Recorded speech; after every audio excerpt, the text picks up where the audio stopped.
Wait, what? My recommended amount of ads went up. What the fuck? They recommend 7 minutes. No thanks. Ass scheduler. Yeah, it's ass scheduler. Could have milked them. Made bank from those two. Nah. Nah. I keep the ads at absolute minimum per hour. But like, having pre-rolls is crazy. Having pre-rolls is crazy. I think 3 minutes per hour is better than pre-rolls, but it's still not good. It's still not good.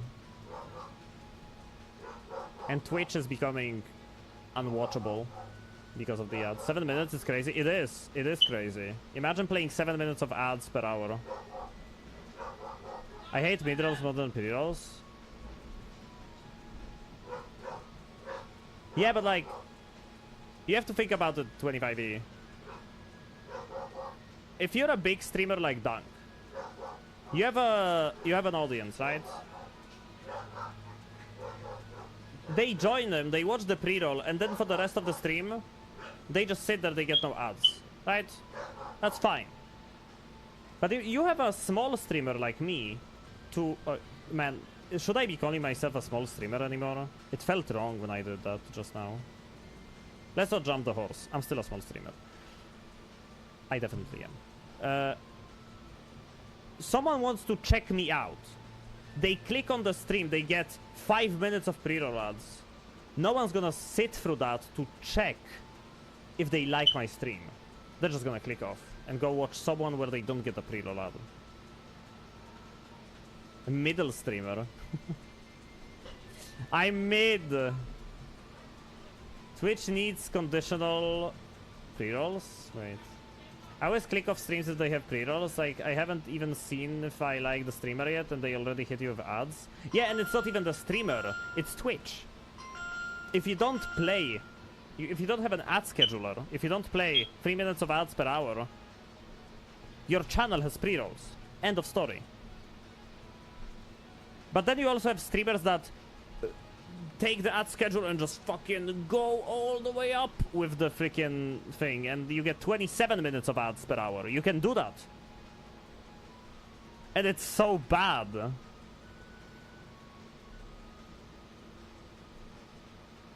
So I think that not having pre-rolls and having mid-rolls instead is better, because I get 3 minutes of ads every hour, but then for the rest of the time, whoever clicks on my stream, they get to check me out with no ads. And yeah, sometimes ads kick in when someone checks me out. And you guys get ads. But you have to understand one thing, that I also get better revenue for that. So it's good on 2 ways. Like in 2 ways. But because I also get some meaningful revenue from playing the 3 minutes of ads. Because the pre-rolls, not only are they insanely annoying, they also don't support me in any way, because I get not only a worse ad split, I also get like fucking cents. For your inconvenience, I get cents. While in this setting, at least I get something out of it. People who watch the ads actually support me in a meaningful way. So it's still trash, and I wish you could opt out of ads completely, but that's not the way the world works. So they need to run the website somehow, and it's trash. I don't know what to say about it anymore. I'm trying to be as transparent about the way I do things as possible. And yeah. Deb, you're still streaming? Night-long stream? Also, are you talking about the thing where Twitch plays like 3-4 ads when you first click on someone? Because I hate that. Yeah, I do everything to not have that. I play 3 minutes of ads, like mid-rolls, so we don't have pre-rolls. Okay. Music change. I hope you guys are ready, because the run is about to start. You got a free yapping session in between runs. Fungal Pain TI. No in-person visits, 100% online. Beat me up. If you feel like it.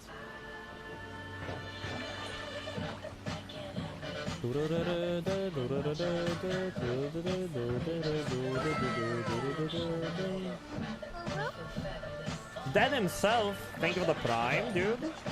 Really appreciate it. All of the support is greatly appreciated.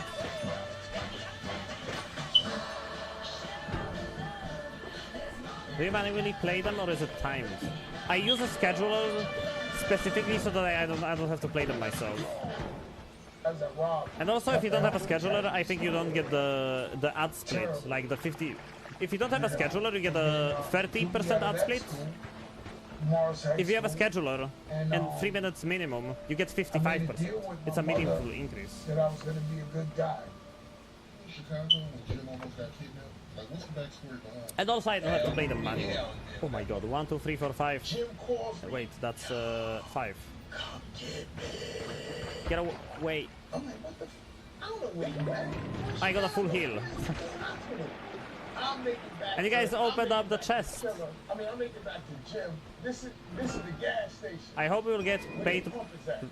Wait, peer-to-peer streaming standard in 10 years is like we got web RTC and the video conference apps are everywhere now. I said, Jim, what the fuck you doing? I want though. That'd be We cool. hop in the van. Yo, we just driving. I don't know where we go. I said, what you What did I hear just now? Was it like chaotic poly? Yes. Oh my god. And he's teleporting them to me. No. Is in front of the hotel the next morning. Jim gonna speak to the dude. Have a bomb.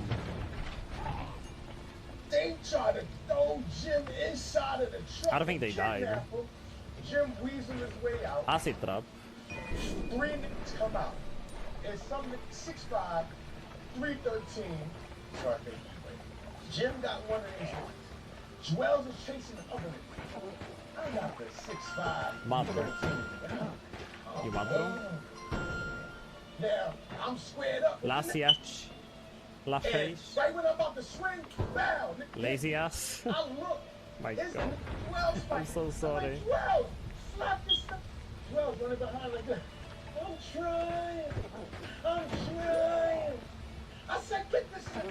So I'm gonna keep it 100. God damn it, Snake. I apologize. It's stronger than me. This thing was up against the car. Lava trail. Oh god. I'm like, Oh!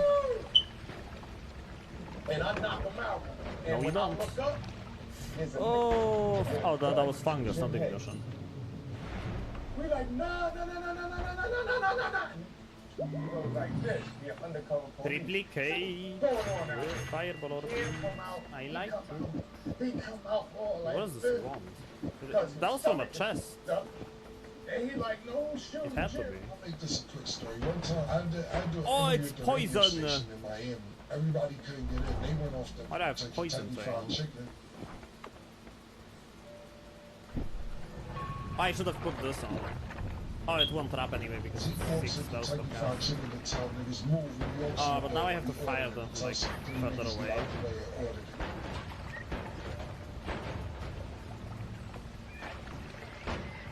Sands of time. Gold.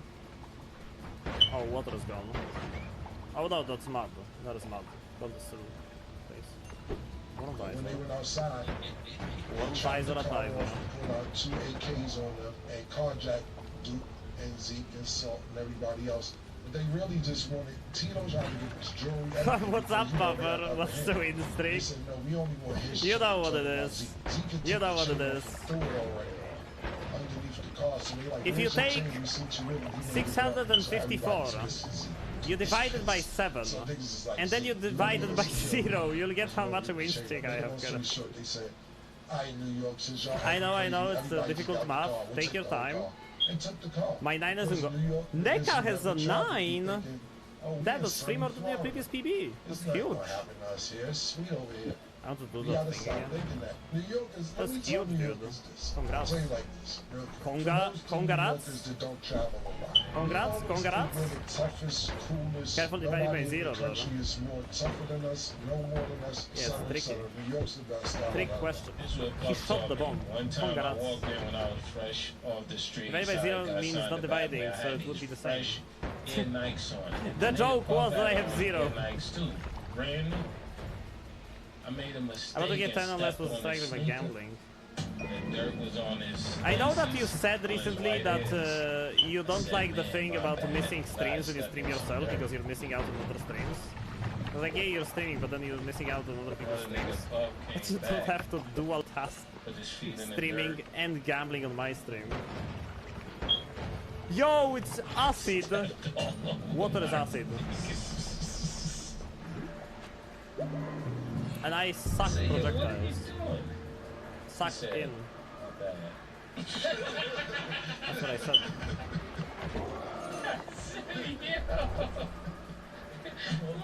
Don't worry, you're not far off from my record. One win streak. Dude, Puffer got a win in Noita. How many hours do you have, Puffer? Puffer, tell everyone. How many hours do you have and you got a win? Nobody's gonna believe.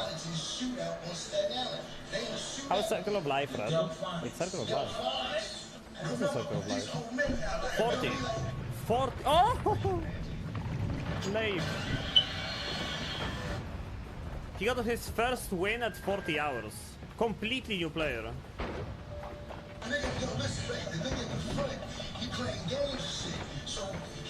If that's not insane, I don't know what is.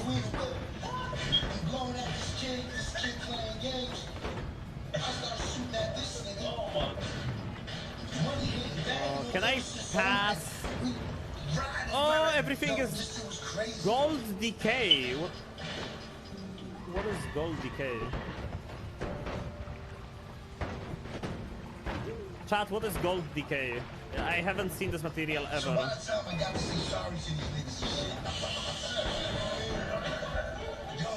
Still trying to figure out how to make it work. If you have any questions, Selena, I'm your guy.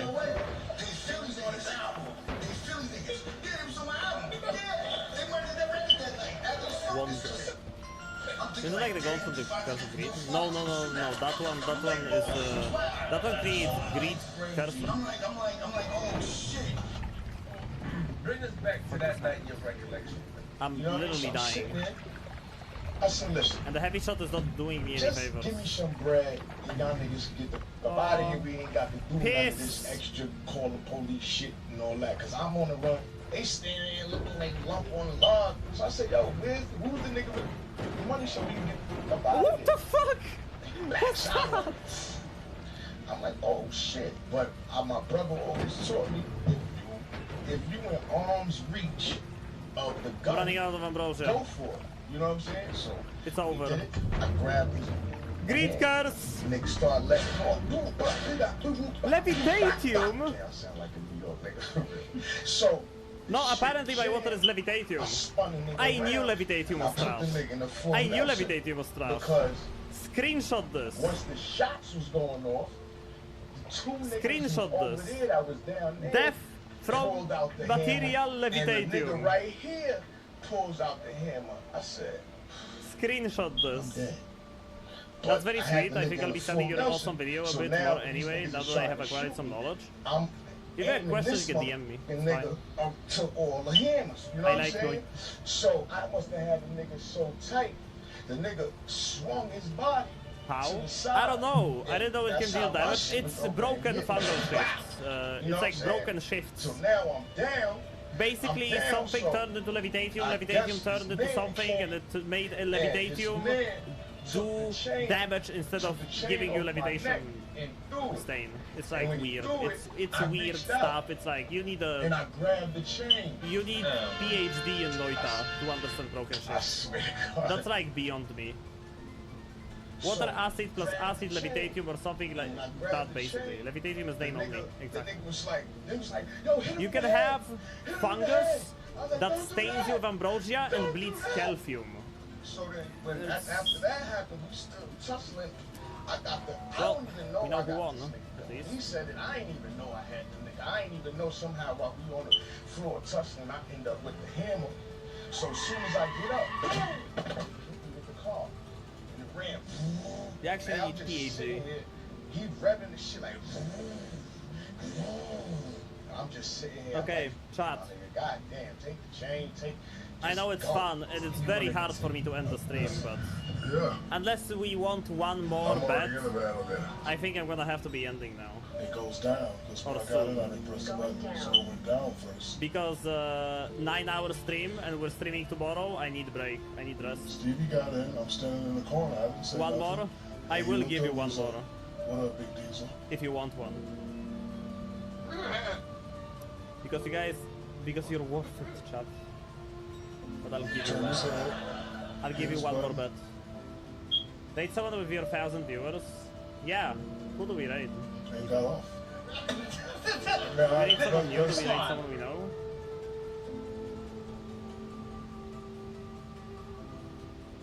I'm telling you what happened. I don't know if I was smelling from practice that day, but he just turned around. What's up, I could Diesel? raid Shy Lily. His buddy. Yeah. We in Jimmy's. I could rate I someone come big. through, Nori came through. I was there first. You be a man snake, so my we house already team in the is impressive. section. Raid Mecha. Blow Nori your came furry. through with the unit. Yeah, I'm thinking about Boom, raiding they someone. come in the Raid section. Forsen. I watched He's so Forsen honorable from and Finland. respectful. I He went out giving to everybody Poland. with me a Somewhere dap. down that spiral. And love. I will start. I was going to start wearing Then there was dresses. happened to Why be are you another guys dude that wasn't with us. He And gave I'm him a in dap. computer science. Now, Use I the don't first, second know draft how like they smart do he in was. anime, I just like, about. after he came back and like, yo, he with y'all? I mean, like, nah, he ain't with us. Where was second went breath up from? I recognize it. He went up there, he went back to the nigga. But you ever seen This something is sign amazing today? language on the steroids. Look. He still said thinking nothing. Hulk, He went like I this was to thinking him. hope so. Raid Master Mark.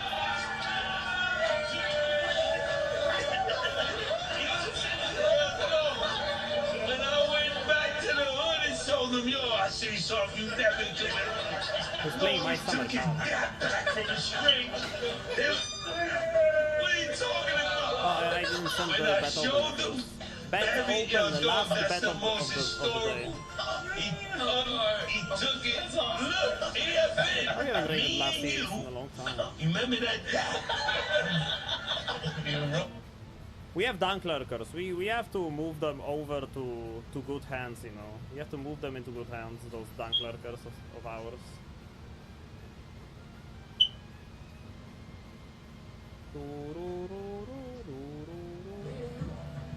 This is my first stream of yours, so I don't know how typical this is, but much great. I guess I maybe was a little bit more energetic, but like, you have to ask chat. You have to ask chat if this was like what my streams usually are or not, because I wouldn't be able to tell you. Genuinely, I wouldn't be able to tell you. Donald Trump will jail you if you criticize him for Just sending send them to cops whoever you after like protesters, most. cutting No, that's not how it Medicare, works. using our tax dollars to fund a genocide. And the latest Seems pretty example standard of to Donald me. Trump Robot trying to Vampire quell is a free speech OG. hasn't So actually if he worked, says because it's today, pretty standard, after then he did everything he could to stop it from happening, he was booed senselessly. every stream is Pogger's time with Snake. I do my best. I do my best. And if you guys like it, it's more than I could ask for.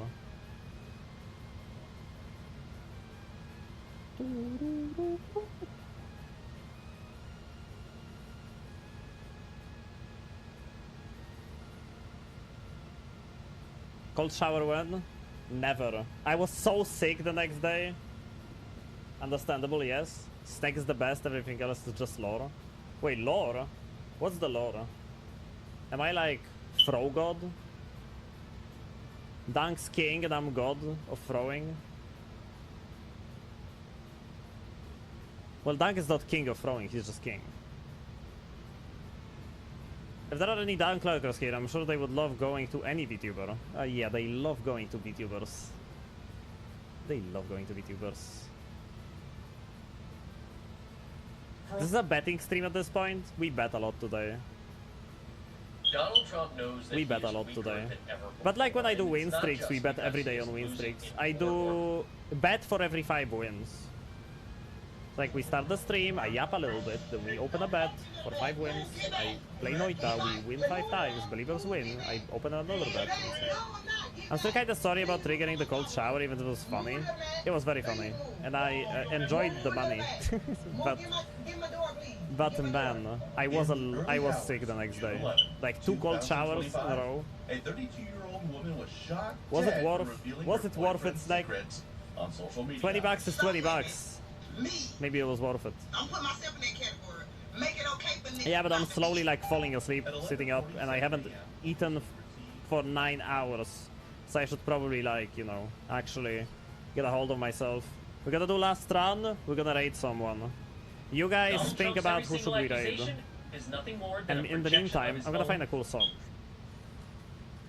Well, that was easy. There's a reason why one of rap's most promising new artists suddenly disappeared. A reason that's never been Next revealed run! until Let now. it be the best one. In January of Every run's the 2024, best one. Baby Keem you revealed the believe. title of his new album, Child with Wolves. But then he vanished. Everyone assumed his silence was tied to his cousin Kendrick Lamar beefing with Drake. Fast forward, the dust has settled. Both Drake and Kendrick have dropped new albums, and yet Keem is still nowhere to be found. Okay. So what Ambrosia made haven't him- saved me the past what could have few forced times, one of so the most there's nothing to be rising happy about. stars? Oh my fucking god!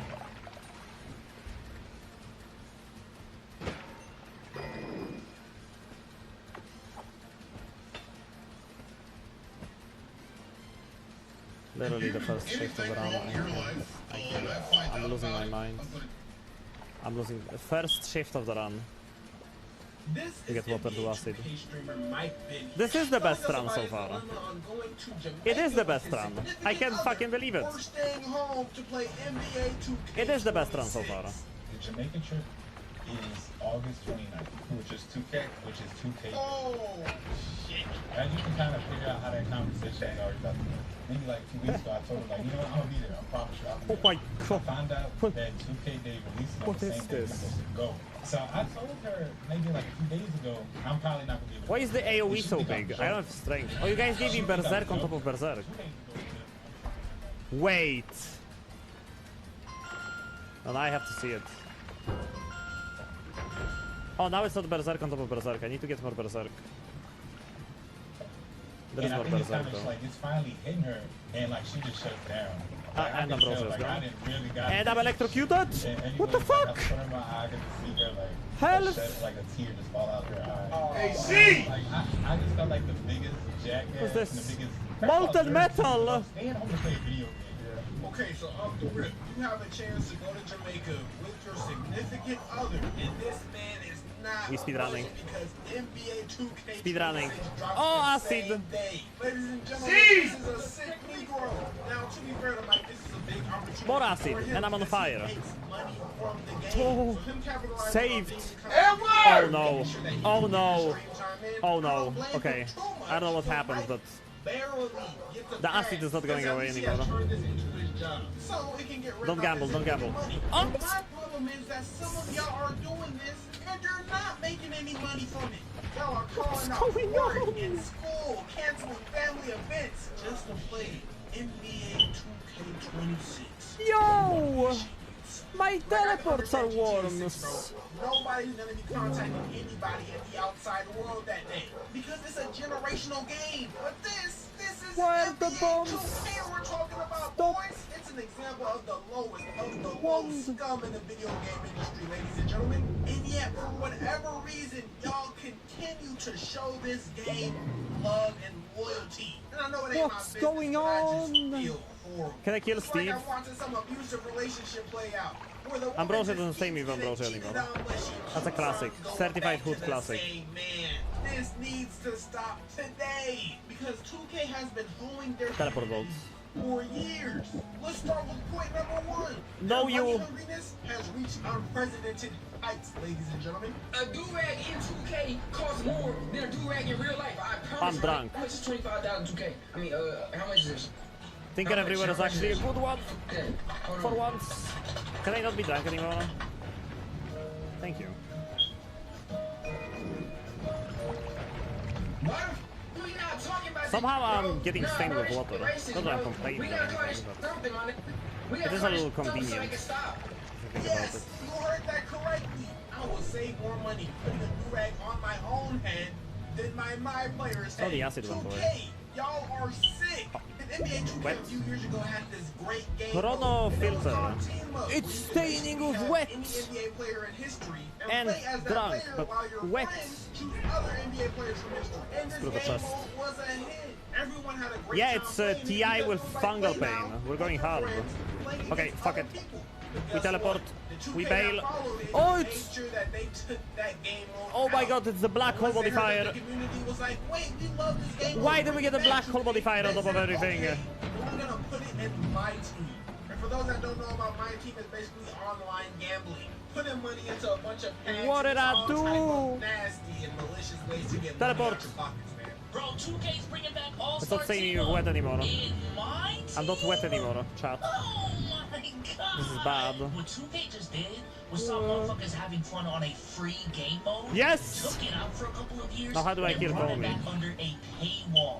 I swear, if they could put Play Now Online Telekinetic and kick, My come League on. under a paywall, they would do it. And so the fact that they saw something that the community I liked turned into a and said to massive themselves, maybe we can make more money from this. So they took it out just to put a paywall behind No, it? no, no, no, no, no, no, no, no, no, no, no, no, no, no, no. Bro, that's just straight up taking Stop! It's literally becoming like a money-hungry franchise. You don't even care about having a good-ass video game and a passion of basketball. It's just whatever you can just get out of everybody, bro. And like truthfully, like all the devs, like whoever approved all this stuff, bro, like you're evil. You're evil as shit, my nigga. You ain't shit, bro. That's just it's pathetic. It's just scumbag move ass. Okay, fine. Now this clip was from years ago and 2K is still doing the same stuff. But it don't matter because the 2K community is just glazing 2K all over again. The game hasn't even released yet and people are spending thousands of dollars on the game. I already redeemed a bunch of fucking PlayStation games, so look, I already bought 700K. Please, telekinetic kick. Before locking me out, I bought so much fucking DC. Okay, Angry you know Ghost? what? Maybe all my criticisms were a little bit flawed. Fine. I can't tell you what to do with your time or your money. That's all up to you. And not only that, but everyone's saying that this might be one of the best 2Ks in years. Everyone's talking about coming out of retirement. This game might be peak. That's for damage. So let's see It's what for they damage. added to really make this game go crazy. Alright, first things first. NBA 2K25 was 100. Can't believe I'm using fucking Angry While Ghost NBA of all things. 2K26 is only 113.5 gigabytes. I've seen this People are before. putting this out like it's some type of flex, like, oh my gosh, look, 2K is getting more optimized. No, And there actually, the it opposite. happened Since 2K comes out every at the year brink with of no, victory, like, real optimization or where no real dev work, everything is just a jumbled instant mess. And that's why they Defium put so many patches out shifted throughout the away year. It's 'cause a my lot of the life time the game just and isn't Believer's optimized chance upon release. But let's see what else the they win. added. Oh, okay. Goddamn. They added dance breaks in the middle of the action. Okay. It's been a wild Oh, ride. he's on a I'm motorcycle. surprised they made it this That's far. great. That's amazing. I love that. Seen in the that middle of the screen before. timeout, you got extra Try stuff that that screen. does not matter. But let's see 5 what else they points. got. New shading technology has evolved. You gotta admit though, it's crazy I made it that far. Adding more accuracy to You gotta player admit scan, though, it's muscle insane that they made it plus this far. uniforms and shoes, With what was guys. going on? So to sum it up, we just put baby oil on the nigga. And to put a cherry on top for all my My League guys, Insane. they added custom banners, Insane, I guys. tell you. Yeah, you get your own banner. Isn't that cool? No, Pay out for doubters. No, that's not cool enough, huh? Okay. Doubters win. Let me see if I can find anything They win. else they You added guys that was win. Really cool. Oh my God, ladies and gentlemen. I did my Caitlin best. Clark just dunked on LeBron But it James. wasn't enough. Yes, boys But and hey, girls, at least I did my best with the WNBA streaming players thing, will and be in my it team, seems like it dunking turned on out their quite well favorite because players. holy shit, I had Alexander for torching the defense 1600 viewers average, which is way more than I ever I just expected watched to have. Caitlin Clark Way dunk more. Michael Jordan. We are living in a peak equality era, but I'm not gonna lie. So- the WNBA already gets a lot of hate.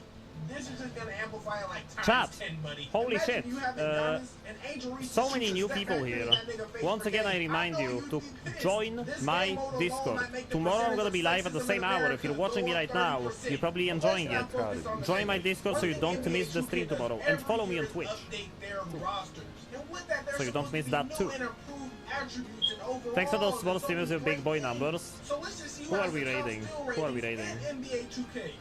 We got guys like Teleport cheese Shea, has officially been Torrey excused. Eason, and I used Sarge Thompson. extra Okay, I can see teleport it. cheese, but at least I made it Casey till the Rose end. was amazing this year. That makes so much sense. Give Glowy a jump You scare. got Matisse I'm kind of Thybulle feeling Glowy. at number one. It's been a while Now, since we raided mind you, Glowy. ladies and gentlemen, nice and Glowy Dave will was out enjoy here it, breaking I think. records, but Matisse Thybulle, I think who Glowy will barely enjoy it. played this season, is still number one. Now, I'm not gonna lie. This was personal. As a Hawks Had a great fan, time, watching glad to catch you Master live J do what again. he did, No problem, and still Maris. not getting No a problem. 99 overall Had a great steal, time, you glad should to be catch you live ashamed again. of yourself, Oh, 2K. holy shit. But what if I told you it gets My own voice. worse? You have your Now I'm guys that are traumatized. top 10 in block rating for the year. Of course. Watching they Silk Song is go pretty with fun. bananas. Glowy is playing Silk That Song, makes so. sense. Walker Kessler, Donovan Cleveland, Have you seen what Neka's Chet doing on the Holmgren. stream? I understand What is Neka it. doing on the But stream? why is J In What are we the doing? beginning. Don't get it twisted now. J-Huff is decent, but you have him on this list over Anthony Davis. 2K, lock in, buddy. Now, for me as a fan of the NBA, Cut! it doesn't seem to get mad. Cut! Stupid, but like, who Cut! actually He cares? clicked Well, out! the people in the game I are seen pissed. it! NBA I players saw are it! mad at the He fans clicked when 2K out! don't even watch In the this NBA. one. Last night I was Look at me, after oh dinner, treasure the chest, win, full and of gold. OG comes up to me. Look at the After amount of gold I for half have. an hour, I'm like, bro, I got somewhere to be. Like, but he was like going in on, I'm an 87, I should be at least a 92. Did not come I'm like, down yet. dang, wow. What? Okay. But he had real thoughts, like he had real feelings, he had real things to back up. But well, his argument was like, we skew offensively a little bit more than defensively. I actually don't agree with that. Get I think caught. we balance it really well. Get caught. Who's a really good example? 87 is a great number. 87 is a great. Who it's are we great giving a rating. jump scare? Yeah. You said wow. Who are we giving a jump scare? You want it to be a 90. Yeah, you can make Chat, I can't Now, I'm decide. gonna be honest with you. Ronnie is probably This is lying the big of a about this responsibility entire to thing. give me. Now, personally, it's hard for me to believe that OG Anunoby, out see of Glowy. everybody, is yapping half an hour I wonder if about his Glowy 2K knows. overall to Ronnie 2K. But let's say he is telling the truth. Bro, these NBA 2K devs don't know anything about ball. And y'all want to be getting mad at Ronnie. I'm This setting man it for has no Glowy. idea I said I'm what's gonna raid going Glowy on earlier. behind the scenes. He's just the face of Yo! marketing. And what's funny about Ronnie is he has been caught lying about the game multiple times. Y'all remember the 2K20 leaks where there was revealed that Mr. it was gonna Blaine, have the thank you for the same mark follow. as 2K19, and Ronnie was like, "That's not the neighborhood, but you Hey, guys can chat. do whatever you want." Hi. Like, jump to Would like to thank you so much for watching. The neighborhood and this trailer. That's Your presence here neighborhood. has But been greatly you guys can appreciated. take whatever you want. If you would like to not miss my future Ronald is a straight streams, up liar. And what's so once sad again, about this gonna is link that my this socials. video won't help anybody. Because honestly, I'm y'all so have freaking no stressed hope. out. It will continue to I be will not scammed. sleep tonight. I'm tired of watching y'all pay $60 to $70 a Why is only 280 people ready to raid? That's so weird. Incomplete half the time. There are zero standards that they have to hold Snack is themselves better, up to, smarter, and faster, that's and overall because way more there is sexy no than Dunk. competition. We have You this heard it really here. cool basketball game with Nutty. so many great concepts. Build your Anyway, own teams, make so many you did different great, players. It's- I hope. It's really cool. Here is the raid It's such a message, cool by the way. concept. And 2K found the money glitch because they said, oh wait, we can just keep re-releasing Copy the it, same use game it, over and be over, nice to and these Glowy, idiots are gonna she's buy it awesome. every single And take time. headshots. And Glowy's we saw having that there's a supposed to be some NBA the college new basketball model game reveal coming out soon, soon. so That's years down the line. look forward so to that. 2K is just gonna have Anyway, 2 more I need years rest. before they actually have to lock in Bye-bye, and chat. make the game competent. And I'm telling you now, there's gonna be a lot of people saying, "Oh wait, 2K is actually back. 2K is so fun." And then 3 months down the line, it's gonna be the same junk over and over again, bro.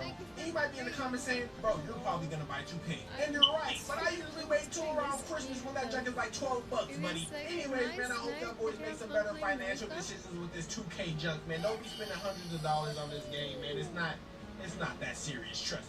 And other than that, man, y'all boys be blessed.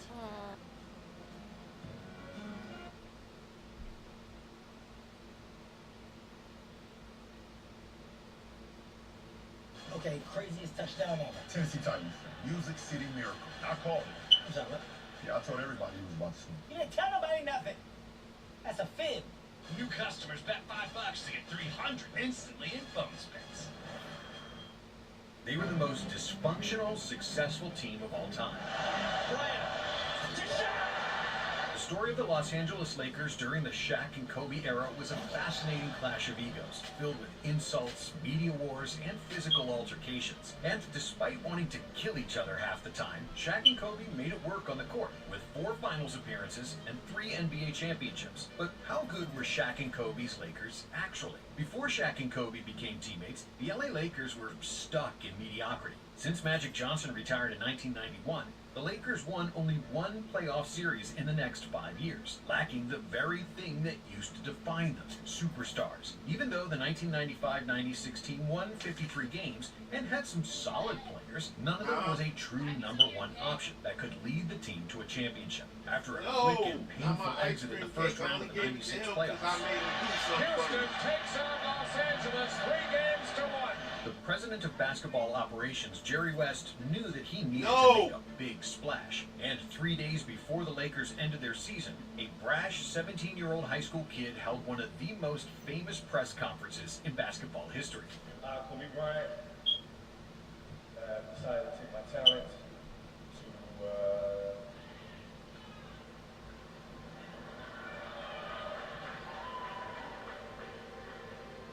I have decided to skip college and take my talent to the NBA. At the time, Jerry West didn't know much about Bryant, despite Kobe being the best high school player in the country and scoring a $48 million endorsement deal with Adidas. But when Kobe worked out for the Lakers and destroyed former Defensive Player of the Year Michael Cooper, Jerry West quickly realized what all the other general managers didn't, that Kobe was the best player in a stacked 96 draft.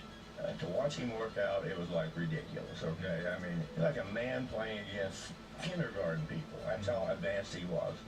He was versatile, but he was a furious, ferocious defender. That's all he did. He wanted to compete. He was just a natural player who, when he was born, there was a heck of a lot of gold dust sprinkled on his head.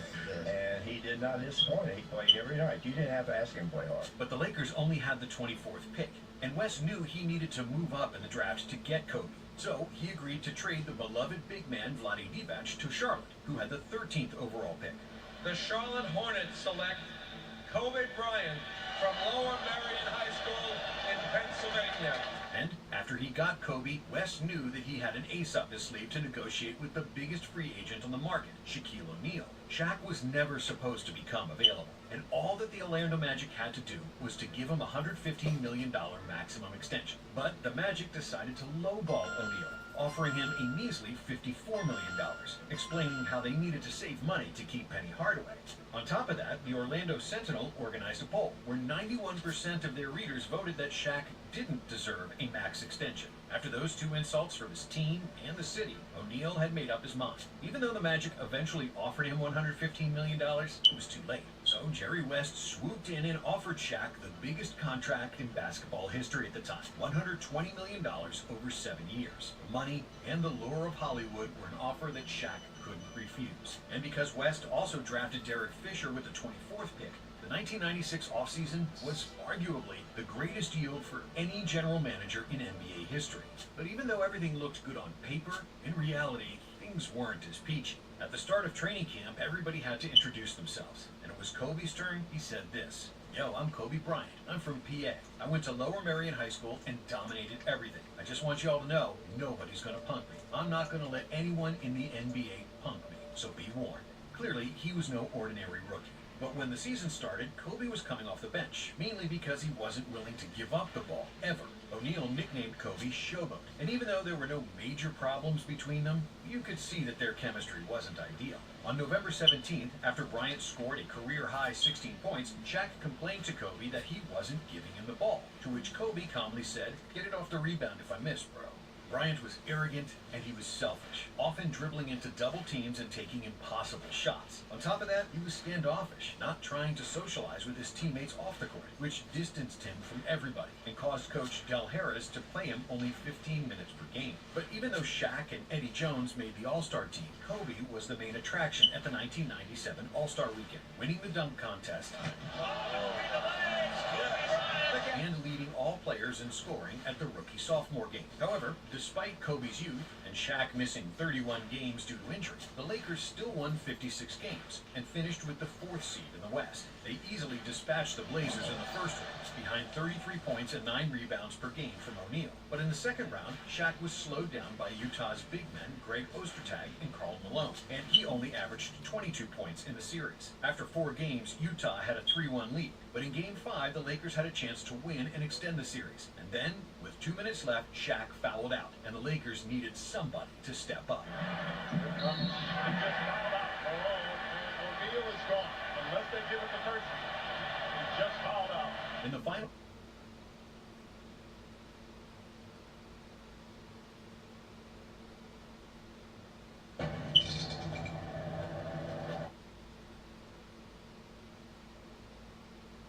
Donald Trump just got mercilessly booed at the U.S. Open in New York, which he's attending right now. I think Trump was expecting to go to this event and get thunderous style and substance in the applause. You know, he kind of lives in a bubble in the White House and for some reason thinks that everybody loves him, but maybe this is a little bit of a wake-up moment for Donald Trump because the boos were really, really loud in this venue. Of course, there were some MAGA Republicans in attendance who were clapping for Donald Trump. You'll hear just a little bit of that in the clips, but for the most part, people were booing him. You can hear it throughout the entire stadium. And what's actually interesting about this story and Trump getting booed is that these clips I'm about to show you, these videos, are the only ones you'll see of Trump getting booed because the U.S. Tennis Association asked broadcasters to block out any boos or negative reactions to Donald Trump on their live feeds. Yes, seriously, the USTA came to Donald Trump's aid. This is according to the New York Times and a bunch of other outlets. The U.S. Tennis Association asked broadcasters of the U.S. Open to censor any protests or reaction to Donald Trump's appearance at the men's singles final today, according to a memo reviewed by The Athletic, the sports column of the New York Times, on Saturday. The memo was first reported by the tennis reporter Ben Rothenberg of Bounces. According to the memo, Trump will be shown on feeds from the tournament during the pre-match ceremony, which includes the presentation of the U.S. national anthem ahead of the final between the two men.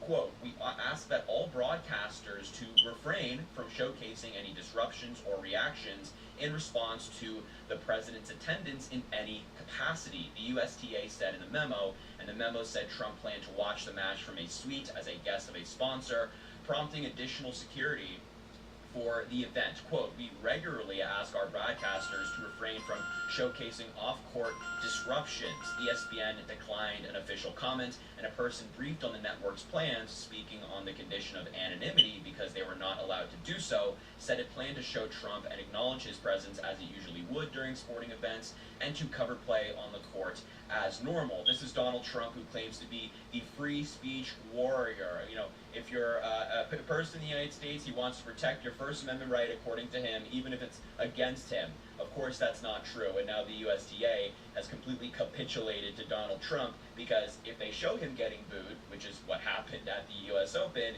he will come after them, he will target them, you know, he'll do his usual thing. Now, without further ado, I do want to show you these clips because, again, you know, they're being censored right now, especially on the broadcast, but I'm here to bring them to you. We'll watch a couple and we'll talk about it after. This is a video from kind of on the floor during the national anthem from journalist Ben Rothenberg, who was just cited in that report from the New York Times. But just take a look at this clip and you can hear the boos are very, very loud.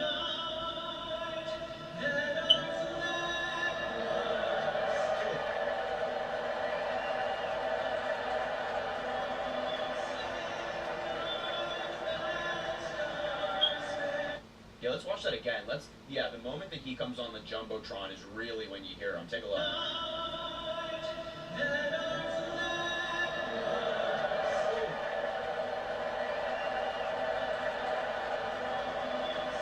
Yeah, I mean, that's brutal. I mean, undeniable. You know, when Donald Trump gets booed at public events, MAGA always tries to say, no, no, no, they're clapping, they're applauding.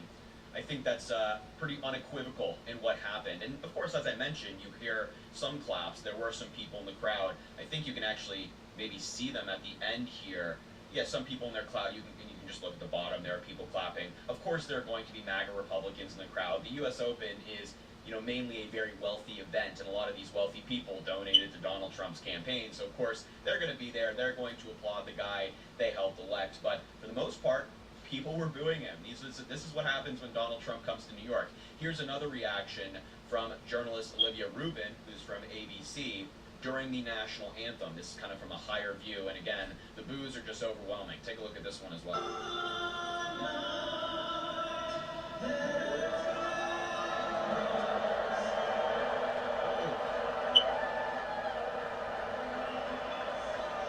Again, you can hear like a much more holistic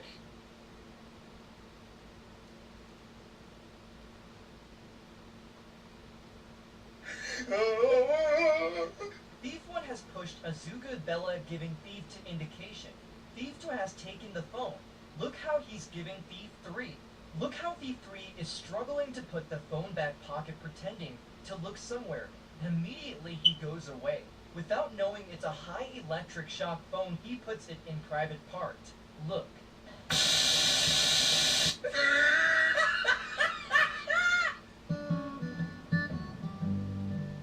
Welcome again to Africa, Kenya, capital city Nairobi. Today, we are in one of the busiest roads in Nairobi.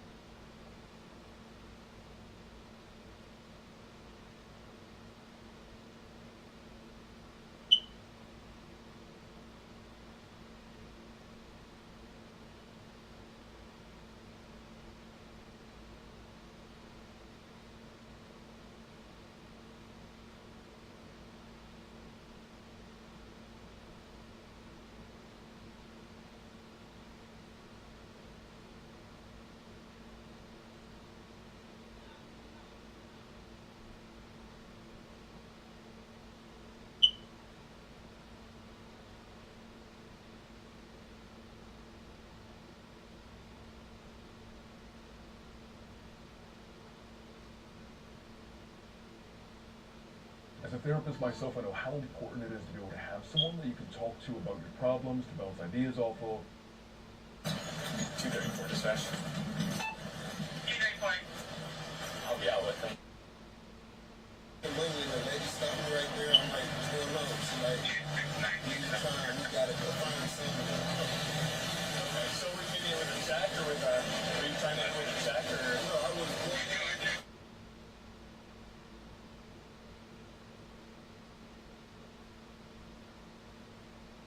No, I was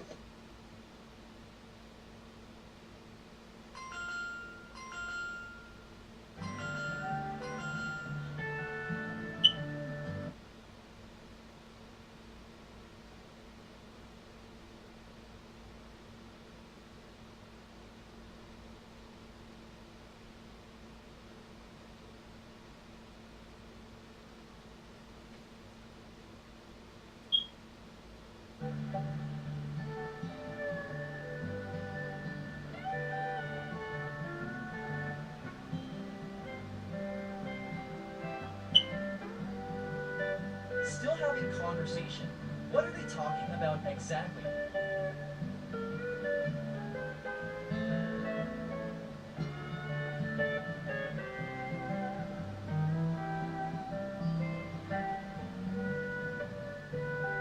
Azuka Bello continued standing still, pretending to be waiting for bus to board.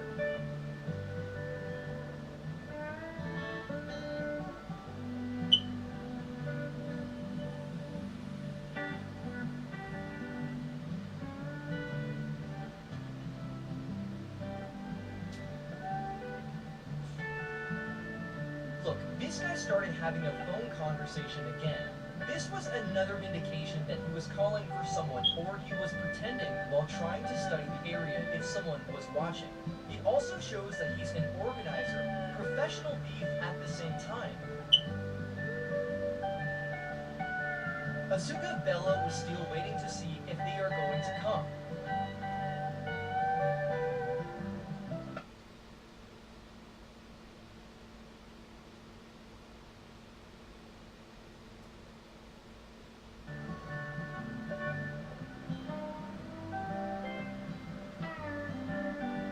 communicating something.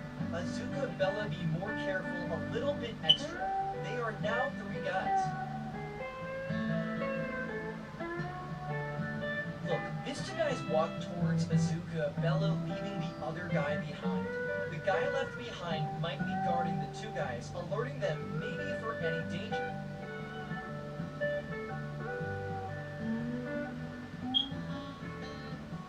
Look how they are walking with confidence. Their target is the phone Azuka Bella is holding.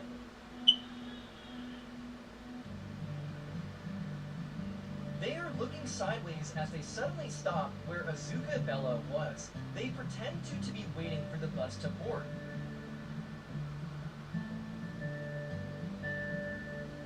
From the look, you can tell they are 99% thieves. Thieves usually tend to be more serious than ordinary people. Look how they are pretending to be seriously waiting for the bus to board to an extent they are stretching their heads to the road. The other guy has started to walk to where Azuka Bella is. Look how the other guys are uncomfortable, looking sideways, stretching heads to the road, pretending to be in a hurry, waiting for the bus to board seriously. Azuka Bella, be more careful. You are in a circle of 3 thieves. Be extra careful not to be injured. From the look, you can conclude these young guys are not professional thieves. Nobody is brave enough to grab the phone from Azuka Bella. They are new in this industry of stealing, and today they are going to learn the most painful experience. Azuka Bella, be more careful. 3-1. This guy is the one that has been given the phone, and he's not aware that the phone he's hiding here is an electric shock phone. He quickly removed from back pocket and put it in private part. Look, these guys thought that they were smart than Azuka Bella. Look!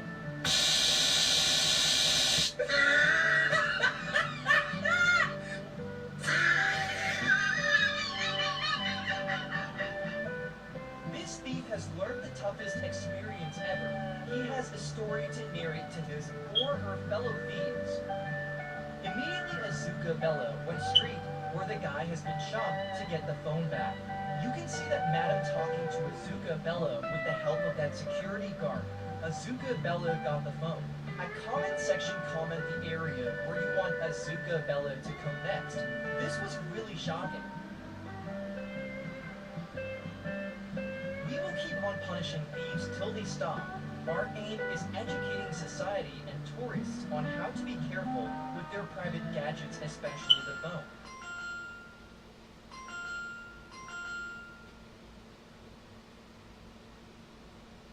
Look, up in the sky. It's a plane. It's a plane. It's a plane. Call me Suede. Oh boy. Yes, it's Suede.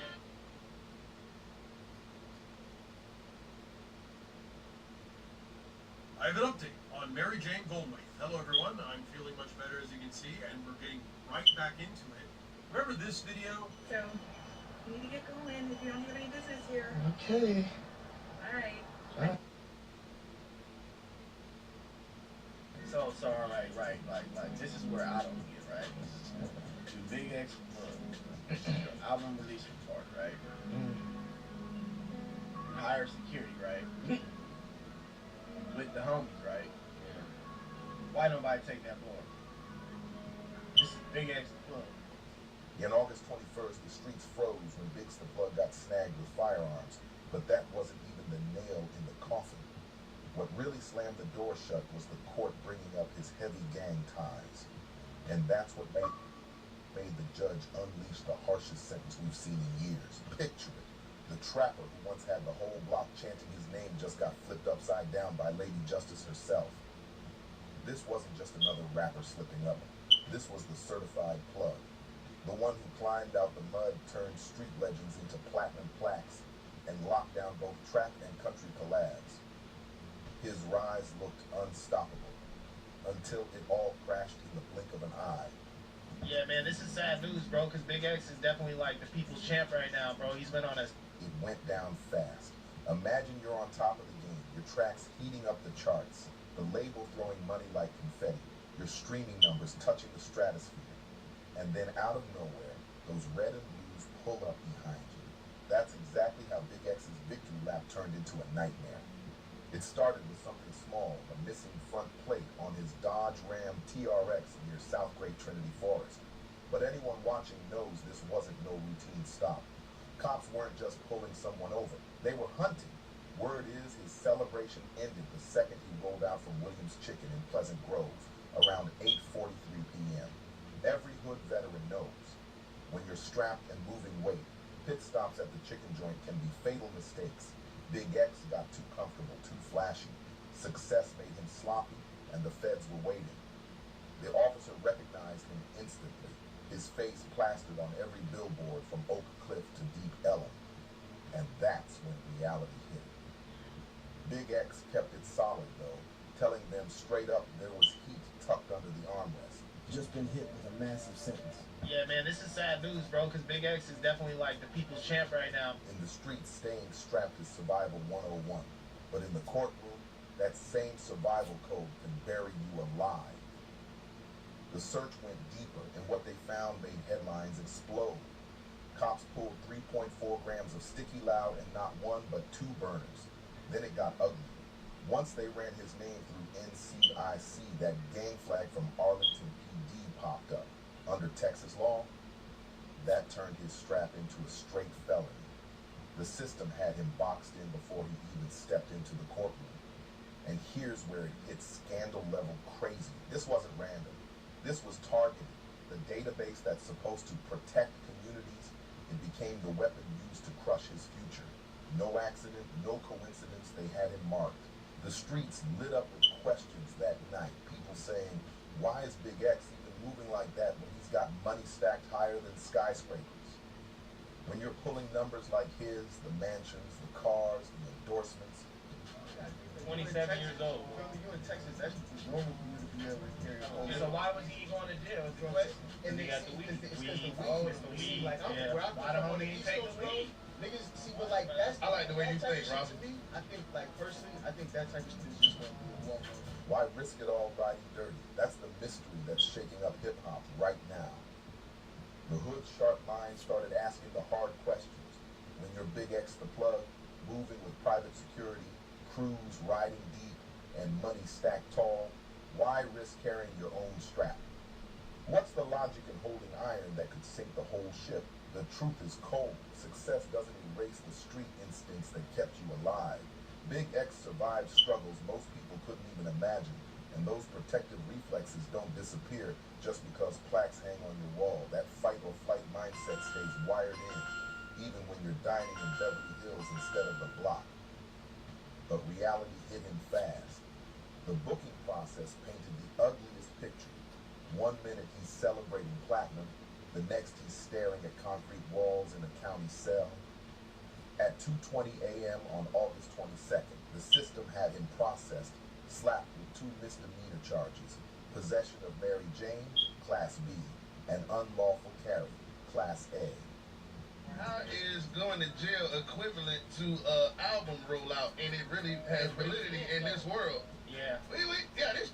I ain't gonna lie. Because people want to see how credible you are for what you talk about. And if you went to jail for guns and drugs, like what you talk about, oh, that big ass bug. Oh, so like, nah, you for sure went to jail for this. Now you back.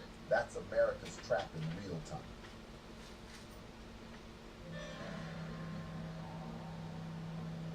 In the 70s, we were all wannabe. We did the grunt work for the mob bosses or the upper echelon mob guys. And those mobsters had power in those days. If they gave you an assignment, you couldn't refuse and you had to do it. Francis Lewis Boulevard. Walk into the bank, real quiet.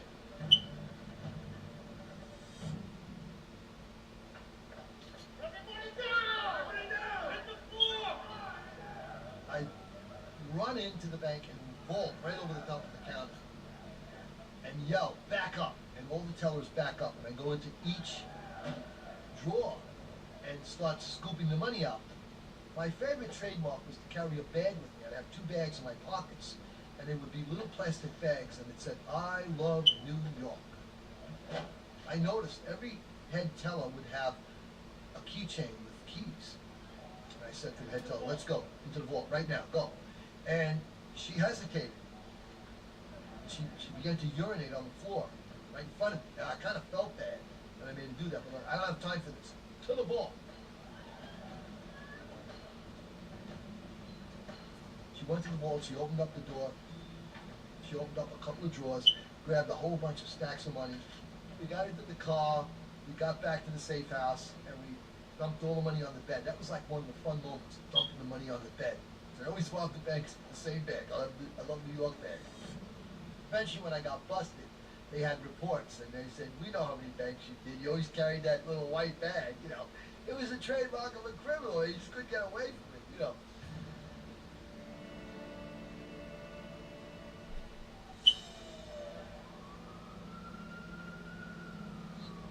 It's 1978, and the United States government is at war with a hidden empire. Mob warfare is on the rise all across the streets of New York City. In Brooklyn, a low-level mobster is shot dead in broad daylight. A network of gangsters who live by a code of crime, violence, and power. In the middle of this struggle are two men, Michael Francis, a made man in the Colombo crime family, the other Joe Pistone, an undercover FBI agent, both trying to climb the ladder and survive in the American mob. They, along with their compatriots on both sides of the law, are witnesses to this secret history, stepping forward now to tell their stories firsthand. A few stay in the shadows for personal safety, fearing a criminal organization that reigned unchallenged in the United States until recent times. And in the 1970s, they were untouchable. What was the view on organized crime during the period? Back then, it was a very closed society. Organized crime knew what police could or couldn't do. There were crews within families that were literally untouched by law enforcement for decades. In 1978, 5 crime families rule New York City and through it most of the country. The families go by the names of their best-known leaders: Gambino, Colombo, Bonanno, Genovese, and Lucchese. Right in their midst, hiding in plain sight, is an undercover agent named Joe Pistone. He's been living among the Colombo family for the last year, under the alias Donnie Brasco. When I first started, the FBI didn't think there was a mafia. Pistone leaves the Colombo family looking for a deeper way into the American mob. And now he's got a shot at infiltrating another of the 5 families, the Bonannos. Bonanno family controlled gambling and loan sharking back in the day, but those days were over, and they had to find other ways of making money. The Bonanno family can be fairly characterized as groundbreakers when it came to drug trafficking. They would smoke drugs, rob drug dealers, and they were wild guys. The Bonannos were really, at this period of time, the worst. Now, for the first time in history, thanks to a single undercover agent, the FBI has a shot at taking down an entire family. Joe Pistone was an FBI agent who was pretty effective as an undercover. And he was recruited by the FBI to get into the Bonanno family, which he did by going to a guy named Lefty Guns Ruggiero. Lefty was a 24/7 gangster. He grew up into life.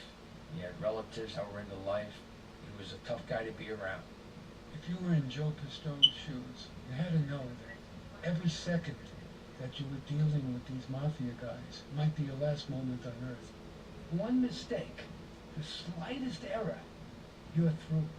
They never hesitate to kill.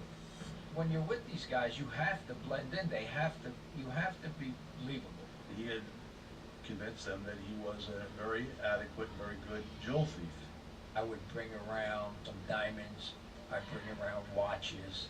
You know, all stuff that was confiscated by the federal government. After a while, Lefty really becomes comfortable with me. And he'd be telling me about who's the boss of this family, the boss of that family. I'm gathering great intelligence information. He's like an encyclopedia of the mob. Law enforcement work requires infiltration. You cannot do all of it through wiretaps. You can't do all of it through telephone intercepts. You can't do all of it through bugs, because you don't know what to wiretap. What happened, Leslie? I called town out there, I called the house, somebody had agreed. He never told me nothing. It's a real gold mine for the FBI. Now they have an agent who is really in the middle of a mafia family. Soon Pistone, under the alias Donnie Brasco, and Ruggiero hatch a scheme together. Lefty always said he was interested in expanding out of New York. Fortunately, the FBI's already got a great front, an undercover operation in a Florida nightclub called the King's Court. So we got a club going in Florida, and because he knew that I was the kind of guy that could be trusted, he put me in charge in there. Another FBI agent, Steve Salmeri, is already working undercover in the club. The club was set up because this was a venue they could have. They could see that the money could be made. So Joe came down and, it really solidified him with the Bonanno family. That nightclub becomes the bait that lures Lefty and the Bonannos into a trap. Our operation was confined to a very limited number of individuals. So agents would be taking photographs, they're taking pictures of it, on surveillance, and I'm on a lot of the surveillances, and the agent didn't know Donnie Brasco was really an FBI agent. Operation Donnie Brasco is garnering results in Florida. But back in New York, a mafia power struggle is about to change the game dramatically for Joe Pistone. The problem? An ambitious Bonanno boss named Carmine Galante. Galante looked more like a grandfather than a godfather as he walked his dog each morning in Greenwich Village. But his real interests embraced gambling, prostitution, loan sharking, and most of all, heroin and other drugs. Carmine Galante, who got out of prison after a long prison sentence for narcotics trafficking, tried to muscle in and take control over the Bonanno crime family. He controlled all the importation of drugs into the U.S. And Galante wouldn't share any of this with any of the other families. Sharing is a golden rule among Mafia's 5 families, and bosses who don't share get in trouble with the Commission, the governing board of the Mafia, which holds the power of life and death over all mobsters, including upstart bosses. So the other families got together and they decided he's got to go. He's got to go. Carmine Galante, he's a regular patron at a restaurant in Brooklyn called Joe and Mary's Restaurant. And he'd go sit out in the patio in the back with his body. It was August, hot summer day. He's sitting there, he's having pasta with his friends, they're holding a conversation. Car pulls up in front of the restaurant, and there are 4 people in the car. One is the driver who stays with the car. The other 3 go through the restaurant. They know exactly where Galante's going to be. He sits there, puts a cigar in his mouth. They walk into the patio. They blow him over the chair into the tomato patch. Galante was having lunch in the courtyard of an Italian restaurant in Brooklyn when 5 men entered with automatic rifles and shotguns and opened fire. Did your uncle say who he was going to eat lunch with today? No, he stopped every day for coffee. He stopped in here every day for He coffee? don't know nothing. When I get there, the biters are still there because I get there pretty quick. And there's one laying in a tomato patch with a cigar in his mouth and a Zippo lighter in his hand. I look at it, it's Carmine Galante. It was an iconic picture because it went all over the world. My friends in Washington, he said, Joe Coffey put that cigar in his mouth. Because they, I had a sense of humor, so did he. And of course I didn't do it, but I let everybody think I did. Down in Florida, Joe Pistone gets a call from New York. I was in Florida looking out after the club down there, and I called Lefty because I had to call him every day. He says, have you seen the New York papers? I said, I haven't seen them yet. He said, well, go buy the New York papers, then call me back. I bought a New York paper, and there's the picture. Well, I knew from Lefty that Galante didn't have a lot of admirers, but I never had any indication that they were going to kill him. So I called him back, and I said, I got the paper. He said, you read it? I said, yeah. He said, well, things are going to change. They killed Galante. I want you to come back to New York. Galante's execution shakes up the Bonanno family. In the unstable new order, imprisoned mobster Rusty Rastelli becomes the boss, and a hard case named Sonny Black becomes a captain. Lefty gets reassigned to work under Sonny Black, and along for the ride is Joe Pistone. Pistone is a godsend. He's more than just a wannabe. He's got Lefty Ruggiero on his side, who's bringing him in to meet capos like Sonny Black Napolitano. Sonny Black was a tough guy, but you could joke with him. Plus, he wanted to keep earning money, and the undercover operation we had in Florida made a lot of money. Pistone now gets close to Sonny Black, whose fortunes in the Bonanno family are rising thanks in part to the Florida club. He's inside a capo's council. Capo is talking to him, dealing with him, telling him secrets. He's at third base. I like Sonny Black. I mean, how could you have a comfortable conversation with him if you really don't like him? You know, I used to spend a lot of time with him, and I used to sleep in his apartment. I can remember telling this story to my FBI superiors, and they couldn't believe it. I mean, you know, he slept in the bedroom, I slept on his couch. We get up in the morning and we sit around in our underwear, and here's me, an undercover FBI agent, and one of the most powerful captains of the Bonanno family, sitting there, drinking coffee, having a hard roll with butter, and watching cartoons on television. You never see that in the movies. But that friendship with Sonny Black is about to lead Pistone straight to cold-blooded murder.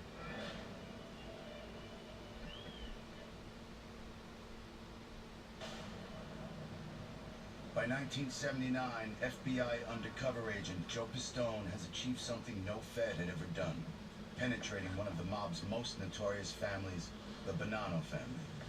The key to his success? A powerful Bonanno captain named Sonny Black.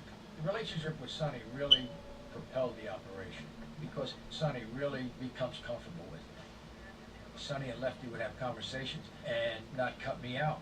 They'd tell me about what's going on. After the execution of Tommy Galante, 3 capos of the Bonanno crime family tried to muscle in and take control of the family. And it's an open war for you. They're looking to kill each other. 3 captains wanted to take over the family. Sonny Red and Delicato, Phil Lucky Giacone, and Dominic Trinchero. Sonny Black and Joey Messina call a sit-down to iron out the differences.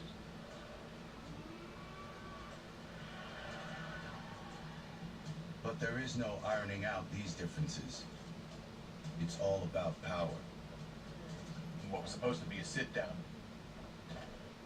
was a trap, an ambush. Joe Messina was there. He tackles Sonny Red and Delicato, shoots him in the head. The other 2 capos are also killed. The 3 renegade capos are dead, but there's a loose end. Sonny's crew killed Sonny Red, and that pissed people, so they were looking to kill each other, and Joe's in the middle. What follows is a conversation that no FBI agent has ever had before. Proof positive that Joe Pistone has pulled off one of the greatest deceptions in law enforcement history. Sonny Black invites him to join the club. Sonny tells me, you know, I already proposed you for membership in the family. You're going to get made in December. He tells me, you know, we took care of those guys. He said, 1 got away. I said, who? He says, Bruno and Delicato. He said, I'm giving you the contract to get Bruno and Delicato. Now, as an FBI agent, you can't get involved in acts of violence unless you're protecting yourself or protecting a citizen. And one of the rules in the mafia is that when you get a contract, if you turn it down, you're going to get killed. So when I was told you got the contract to kill Bruno and Delicato, I said, okay, Sonny, where do you think he is? The hunt is on for Bruno and Delicato. If Pistone finds and kills him, he's going to become a made man, earning his place in the Bonanno family with blood. But over in the Colombo family, Michael Franzese is earning his place with cold, hard cash. Did you ever have any? You know, not till later on when the media tagged me as being the yuppie don, which I hated. But nobody would call me that to my face. I told them, don't ever say that to me. I don't like it. You know, it reminded me of California and all these kind of weird guys out there in suits. Michael Frances was an immense earner for the Colombo family, and a guy who knew how to really deal with modern-day capitalism. He was a new breed. This handsome, young mafia prince from New York is Michael Frances, son of a legendary mafia godfather. Michael Francese's father was Sonny Frances. He was a legendary figure in the world of organized crime, very powerful figure in the Colombo crime family. You know, my dad, he just had that presence about him, that people just really treated him well. And that's, you know, for a young guy looking up to your father, that's who I want to emulate. That's how I want to be in my life. One way Frances hopes to make money is classic mob, through the labor unions. I had some very lucrative situations with unions. One of them in a major contracting, a construction job with a major developer in Queens. And this is a major, it was the biggest co-op conversion in the country at that time. And one of the guys in there happened to be the brother of a girl that I was dating at one time. And he got in touch with me and he said, Mike, I've got this job. And he said, the union is really harping on us. He said, you think you can help out? And I said, yeah. So I go and meet the labor union guy. And I said, you realize what we got here, right? Biggest job in the country. I said, let's work this thing. And he said, great. So we made a deal to keep the union out of there. And we charged the developer so much for every apartment that he converted. We hired all the trades. We did everything. We made a ton of money, both legitimately and through the unions. And we whacked it up among everybody. Can I ask you, the term whack it up, is that the same as kick it up? Whack it up, divide it up, cut it up, share it. And, yeah, that's street term. You never said share, it's whack. Whack has different forms of, different uses, I would say. Frances is part of a new generation of gangsters rising up through the ranks of the American mob in the late 1970s. Another one is a guy named John Gotti, a small-time hood from Queens looking to make a name for himself and latch on to one of the 5 families. I was involved in various investigations with John Gotti through the years, from the time when he was a nothing guy. In the 70s, we were all wannabes. Even John Gotti was a wannabe in the 70s. Between scores, Gotti kills time with other mob wannabes, smoking, drinking, playing cards. We would be playing poker. His cigar would be down. He would just hold his cards and he wanted to play. And every once in a while, when he got a good hand, this long Ginobili cigar would go up in the air. And I would know this. And no one spotted it. And the minute we saw that cigar go up, we were out the door. We threw our head in. And he could never figure out what he did. He had to tell. He was a wild gambler. He would just lose every night. Rumors start to spread of an outsized personality in Queens. All of a sudden you started hearing this John Gotti this, John Gotti that. We used to say, who the f is this John Gotti? I ain't never heard of him. He was a wildly crazy, flamboyant personality, high energy, charismatic. He had a two-pronged attack to become a made guy. In the mafia, you made either one or two ways. You're an earner, or you do hits for him. If you do both, you're a huge made guy. He was. It's the beginning of a legendary career in the American mob.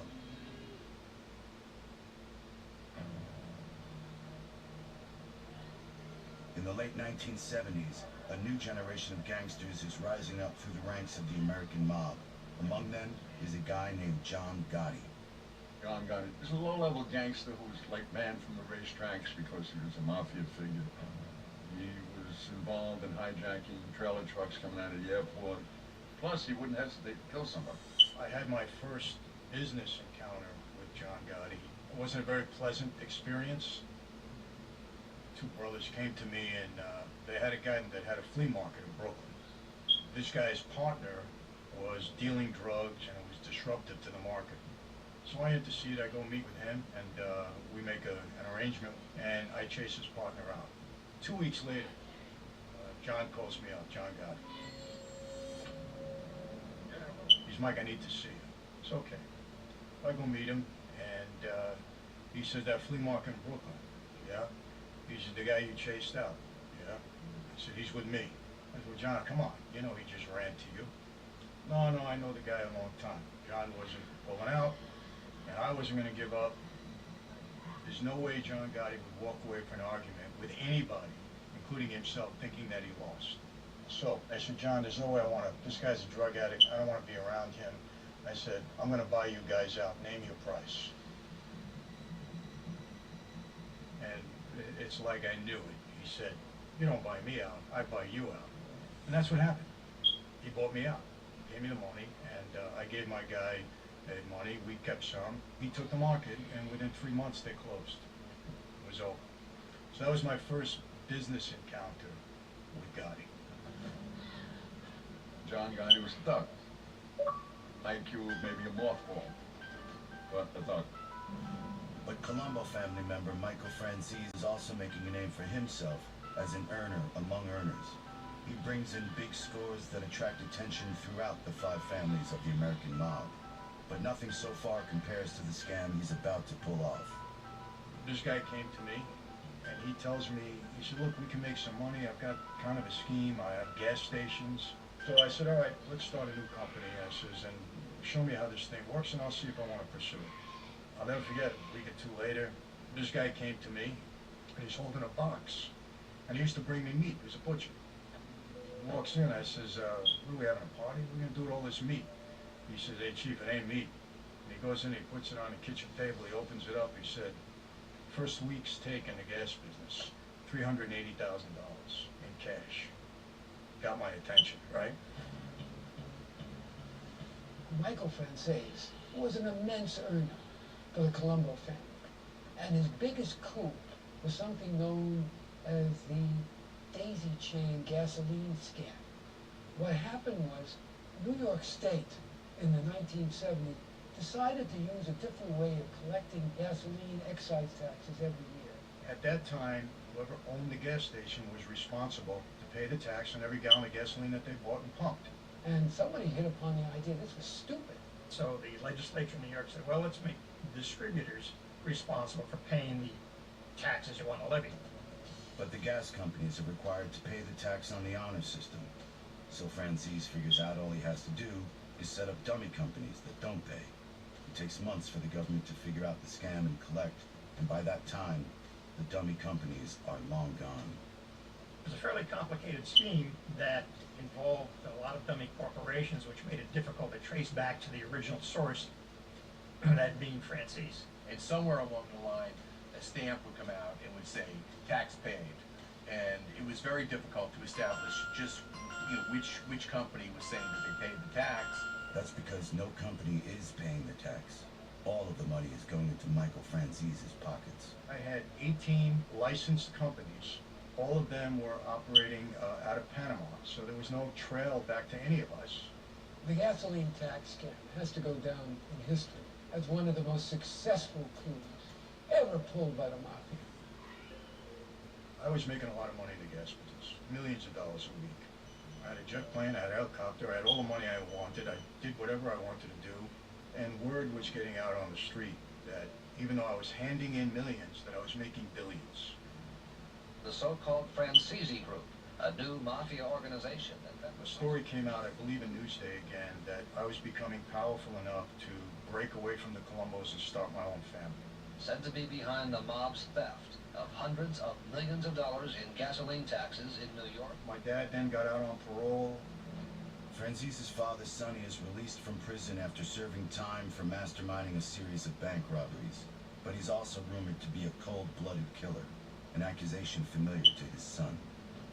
Law enforcement said he's killed at least 30 people back then. Now I think it's 60. But as far as a dad, he was dad for me. I loved him. I idolized my dad. He was everything that I thought a man's man should be.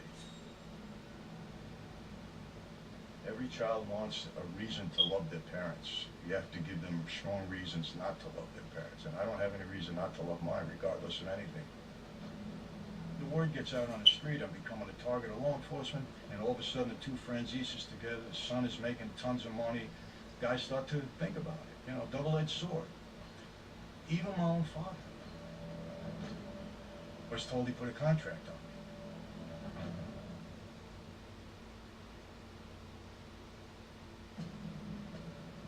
By the early 1980s, Colombo Captain Michael Francese's success in gas tax scams has earned him and the Colombo family millions.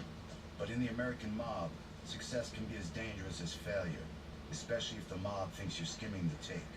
So when Michael's father, the legendary gangster Sonny Frances, calls him, he starts to sweat. One night I get a call from my dad, and he said, "I got to see you." I said, "Okay." He was on parole, so I go to his house. And we're in the driveway of his house, and he said, "Junior wants to see us tonight." I said, "Okay, what time do you want me to pick you up?" He said, "Well, they want to do this differently. They want me to come in first, and they want you to come in second." I said, "Why would we do that?" He says, "Well, this is what they want." I said, "Well, we're not going to do that, Dad." Finally, I remember I threw my hands up in the driveway. I said, "All right, Dad, I've been listening to you all my life. I said, I don't like it, but if this is what you want, we'll do it." So I leave, and then Jimmy Angelina calls me, and he tells me to meet him on 18th Avenue.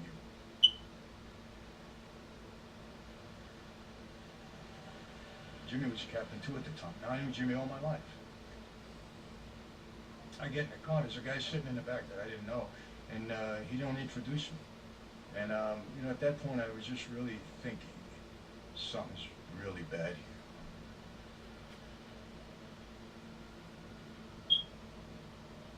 It was a house in Brooklyn that we were going to. I get in the car and I start walking, and Jimmy gets behind me, and the other guy is behind him. Now this is bad setup, and I'll be honest with you, I was getting really nervous. I wasn't a religious guy anyway, but I started to pray because I really thought that I'm dead. Look, I've been in the life quite a while. I know that you get walked into a room by your best friend, you don't walk out again. So, door opens. I get in there and a couple of guys there, and they start grilling me about the gas business and the money and all of this and that and everything else. And they're trying to make an impression on me that, you know, I'm still the boss, don't think you can get away with anything. Without saying it, they said it. I got it. The meeting ends, and to Francese's surprise, he's still alive.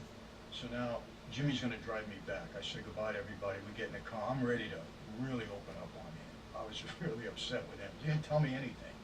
So I get in the car, and I said, "I know you all my life. You don't prepare me. You don't tell me anything that's going on." He said, "I'm going to tell you something, Michael."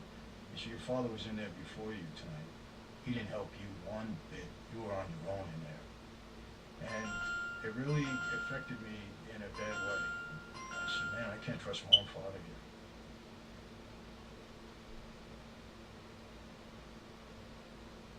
I kind of felt the walls closing in on me at that point. He threw me under the bus in that he didn't defend me. And that's just almost as bad as indicting me, you know, as saying he did it. I said, this money that I'm making, what do I do? Do I stop? This is like a double-edged sword for me. And I didn't have an answer. I didn't have a solution. I said, I'm just going to keep doing what I'm doing. While Colombo Captain Michael Franzese struggles with the consequences of his gas scam, across town in Brooklyn, undercover agent Joe Pistone is about to become an official member of the Bonanno family. An organization who make their money not just from extortion and loan sharking, but drugs. Under the alias Donnie Brasco, he's penetrated the organization deeper than any law enforcement officer in history. He's about to become a made man, but first, to prove himself, he must kill. When I was told you got the contract to kill Bruno in Delicato, I accepted it because what am I going to say? No, I don't want to do it. I can't do it. But we had a plan in place, you know. Sonny sent me looking for him. If I spotted him, I'd call the FBI and they'd come and snatch him and we'd stage a hit. Or if they found him, they'd snatch him and we'd stage a hit. The FBI is faced with an incredible dilemma. What are they going to do if Joe Pistone, a.k.a. Donnie Brasco, is asked to go along with a hit? That's a no-no. They can't do it. But will it blow his cover? And the slightest suspicion could lead to Donnie Brasco's death. So the FBI makes a decision. Joe was not allowed to become a member of La Cosa Nostra.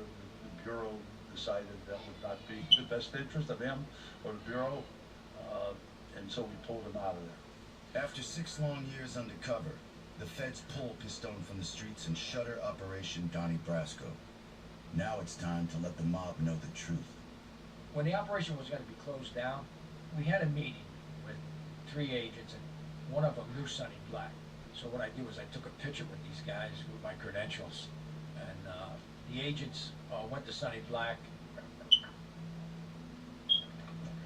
and they showed him a photograph of myself and the guys, and they said, you know, Sonny, we just want you to know that this guy you know is Donnie Brasco is really Special Agent Joseph D. Pistone at the FBI. He's been working undercover for 6 years. And what Sonny said was, well, I don't know. If I see him, I'll know. And that was it. Then they told him that, Sonny, once this comes out, you're better off coming with us, because you know you're going to get killed. And he just told them, look, I don't believe it. And he just shrugged it off. And that was it. And they left. Then he calls Lefty, calls the other guys in the crew. They all go to the Motion Lounge. And he tells them what happened. In the beginning, Lefty couldn't believe it either. Lefty couldn't believe that I was an undercover agent. When he found out, I can't say here on camera what his response is. It wasn't good. It wasn't good. Word spreads in the streets. Bonanno associate Donnie Brasco is actually a federal agent. An infiltration that will soon shatter the American mob. The FBI's Joe Pistone has pulled off an unprecedented coup against the American mob, infiltrating the Bonanno family to its core. But after 6 years undercover, the feds pull him out before he must kill someone or get killed himself. And the news quickly spreads in the streets that the wise guy known as Donnie Brasco isn't what he appears to be. I remember meeting Donnie Brasco, Joe Pistone, with Lefty.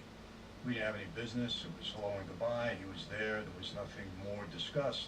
But when we found out what happened, and it was common knowledge on the street that he was an informant FBI agent, it was pretty shocking because he was almost straightened out.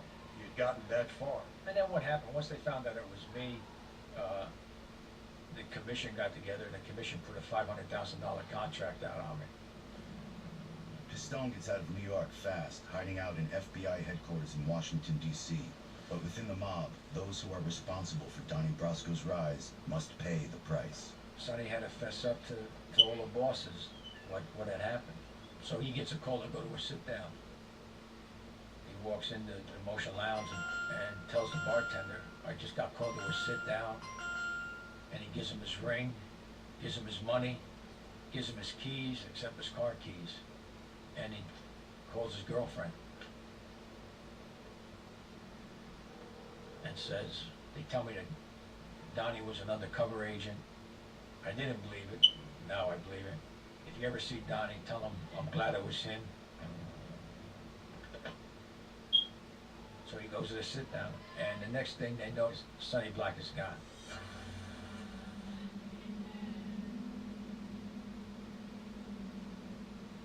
Lefty was on his way to get killed, and surveillance team snatched him up because they heard that, you know, when he gets here, we're gonna kill him, whack him. A year later, law enforcement makes a gruesome discovery. They found Sonny's body in the 82 in a body bag with his hands cut off. And the reason that they did that was he introduced me to bosses that I shook hands with. Did I want to see him die? No. I mean, look, you know, that's not my job. My job is to gather evidence and put you in jail. Lefty, he spends his 15, 18 years in a can, doesn't say a word. Because they took that oath and they believed in that oath. They took that oath and they believed in that oath. But Pistone's not the only one choosing a new path. Across town, Michael Franzese, a captain and top earner in the Colombo family, is becoming disillusioned with his way of life. But that's the least of his troubles. Law enforcement's closing in. I started to feel the pressure in the early 80s, and and the government opened my eyes to it in that they had a major undercover operation on me, on this gasoline case and everything else. It would seem that Michael Francisi is unfortunately following the footsteps of his father. The FBI can allege and say whatever they like. They've been doing it for many, many years. Well, the FBI identified him as a significant target. Informants providing information to the FBI about this up-and-coming, sophisticated gangster. So the FBI came to us and said that they wanted to bring a case against him. And I got a visit in my offices out in Long Island from 2 FBI agents. And they came in to see me and they said, we need to talk to you. And I said, what do you want? And they said, listen, tell us what you're doing and we'll give you a pass. Yeah, right. And I said, well, I don't know what you're talking about with gas, So I knew, I said, man, this is not good. I mean, I really got their attention now. We gathered evidence, primarily from cooperating witnesses, and when he was faced with a lengthy trial and the prospect of getting a very lengthy sentence, people were being convicted 100 years, 150 years. They said, you're going to give me 1,000 years if I go down on this. He decided to plead guilty and to make restitution payments of $10 million, which he pretty much defaulted on. Michael Francisi indicted on 28 counts of racketeering, fraud, and extortion. I made 2 very bad decisions in my life. I trusted my father, look where it got me. I surrendered my life to La Cosa Nostra, and look where it got me. I got death threats, hits all over me. The FBI hates me, everybody on the street hates me, my father disowned me. I don't have a friend in the world. I'm going to spend the rest of my life in this 6x8 cell. And it was the first and only time in my life that I really felt hopeless. Then he kind of shocked us because he came forward and agreed to cooperate. And based on the cooperation he provided, he did get his sentence reduced. I got 4 years on a parole violation, and I spent 35 months and 13 more days in prison, 29 months and 7 days in the hole. And during that time is when I strengthened my faith and started to read the Bible. But Francis gets out and lives to tell the tale. Do I find it surprising that I'm alive? I feel I'm the most blessed guy walking the streets. What should my fate have been? I should either be dead or in prison for the rest of my life. The son who once followed his gangster father blindly into the life now walks away from the mob forever, unscathed. I cannot explain how Michael Francis was able to do what he did. The only speculation you could have is that he paid his way out. Somehow he was able to persuade people in the Colombo crime family not to do anything to him. Really, the only way that ends is when you end. You're in a coffin, it's over. How Michael Francis got out of the American mob with his life remains a mystery to this day. But the worst deeds of Francis's past still haunt him, especially the murder of a close friend, Champagne Larry Carrozza.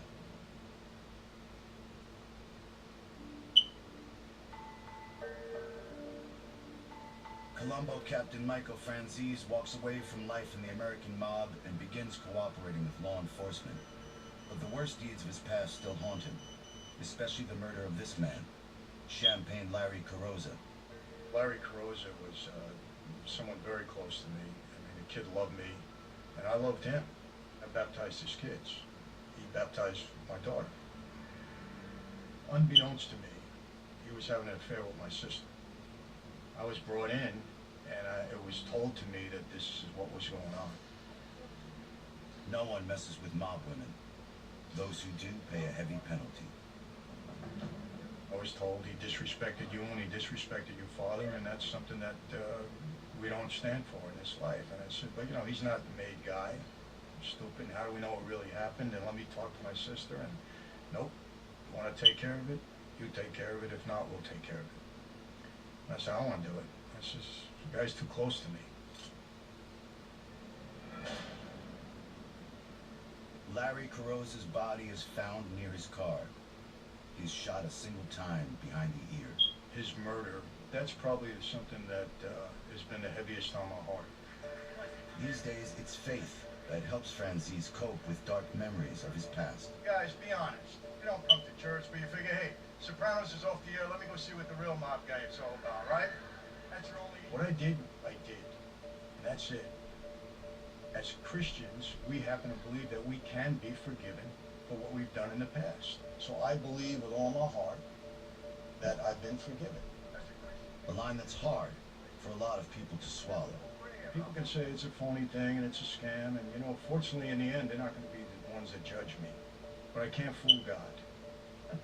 I bless you all. Thank you very much. Michael Franzese is out of the life today, but his father, Sonny, never walked away. My dad's 96 years old.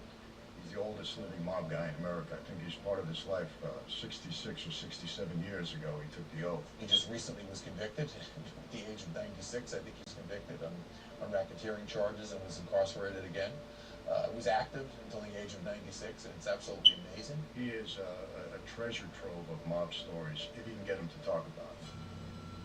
Sonny Franzese is a last holdover from the golden age of the American mob, an era that ends with the success of Operation Donnie Brasco, the historic infiltration of the Bonanno family by undercover agent Joe Pistone. Up until 1970, all you could do with the mafia was like, men with their eyes closed trying to feel an elephant. You would get a little piece of it, but all you could prove was someone who actually committed a particular crime. Joe Pistone did something unique, which is he infiltrated the Bonanno family, an organized crime family, with such success that he was on the verge of being made as a member. In doing that, not only did he collect direct evidence of crimes against the Bonanno family, but he was able to talk knowledgeably about the structure of the whole mafia. This undercover case was the beginning of the unraveling of the mafia in America as we knew it, as it once was.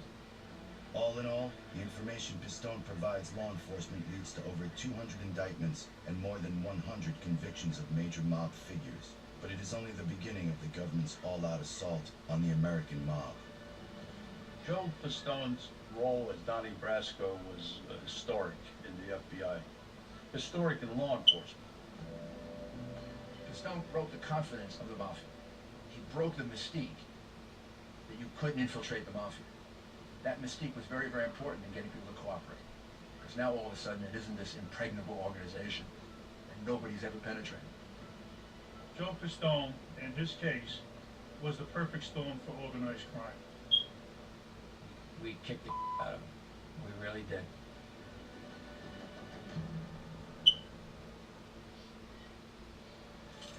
But the American mob still has enormous power in New York City and around the country in the 1980s.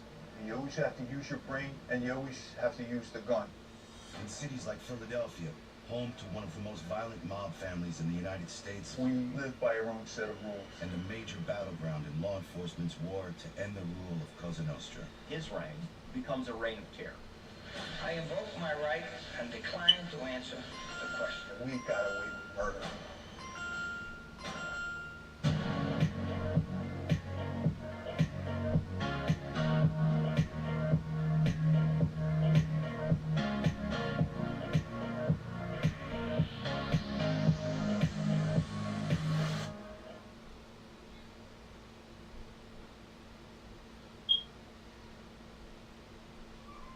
Plan every detail of your vacation with the service you trust from Turkish Airlines.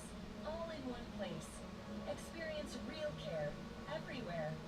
Turkish Airlines Holidays with Turkish Airlines Assurance. I was born and raised in Brooklyn. From the time I was about 4 or 5 years old, I was introduced to the American mob through an uncle of mine. I go to Manhattan, I meet this guy, say, listen, you know what? Johnny Dio says you owe him a favor. You gotta go to Miami. Here's an address and here's a name. And this is what he wants done. And I look and I listen, I say, no problem. A couple of days later, I get a plane, I fly down to Miami Beach. I meet another guy down there. The guy says, come with me. I drive over to a little garage. He says, here's the key to that truck. He says, that's what you're going to drive when you go to this house. He opens up a drawer and he says, now take this with you. I look down and it's a Sheffield knife. He says, and you know what you got to do.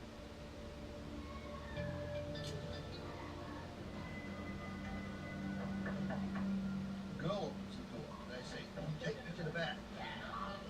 He's at the pool. He's a young guy, like okay, let's go get him. She goes to the back of the house, opens the door, says, John. I tie him to the pool table, and I sit her down. I say, you gotta watch this. I said, what are you gonna do? Took the Sheffield knife, stuck the knife under his testicles and sliced him. She screamed, he yelled, went back to New York and never talked about it. And that's how wild and crazy the mob was in the 70s. I'm laughing. I mean, I'm sure the guy didn't die, and I'm sure he didn't sever his testicles. But there was some blood on the pool table, and I left. And that was the story.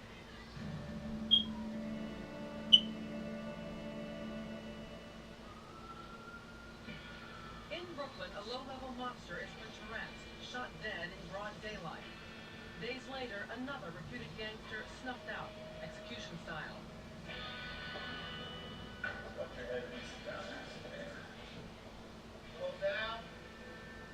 It seems incredible, but not so long ago in America, a hidden empire of crime, violence, and money ruled large parts of this country. These men are witnesses, stepping forward now to tell their story firsthand. A few stay in the shadows for personal safety, fearful of an organization that most Americans know only as legend. It's true name, Cosa Nostra. How would you describe the mob? You know, what is the mafia, La Cosa Nostra, as we call it here in America? Cosa Nostra is a cult. It's a secret society. It's a brotherhood among men.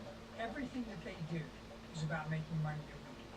The mafia is much more like a pack of rats that eat anything in their path, including each other. It is the most enduring, powerful, vehement, organized criminal organization to exist and to continue in America. So in many ways, you almost had a shadow government that controlled huge amounts of economic activity in a totally unaccountable way.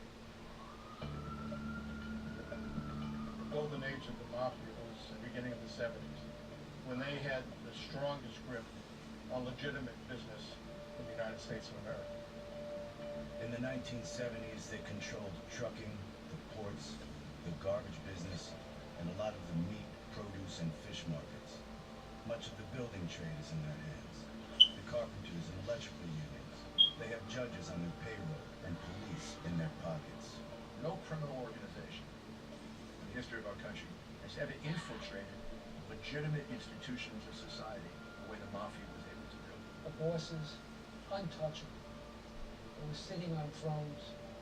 No one could remove them. No one in law enforcement is going to do anything to hurt them. The FBI did not have the tools to deal with a major criminal enterprise like that. By 1970, law enforcement faces an overwhelming challenge.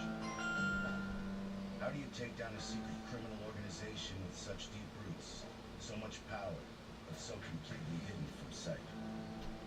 We were faced with a mammoth challenge, and that was, how do you deal with this enterprise? How do you actually have an impact on it? That enterprise is divided into 5 families: Genovese, Lucchese, Gambino, Bonanno, and Colombo. Mr. Colombo, are you a boss of a mafia? No, I am not. Is there a mafia? No, there is not. But Joe Colombo is lying with the confidence of a man who believes he's untouchable. There is a mafia in 1970, and he is one of its most powerful members, the boss of the most violent of the 5 families, the Colombos, and a vicious killer in his own right. In his 20s, he already was involved in a minimum of 15 hits. He was credited for at least 18 or more murders, so he did a lot of work for the family. A lot of work being killing people. And Colombo presides over an army of psychopathic killers. Chief among them, this man, one of his capos, Crazy Joe Gallo. He was a predatory. He was good at breaking legs, shooting people. In the basement, he kept a chained cub lion. And the idea was he put people down to show them that if they got him angry, he might feed them to the lions. But Gallo answers to the boss, and that boss makes a big impression on everyone who meets him. How did you first meet Joe? I met Joe Colombo as a kid. We had a farm upstate that we would go just knew him as Joey. He was a dapper kind of dresser, and people respected him. And he was just a nice guy. So I met him at an early age, you know, before I really realized who he was. Joe Colombo was a mixture of old world and new. Like other bosses of the five families, he's a master of murder and corruption. But unlike the rest, he's no immigrant. He's a second-generation Italian American, born in the United States and comfortable in the public eye. He sees himself as a new generation of boss, and he believes he's being harassed unfairly because he's Italian American. And he also sees a great opportunity that he can become sort of a civil rights leader. I thank God that I was born of Italian birth. In 1970, started the Italian American League, which was supposed to be an organization that showed that Italians were being discriminated against. And in the temper of the time, or 1970s, he was fairly successful at that. Italian American Civil Rights League only formulated because of the harassment that this organization, the Justice Department, were using against our people, bothering pregnant women, breaking down doors, annoying people, intimidating people. Begins attracting attention. TV interviews, magazine interviews. I had just come home from school, and we got a phone call. Joe Colombo's son, Joey Jr., got arrested. We're going to be picketing the FBI building. I said, great, I'll be there. Colombo, was so incensed that his son had been arrested, federal charge that they actually started picketing the FBI office at 69th and 3rd in Manhattan. We walked out of the office there, and they'd call us names. I had a rock thrown at me. It would just miss my head. It bounced off a firebox. Colombo and his legions take the fight to the very doors of the enemy. I start walking the line. Some guys drive by in a car, and they yell out to me, "You guinea," whatever they said, something. And a cop was standing there, and he said, "Hey, shut your mouth and get across the street." And I got arrogant with him. Before you know it, I've got a bunch of cops on top of me, and they hit me with the sticks. They picked me up and put me in a patio. Joey, I remember, as I'm leaving, he puts his head in me. He said, "Don't worry about it. We got everything under control." He said, "Just go, and we'll take care of it." It was a tremendous impression because I saw the power that Joe Colombo had at that moment. It was a good moment for me. You've had a number of successes, haven't you? For example, you managed to get the Justice Department to drop the word mafia entirely. Was that your doing? It was the voice of all the Italian people. Around that time, the producer of The Godfather came to visit Joe Colombo. He sent for him.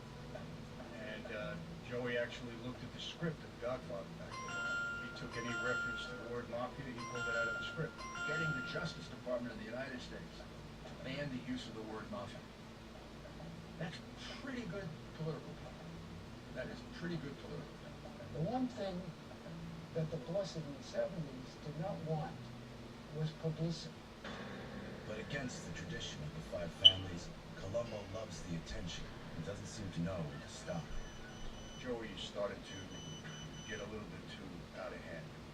The old-fashioned bosses don't like the spotlight. He's beginning to draw too much attention.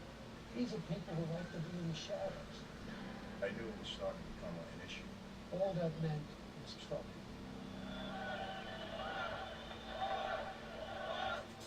Well, the second unity rally was Columbus Circle. Somewhere around 50,000 people attended that rally. The usual hoopla, the vendors, and people waving the banners and talking about how great it was to be an Italian. I had an argument with my mother that morning. She did not want me to go. So she had a dream that something bad was going to happen. And I said, "I'm going."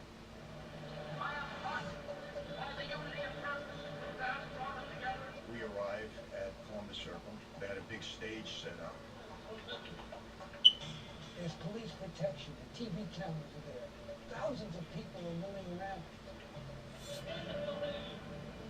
We're in a van with a periscope taking pictures to see who's doing what's what within what. Took pictures, saw enough people. I was on my way back to the office. I remember Joey pulled me over.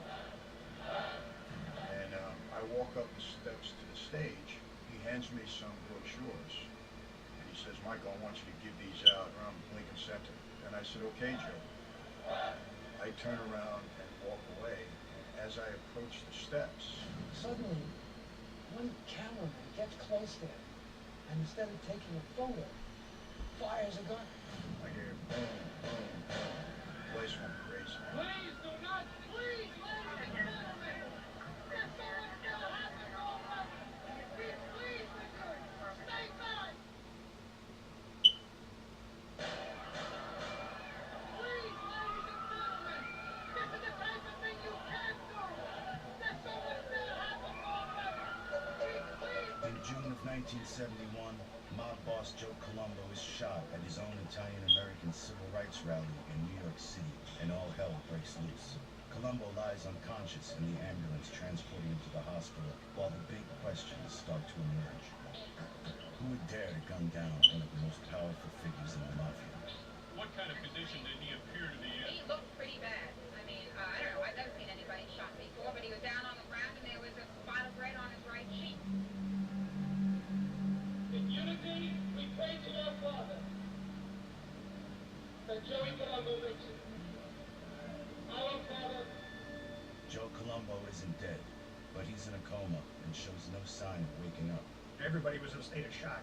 It didn't take us long to find out that a black man by the name of Jerome Johnson was the actual shooter, who himself was killed there by members of the Colombo family. Give us this day our daily bread, and forgive us our trespasses. And our biggest concern then was who did it. Someone had to give the orders. And lead us not into temptation, but deliver us from evil. Amen. Joe Colombo's two days. They knew right away where the finger of suspicion pointed. It pointed to Crazy Joe Gallo.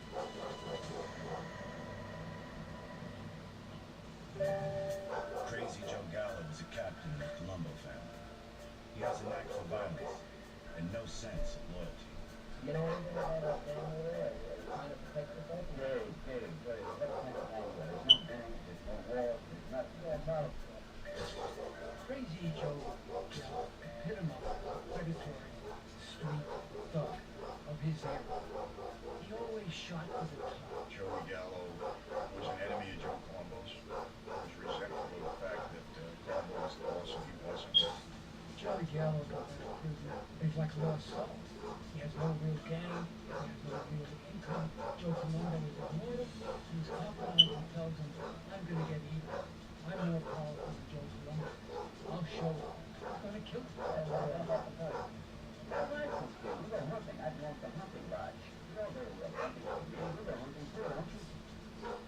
Joe Colombo will lie in a coma for years and eventually die of his wounds.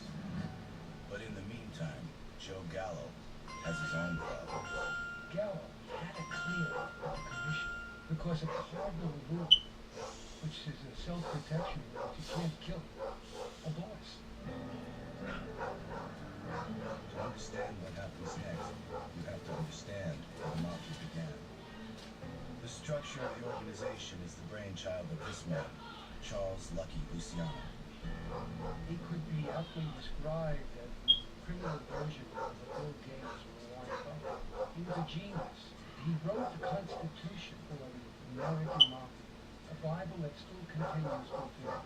He had a vision of what this life should be, and he implemented that vision. Luciano's idea was to set up an organization nationwide, not unlike Roman legions of Italy. In 1931, Lucky Luciano incorporates 5 New York City street gangs into a single unit. These gangs become the 5 families of the modern mafia we know today: Gambino, Colombo, Bonanno, Genovese, and Lucchese. They're governed by a gangster board of executives known as the Commission. The Commission, the 5 mob families board, gets to say who lives and who dies. And that's where Joey Gallo comes in. No question about it. You don't kill a boss without permission and hope to get away with it. There's a contract out on Joe Gallo's life, and he knows it. His 43rd birthday comes around only 10 months after Joe Colombo was shot and paralyzed. 4 a.m., and they go into Little Italy. There's only one place open in Little Italy. The restaurant that's still there today called Umberto's Clam House. Crazy Joe Gallo was sitting there having a spaghetti dinner. They were sitting at a rear table when a man walked in from the back door, fired 3 shots. His face fell into the spaghetti. He manages to stagger out on Main Street, falls on his face, and he's dead. Revenge has been done. The shooting of mob boss Joe Colombo in 1971 and the murder of Joe Gallo in retaliation in 1972 marked the beginning of a new era for law enforcement and the American mob. A younger generation of federal agents and gangsters are about to go head-to-head. Some of the cops are Italian Americans, and most of the gangsters are like Joe Colombo, born in the USA, not immigrants like their fathers. Young guys like Michael Francis, who was standing near Joe Colombo when he's shot. The shooting that day really impacted me when I said, you know what, something's really going on here that I don't quite understand. So Francis turns to the one man who can answer his questions, his father, Sonny, one of the most notorious figures in the entire history of the American mob. Sonny Francis is somebody who was a legendary figure in the world of organized crime, very powerful. He's 100% gangster. Everybody heard of him. Everybody knows him. There's not a person that don't know who Sonny Francis is. He lives the mob code to the T. Law enforcement said he killed at least 30 people back then. Now I think it's 60, which I don't believe. 60 people, I mean, come on. Growing up, Michael worships his father and despises the cops who shot him.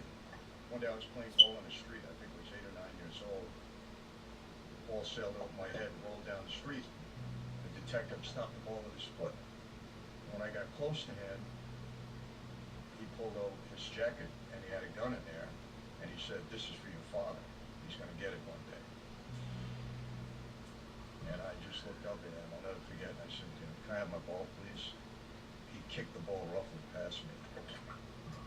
And boy, I hated that guy at that moment. You know, I always say if I was lost when I was a kid, the last person I would go to would be a cop. I always looked at my dad as the hero and them as the enemy. At the time of Joe Colombo's shooting in 1971, Sonny is in prison, serving 10 years for bank robbery. Michael pays him an urgent visit. It was that first really had a discussion about the life. First he got angry with me. He said, "I told you not to be a volunteer. You got to go to school." I said, "I'm not going to school. It's over. I have no desire. I'm part of this. I got to help you out." He said, "Is this what you want to be part of?" And I said, "Whatever I got to do to help you out. I don't even know what I'm really a part of. You never sat down and explained anything to me. But it's time." He says, "If you had to kill somebody, could you do it?" I thought about it. And I said, "You know, if the circumstances were right, I think I could." And he said to me, "Well, that's the right answer. Somebody's going to be in touch with you." He said, "You do whatever you're told." That was it. And that was the extent of the discussion we had. In asking me that question, he gave me a choice. And I made my decision right then and there.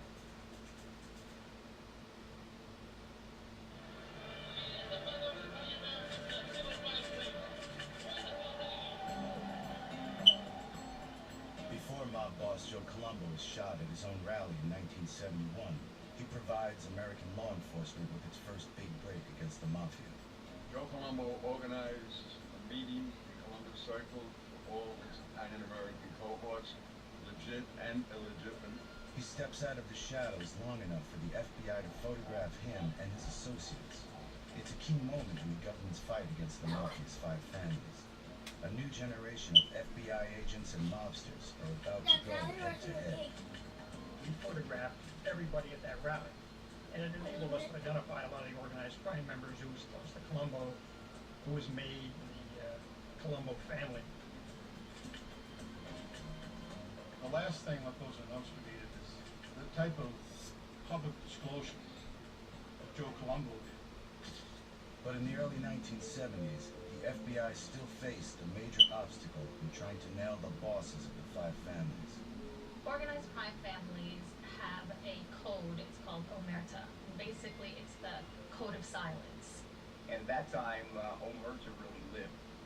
The code really had some substance to it, and people abided by it, which meant that if you were prosecuting the mob, if you were investigating the mob, you really didn't have access to anybody on the inside. Colombo, as well as the other bosses, they knew they were well insulated. They had all these soldiers and other underlings to do their criminal bidding, and they were completely untouchable.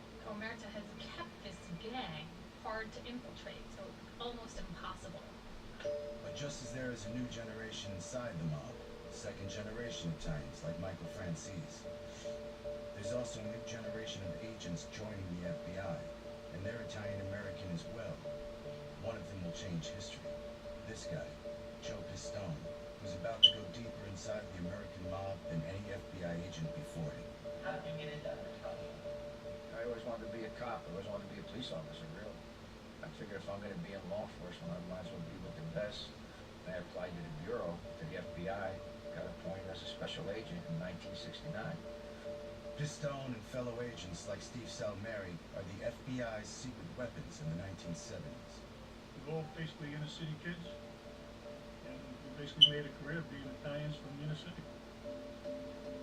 Even though I hung out on the corner with the mob guys growing up, it all went back to your upbringing. I can always remember my dad, saying, you never take another man's money, always be fair, and it's always stuck with me. And I think that's why, seeing these guys, seeing the flash and the cash, you're impressed, but it wasn't like, geez, I want to be like that. Pistone and Salmieri joined the FBI at a low point in its battle with the mob. Agents have a hard time infiltrating mafia neighborhoods. Viewing and watching FBI agents on the street, they all dressed the same. Everybody had the same hat, the same suit. It was easy to spot them. Organized crime knew what police could or couldn't do. And at different agencies, they knew like the FBI wasn't working undercover. And back then, it was a very closed society. You could have worn a breastplate or a sign that said FBI agent and given their name. It was so simple to make them. So the FBI changes strategy. They send in the neighborhood guys without a rule book. When I first started doing undercover in the FBI, there was no training. It basically was guys that were street guys before they came into the Bureau. We really didn't have guidelines, we had no training, and other than we knew that what was right and what was wrong. Street guys like Pistone and Salmieri know that to be credible in the mob, you have to have a specialty. He and I were sent to jewelry school. Took the same course together, and I learned all about diamonds, precious gems. But the newly minted jeweler now needs a solid cover. When you're going into undercover, you need to have an identity. Back then, you pick a name, the government was able to provide you with a birth certificate, took a driving test like anybody else, got a driver's license, and name of Donnie Brasco. He made up social security numbers. He didn't give me a real name. He knows how they operate, and he knows what the dangers are. With Pistone's alias established, Operation Donnie Brasco slowly begins. The Bureau targets mob hijackers as Pistone's way in, and Donnie Brasco hits the New York streets. When I first hit the streets in the operation, we had restaurants and bars picked out where I would go and get my face seen and hopefully get into conversations with people. Well, probably 6 months not having any illegal conversations with anybody. The Bureau spent a lot of time and gave them time to actually infiltrate, which was the key, because they were so used to something fast. To build your persona, your best bet is being yourself. You have to, convince these guys that you are who you say you are. After about 6 months, I'm in there one night. This young lady gets up, goes to the ladies' room. On our way back to the ladies' room, she says hello. And I say hello. The bartender catches this. I call the bartender over. And I said, I want to go on record. It was a mob term. I want to go on record. I did not initiate conversation with that young lady. There was 3 basic reasons to get killed in the mafia. It was either A, you were an informant, B, you disobeyed your boss, or the third possibility was that you slept with a maid member's wife or daughter. That would get you killed for sure. He just nods his head. If you want to talk to her, talk to her. Her friend went bye-bye. You can't go to Disneyland. That meant, you know. But now the guy knows that I'm a street guy. His credibility established, all Pistone needs now is the right invitation, and he gets one from the bartender when he asks him if he likes to gamble. And after I close up, he said, "You want to come out?"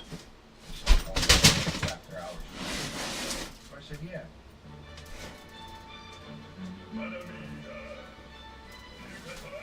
It's a gambling joint run by all the families. It's a bartender introduced me to different mob guys from different families.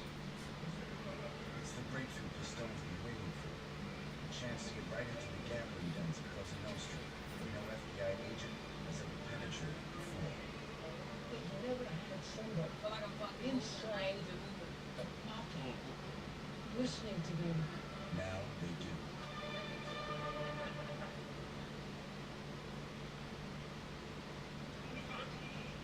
The 1970s are the golden age of the mob, when the 5 families of the New York Mafia operate with impunity and raking millions. But things are starting to change. Undercover agent Joe Pistone, under the alias Donnie Brasco, has infiltrated the mob for the first time ever. It's an operation so secret, most in the FBI don't even know what's happening. Very few agents knew what he was doing. He answered only to 1 or 2 guys, and that was it. Everybody else, there was no discussion of it whatsoever. I mean, I had to be informed, the people that were covering had to be informed. It certainly wasn't general knowledge of the FBI office. You have to know who you're infiltrating. You have to wait for the right, you know, the right moment. Joe Pistone starts at the bottom rung. In the mob, everybody starts out as an associate. Now, an associate is a crook, a guy that has the ability to make money. And how do you do that? By showing that you have the ability to be an earner. Traditionally, to get involved in the mafia, you need to be an associate. You'd be a maid guy would use you. In the beginning, maybe you're a gopher, maybe you're running errands, maybe you're picking up somebody, taking money here or there. Maybe you're collecting sports bets. You did the grunt work for the mob bosses, or the upper echelon mobsters.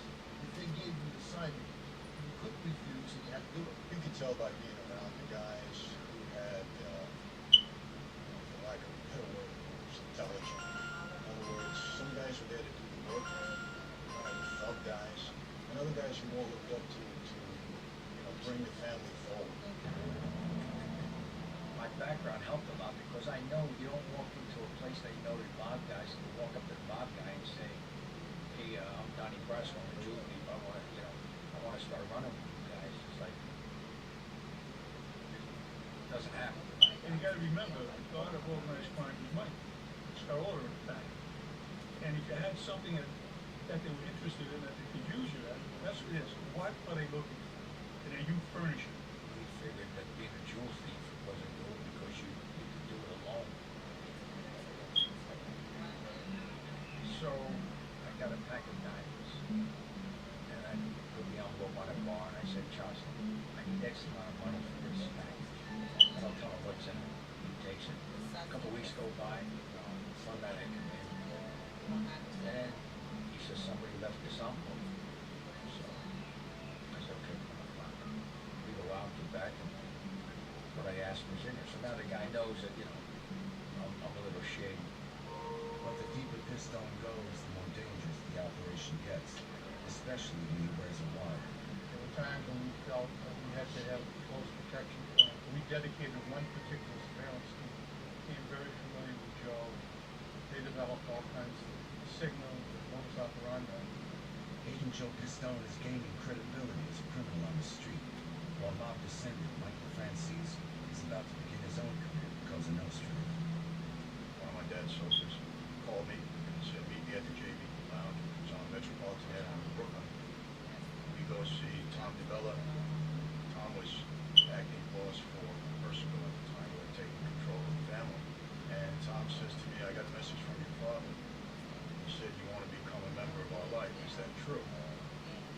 remember saying, yeah, that's what my dad wants. That's what I want. He said, I didn't ask you that. I said, is this what you want? And I said, yes, that's what I want. He said, well, here's the deal. From now on, 24 hours a day, 7 days a week, you're on call to serve this family. If your mother is sick and she's dying, and we call you to serve this family, you leave your mother's side, you come and serve us. From now on, we're number one in your life. You do anything and everything. I'll put you with Andrew Russo as your captain. You do whatever Andrew tells you. So, okay. Andrew looks at me and says, you're going to be busy from now on. He says, meet me tomorrow night on Carroll Street and wear a suit. That was it. Michael Francis is now a Colombo family associate. His education begins and ends with one lesson: how to make money for the boss of the family. As an associate, if you made a score, you gotta make sure you send something up to the boss. $100 in an envelope. Most guys that are associates, not made members, they always have to keep up with their boss. If you get involved and you become an earner, somebody who can be trusted, you become a higher associate. You have to be a good earner. I want you to be the best possible mob guy you can make. I made a score one point. Some guy came to me with a load of meat. I remember $6,000 or $7,000 worth of meat. So I said, Andrew, I got this load of meat. He says, make sure when you get the money, you turn it in. So I bring it, I turn it in. It's like $7 grand, and he takes it. After a day or so, he gives me back $600. I said, wait a second. For 7,000, I get 600 back. I said, I don't like the math here, you know. I saw my father the next time. I said, what did you turn it all in for? He said, rule of thumb, 25% goes to that. He said, you keep the rest. It's really on-the-job training. I mean, nobody prepares you for this. Francis soon finds a much bigger way to earn: a gigantic scam in overseas shipping. For a cut of the take, a friend who works for a shipping company sends Francis fake work orders to repair his containers. Francis doesn't actually repair the containers, but bills the company anyway. And they would cut me a check. We were doing $20,000, $30,000 a month. And all he did was submit a work order, and I submitted a bill. And that was a scam. He became the biggest earner, not only in the Colombo family, but probably on an individual basis among all the main guys in the Prime family. There was only a handful of us that were making real money. He's so successful at earning that the highest honor in the mafia is within his grasp. He's on the verge of becoming a made man. Even though I didn't know the time of the play, so when it would happen, I knew that things were starting to heat up because a couple of guys were all of a sudden being made. So I kind of knew my time was coming.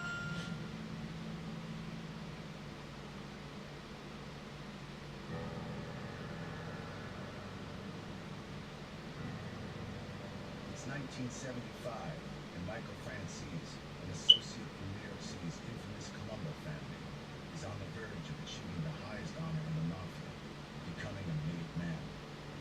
My dad never told me about his particular production. You know, he said, you're not going to know when it happens, but when it happens, you're going to feel good about it. It's a very serious situation, and you're going to get on a high afterwards. He was right. I'm in bed. One morning, it was early, and I get a call from Andrew. And he said, meet me on Carroll Street, such and such a time. He said, dress up. It happened to be Halloween night. It was 1975. Not obviously can't forget. We end up in Brooklyn at Anthony Colombo's catering hall. Then I started to realize this is it. This is my time. To become the made guy, you have to participate in the murder. You were 100% Italian, and you were sponsored by 2 official members. You qualified. You had to go in and take this oath. That was supposed to reveal the secrets of the organization. You can refuse all you want. If they want you to become main guy, they're going to force you to become main guy. It is a lifetime contract. Respect and honor is the whole life. The only way out would be death.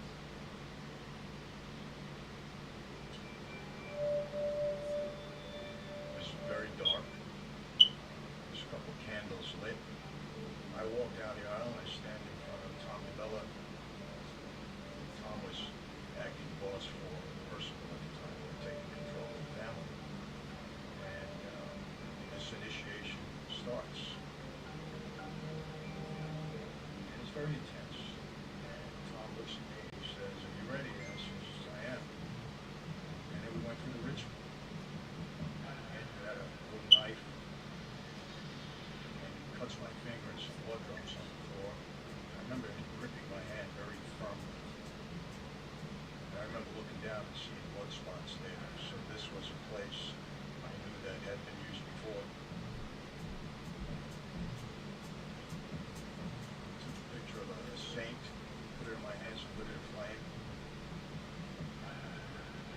Tom started to say to me, tonight, Michael Francis, you're being born again. I'll never forget those words. He said, you're being born again into a new life, our life, our cousin Oscar. You swear to give your life to this, to my cousin Oscar? I said, yes, I do. If you violate what you know about this life, and betray any of your brothers, you will die and burn in hell like this same is burning your hands. And he said, you're a friend of ours. And he hugged me. And he hugs me. And then all the captains line up and they all give me a hug and welcome me, kiss on the cheek. As Tom said, from now on, wherever you go in the world, you'll have a brother there. Don't ever worry about your mother, your sister, your daughter. We're going to protect them. And, you know, I got your back, you got mine. That was exhilarating, you know, that, okay, I made it, I'm here, and now it's up to me to really prove that I'm worthy of the life. As Tom said, let this be a lesson to all of you. We don't earn for you, we're going to earn for us. It's all about earning for the family and doing for us. And he looked at me. I want you guys that are earners to get out there and earn. And then we ate, we had a celebration. And that was it. I went home that night after the talk and I was very exhilarated. And I understood that once you're part of that life, you're a new creation within that life. Michael Francis is now a made man in the Colombo family, moving up from associate to soldier. But undercover FBI agent Joe Pistone is still knocking on the same door, trying to get in. Under the alias Donnie Brasco, he gets his first invitation from a Colombo hijacker named Jilly. He had a club up in Brooklyn. So I go up there and I start hanging out with Jilly. When you're with a particular mafia crew, they go to their social club every day and you hang out with your crew. Every day he walks a line fraught with danger. Playing cards, they're talking about they got a bookmaking operation going. They're talking about they got a club, a bar, a go-go joint, all their illegal activities that they have going on. They're talking about problems within the family, how we're going to make more money, be a good investigator, be a good agent. That's one of the things. Street smarts, you have to be convincing. You've got to be able to carry out the acts that they want. Proof that he's a loyal, dedicated member. And that the door is closed. Because one mistake, the slightest error, my guys suspect that you're an undercover agent, or you might be an informant. You're free. They never hesitate to kill you.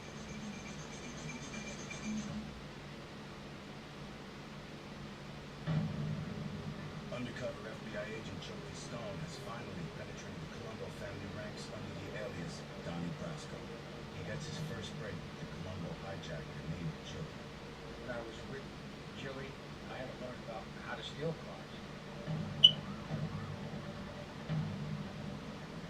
I had to learn how to get under the car, disarm the alarm system, punch your door lock, punch an ignition key. And we'd actually go on lots and take the cars. This was the first time that I stole anything of high value where I actually stole it myself. But not everyone in Jilly's crew likes or trusts the newcomer Donnie Brasco, and his attempt to become an associate within the Colombo family hits a roadblock. I got into a beef with two of these guys.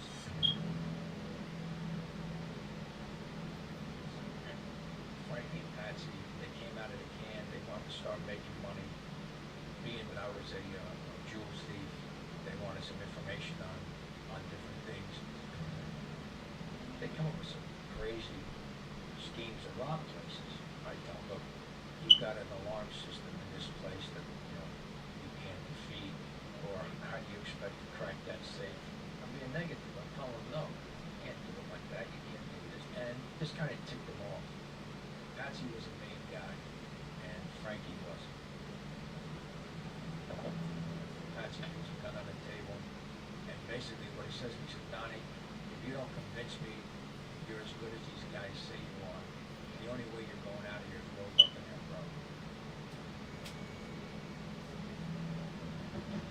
joke is so, and you're wise enough to know that on any level, any mistake, the slightest error could be a death sentence. So Donnie, tell us where you work before New York, tell us who you robbed with down in Miami. These guys you're dealing with are stone cold killers, and they don't want to take any chances. As a street guy, you don't give up on the guys that you did supposedly get scores with. You try to turn the conversation around. How do I know that you didn't become an informant in jail? Not a no. Finally, after about 5 hours, it's all over. As a street guy, if I go to shake his hand and say, look, you know, I understand that, you know, you had a concern, but let's forget about it. That's a red flag in somebody's mind. Because why isn't Donnie mad? He just basically called him out. The only thing he understands in this situation is force. I turn around and I hit Frankie. Why? He's not a big guy. I can't hit Patsy. Now Patsy's punching the hell out of me, but I can't do anything. You lay your hands on a big guy, that's causing me to kill him. So that's another notch in my credibility, because if I was bad, you know, I wouldn't do that. So Stone survives the sit-down and successfully proves himself to the Colombo family. And for the first time, an FBI agent has been fully accepted into the world of the American mob. Law enforcement requires infiltration. The Stone case was a big breakthrough because it filled in a lot of blanks. It identified a lot of people. That's absolutely vital in any kind of successful effort to deal with any kind of organized criminal enterprise. But it's only the beginning of this extraordinary effort by Joe Stone to get inside the American mob. This undercover case was the beginning of the unraveling of the mafia in America as we knew it. Now, as it gets even further inside, the job is about to get far more dangerous. Even though he's established himself inside the Colombo family, an even greater opportunity opens up in the most vicious of all the 5 families, the Bananas. The now family controlled gambling and loan sharking back in the day, but those days were over. They had to find other ways of making money. The Banana family can be fairly characterized as ground drinkers who keep the drug traffic. They would smoke drugs, rob drug dealers, little wild guys. Bananas were really, at this period of time, the worst. The 1970s will see the historic rise of 2 men within 2 of the mob's key families.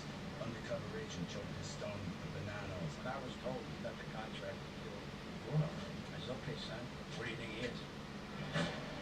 And union man Michael Francis among the Colombos. I had a jet plane, I had a helicopter, I had all the money I wanted. I did whatever I wanted to do. And usher in a vicious new era of bloodshed. Even my own father. With a contract on it.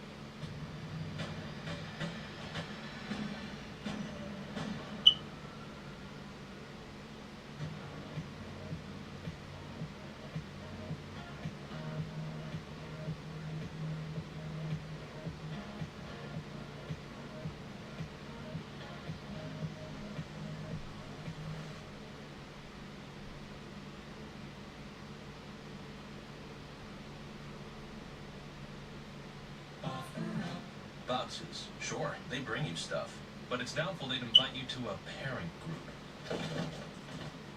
Now Rita, who sold you a stroller on Afra, would love to discover life outside the box. We're iHeart, the #1 online health and wellness store, trusted by millions worldwide. For 29 years, we've celebrated fresh, quality wellness essentials, stored and shipped by us direct to your door. Celebrate with up to 29% off this month. iHeart, quality in every box. Here is report from FBI. Isolation. We're at the top of the 3rd.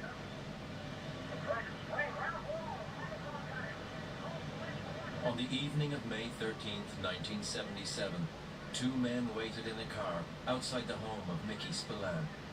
They were there to deliver a message to the head of the Irish mob.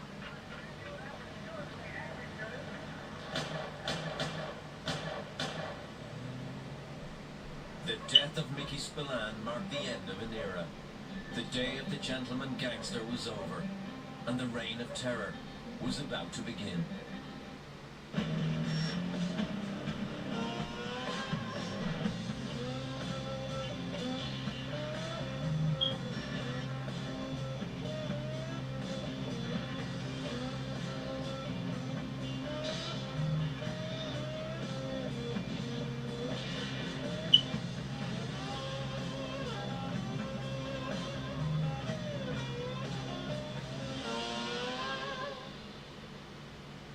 Mickey Spillane was known as the gentleman gangster. He may not have been as brutal or as ferocious as some of the gangsters that preceded him or those that came after him, but he was certainly no saint. There's very much the legend and then there's what's real. And we live in such a black and white world. And there's a whole lot of gray out there. And there are people like my dad who walked in the gray. And they were needed. Because if there wasn't somebody like him in this neighborhood standing his ground, there were 80 people outside this neighborhood that would have loved to come in and take it over. No neighborhood is more significant in the development of the Irish-American gangster than Hell's Kitchen on the west side of Manhattan in New York City. The Irish had used that neighborhood as a base of power. They had criminal influence there, and they also had political influence there through the local Democratic Party Association. New York is made up of all little villages. You know, and Hell's Kitchen would be just a village. And we all knew each other, and, you know, we took care of each other. It was into this world that Mickey and his twin brother were born on July 13th, 1934. They were the youngest of 7 children. Their father, John Spillane, was an Irish immigrant who had come to America from County Kerry. He settled in New York, and he raised a family, but he didn't live to see the twins grow up. His dad died when he was 9. Most of his older siblings were all fighting World War II at the time. He was 43, 44. So you had these, 2 9-year-old twins running around with really no guidance. They lived in 48th Street. We lived in 49th Street, so I knew Mike when he was very young. Mike was, well, like every other kid on 10th Avenue. You'd be tough. You had to be tough. I mean, I was tough when I had to be tough. You know, because you couldn't back down. You know, if you back down, then you'd be pushed around all over the place. So you just stand there and fight. Mickey Spillane, as a teenager, like a lot of kids in that neighborhood, was just a young guy who could occasionally get himself into trouble. At the age of 16 or 17, I believe it was, he tried to rob a movie theater in nearby Times Square. The Times Square neighborhood is right alongside of Hell's Kitchen. Spillane wanted to move up in the world, and this was his chance to show the Irish mob that he had what it took to become a gangster.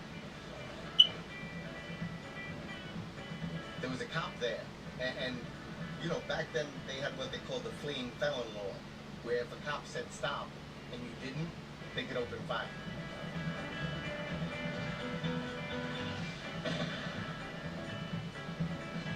And he shot my dad in the back, and my dad fell underneath the marquee of a movie theater that read The Thief.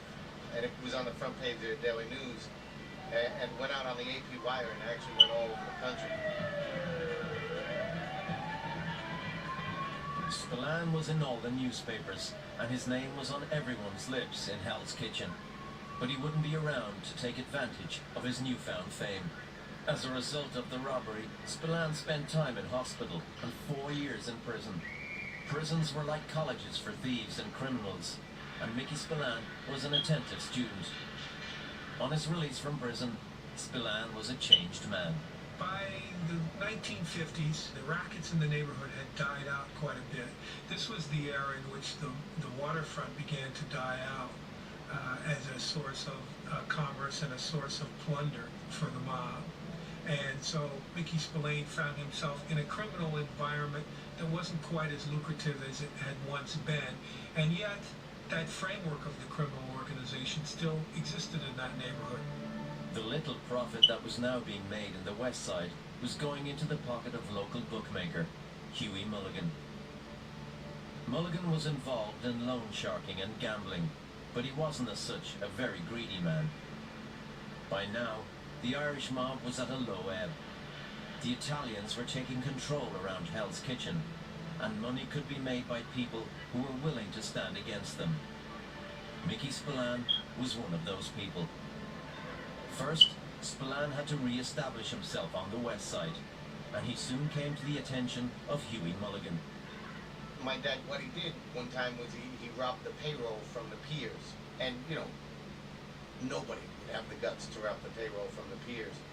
And that was controlled by people like Huey Mullen. And nobody knew exactly for sure it was my dad, but Huey had his suspicions, and Huey actually really liked the fact that this guy had the guts to do that, and he hired my dad. People started to see that Spillane had a certain something that maybe the average criminal didn't have. He was a handsome young guy.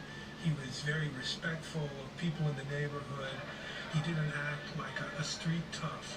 Although he was perfectly capable of operating within that world, he had more polish than the average criminal. People saw that he was someone who was quite possibly capable of leading the rackets in the neighborhood. Mickey Spillane was going from strength to strength, and his leadership credentials were further bolstered when he married Maureen McManus. The McManus family, known in the neighborhood as the McMahon-I, had ruled the Hell's Kitchen Democratic Club going back to 1902. My sister was always like the princess of the neighborhood. My father's only daughter. My father wasn't too happy about the marriage. In fact, he said that, he's going to break her heart. My mother was very much, the pride, the McManuses. She was the queen of Hell's Kitchen. And my dad, because of his good looks and his charm, was really the king. So it's only kind of, made sense that they met. People outside of the neighborhood might have a hard time understanding how a preeminent racketeer and criminal figure in the neighborhood marries into the preeminent political family in the neighborhood. But this is the American story. In Hell's Kitchen and in New York City and so many large urban environments in the United States, this was the process by which not only the Irish, but by which most immigrant communities moved up and out of the ghetto and achieved what we call the American dream.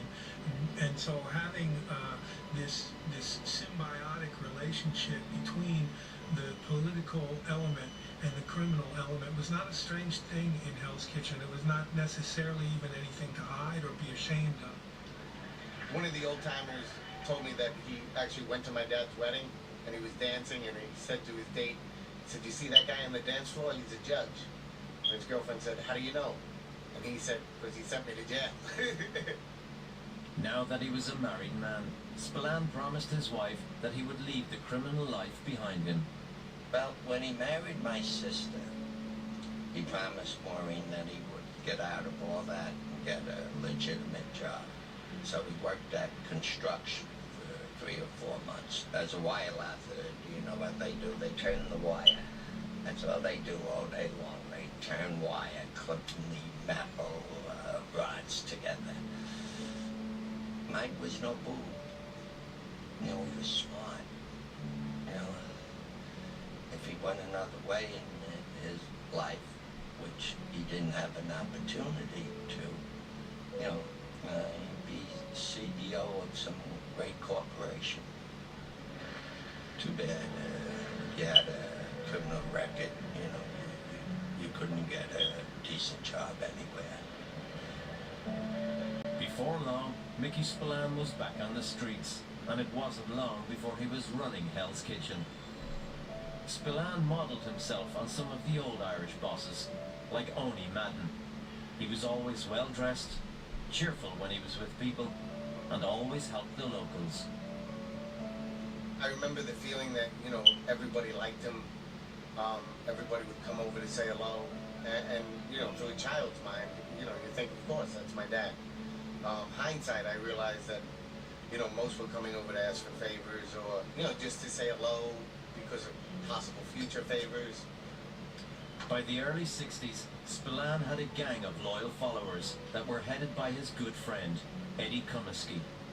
It was a good time for the Irish in America. In Washington, John F. Kennedy was inaugurated into the White House, and in the west side of Manhattan, Mickey Spillane ruled from his own White House, the White House Bar, which he opened in 1960. But there was trouble looming for both men.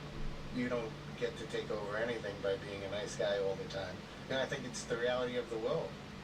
You know, when you're in that business and you know, you're dealing with tough people, you have to be tough. By the 60s, Mickey Spillane ruled the Irish mob in the West Side, but he was an old-style gangster. Society was changing fast, but the same couldn't be said about Spillane's operation. By now, the underworld had changed in the major cities of the United States.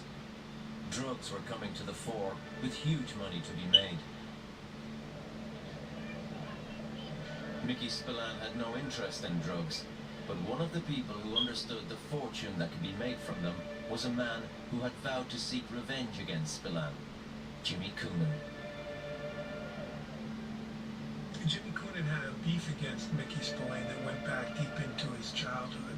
Supposedly, Mickey Spillane had kidnapped Jimmy Coonan's father, John Coonan, and had held him for ransom in the basement of the White House Bar, which was Mickey Spillane's bar on 45th Street and 10th Avenue.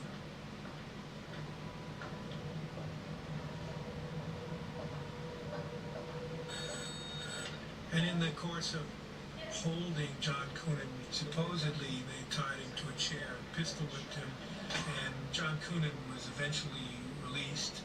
But the humiliation that John Coonan had experienced was passed along to Jimmy Coonan, and Jimmy Coonan held a grudge against Mickey Spillane that would become a motivating factor in Jimmy Coonan's attempts to challenge Mickey Spillane's authority in the neighborhood. The whole world was changing. The whole sense of community was being lost. And I think some of the younger guys that were coming up were very much involved in drugs. You know, there was a big economic decay here in New York City in the 70s. Everything was drying up, except for this drug trade. And you know, the people that were standing in the way of this movement were, you know, very much people like my dad. And I think my dad's way of life was becoming a dinosaur. And dinosaurs become extinct. By the mid-60s, Coonan had formed his own gang to rival Spillane's operation, and soon the two factions were involved in a war for control of Hell's Kitchen. There was violence, there was killings, there was shootings in the street, there was a kind of a violent intimidation that really engulfed the whole neighborhood. The young criminals, they were all hopped up, started shooting people. You know, where drugs hit, you have violence.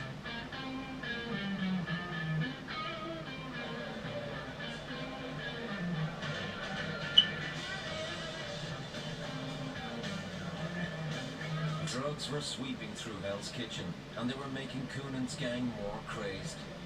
Coonan was paranoid, and he hired Eddie Sullivan, a local gangster, as his personal bodyguard.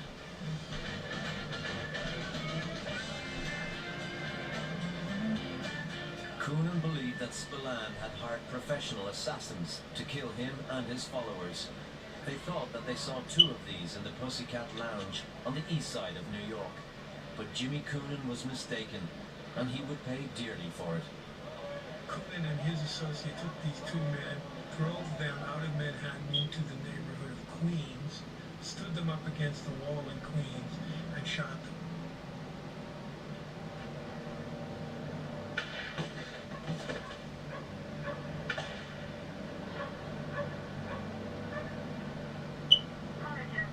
One of the men they shot survived and was able to identify Jimmy Coonan as the shooter. So Jimmy Coonan wound up doing time for this shooting and was removed from the neighborhood for a while. Even though Coonan was out of the neighborhood at this time, Mickey Spillane still had a lot of trouble because of his rivalry with the Mafia in New York. This rivalry came to a head around the construction of a major convention center on the west side of Manhattan called the Jacob Javits Center. A project of this size was worth a fortune, but nothing was going on in the city without the Italians knowing about it. The Genovese family had struggled with the Irish mob for years for control of Hell's Kitchen. With the Jacob Javits Center on the horizon, the Italians were determined to end Spillane's reign. The head of the Genovese family, Tony Salerno, decided to forget about Mickey Spillane, and he began attacking his strongest and most powerful henchmen. Over the course of about a year and a half, Spillane's 3 closest associates were murdered in New York City, and Spillane began to get a sense that these murders were coming closer and closer to him, and that he might be next on the list. Spillane was cornered, and there was more to come. After 10 years, an old enemy was about to return to the streets of Hell's Kitchen.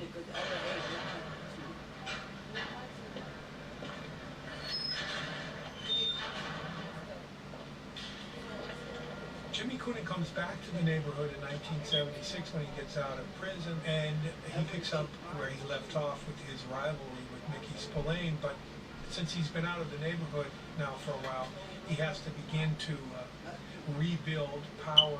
And so Jimmy Coonan begins to forge a relationship with a capo in the Gambino crime family by the name of Roy DeMeo. Mickey Spillane was now fighting a war on 2 fronts. He didn't have many options left. He decided to leave Hell's Kitchen before it was too late. When we moved out to Queens, I felt like the reason was it was a nicer apartment, the schools were nicer, the area was nicer. You know, I didn't find out until later, you know, the real reasons why we had moved out, which is because, you know, the walls, so to speak, were kind of closing in on my dad, and he really wanted to protect us and took us out there. That crowd, you know, they were threatening to kill Maureen and the kids, you know. And she got very sick. The fear she was constantly under, possibly some nut going shooting her kids. And today she's still not well. You know, she's on medication all life, you know, because of fear. With Spillane gone from the west side, Jimmy Coonan was able to use his Italian contacts to take control, but he still wasn't happy. As Jimmy Coonan tells Roy DeMeo, you know, I can be boss of the neighborhood, but I'll never really be boss of the neighborhood as long as Mickey Spillane's still alive. Mike came to the club, but he wouldn't come into the club because he'd be afraid of being trapped. Wasn't this one? It was down 49th Street. And so I went outside and said, Jim, I'm marked. He says, I can't find who's after me. He said, just see if you can help me find out. Let me sit down with them. We'll work something out. That was Mike. We'll work something out. For Spillane's enemies, the time for talking was over. And on May 13th, 1977, they moved against him. My brother and I were watching TV with him, and he had said that a friend was stopping by. So it was late at night, it was about 11 o'clock. And I was in the kitchen getting a glass of milk, and the buzzer rang.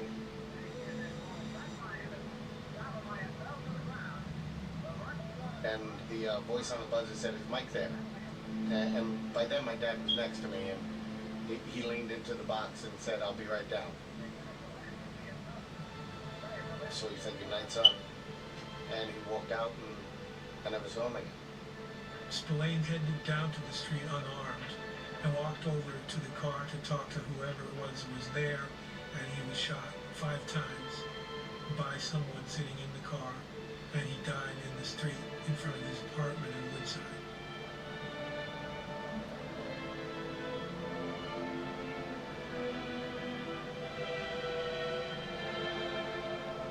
My sister had come home and said to my brother, who was still on the couch, somebody was killed in front of the building.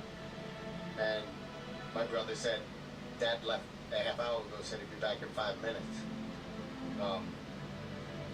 So I think that that's when we knew that it was Dad. Mike was a good guy, overall. You know, none of us are angels. You know, he probably took care of more people in his lifetime than he hurt. The best way I can put this is, my Uncle Jim, my dad, Huey Mulligan, Oni Madden, they did their job. And their job worked. And their job was to take the poor immigrant Irish, move them up to working class, move them up to middle class. When they got to middle class, they did what they were supposed to do, and they moved out. So what was left was a void and a handful of us that saw the end. The removal of Mickey Spillane ushered in a whole new era of organized crime on the west side of Manhattan.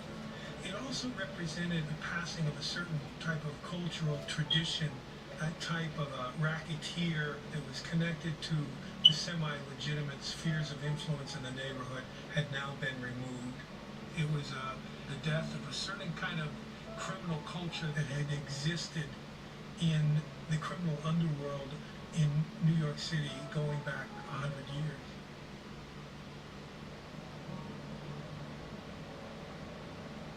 The death of Mickey Spillane marked the end of an era. Now, Jimmy Coonan and his crew had complete control of the West Side in New York. A reign of terror was about to begin. The reign of the Westies.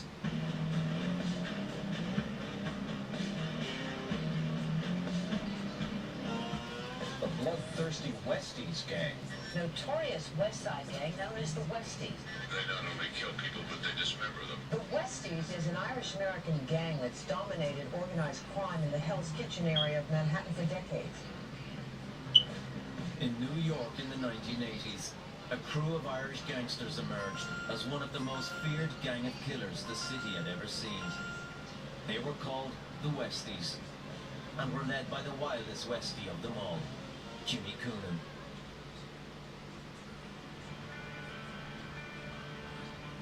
The death of Mickey Spillane, the head of the Irish mob, in May 1977 was the end of an era, which finally gave power to Jimmy Coonan and the Westies to take over the West Side. Mickey Spillane, always thought of as kind of a gentleman gangster in the neighborhood, had now been removed. And so now we're into a whole new generation of gangsterism on the west side of Manhattan, led by the likes of Jimmy Coonan. Jimmy Coonan was finally running things on the west side, but it had taken him a long time to take over from Spillane. Their rivalry had begun 20 years earlier, when Jimmy Coonan was still a teenager in Hell's Kitchen. Coonan was unlike the other famous criminals who preceded him. His father was an accountant, and the family had a comfortable upbringing. But the Spillane-Coonan war went back years, when Spillane and his gang had badly beaten Coonan's father. Supposedly, Mickey Spillane had kidnapped Jimmy Coonan's father, John Coonan, and had held him for ransom. And Jimmy Coonan's deep resentment about the way that his father was treated by Mickey Spillane gave birth to what became known as the Coonan-Spillane Wars. At the height of the Coonan-Spillane Wars in the 1960s, Coonan was sent to prison for 10 years. Prison transformed Coonan into a tougher and smarter criminal, and he emerged back onto the streets, determined to take over the Hell's Kitchen rackets and have his revenge on Mickey Spillane.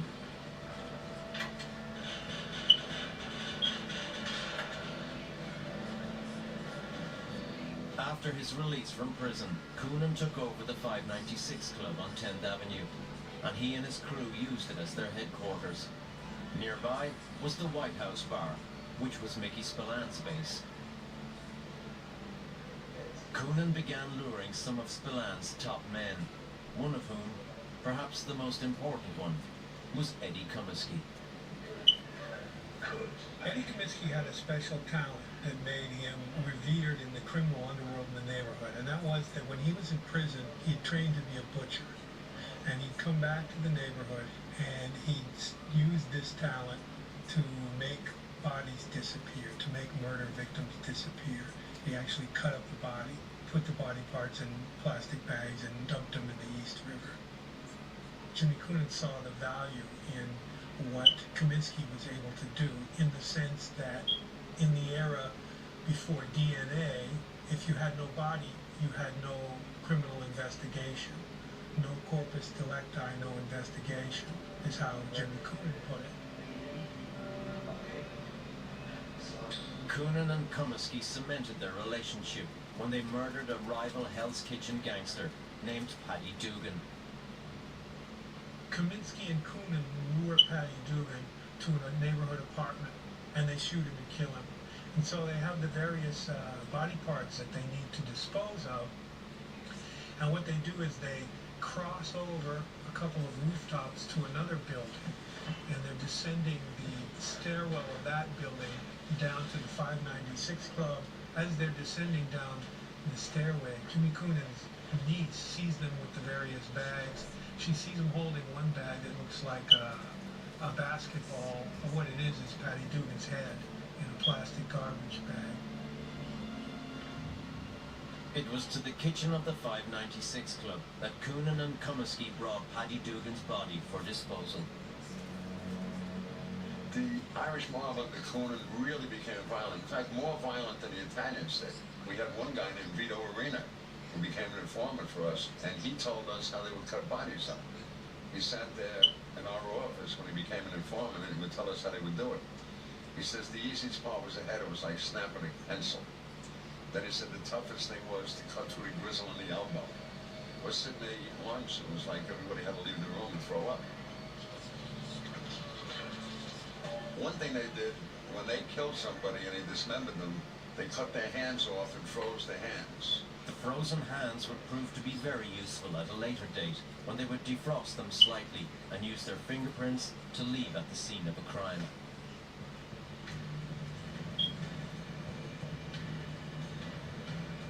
Paddy Dugan's brutal murder was a sign of the levels of violence that would become a trademark of the Westies' bloody reign. The violence was escalating, and nobody was safe on the streets of Hell's Kitchen. In 1977, Coonan got word that Eddie Comiskey had been gunned down in a bar on 10th Avenue. Coonan knew he needed somebody to watch his back, and he had the perfect candidate in mind. Francis Mickey Featherstone is another one of these Hell's Kitchen archetypes who really became kind of a larger-than-life figure in the lore of the neighborhood.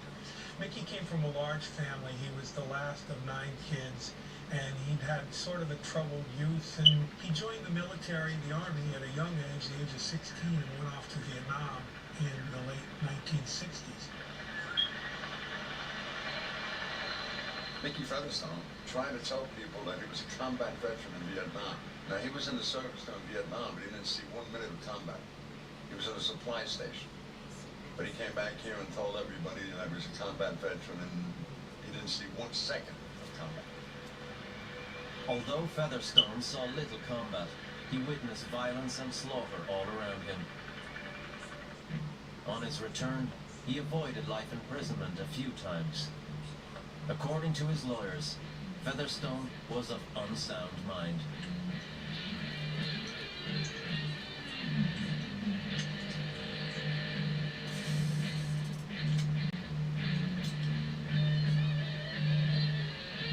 Featherstone was establishing a kind of a reputation as a loose cannon in the neighborhood, and now he had created enough of a profile for himself in the neighborhood that Jimmy Coonan recognized Mickey Featherstone as quite possibly a person who would be good to have in his own organization, someone to be afraid of, someone who was maybe crazy enough to do almost anything.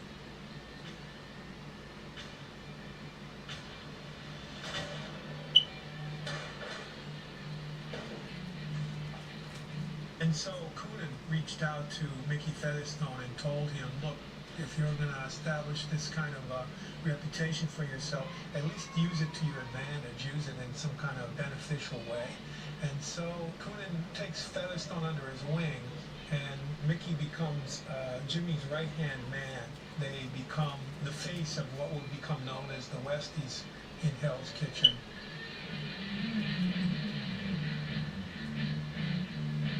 With Featherstone by his side, Jimmy Coonan made his move to take over the West Side, and within a year, his main rival, Mickey Spillane, was eliminated. Now Coonan was the boss of the Irish mob in Hell's Kitchen, but he wanted more, and soon developed a relationship with a mafia crew from Brooklyn.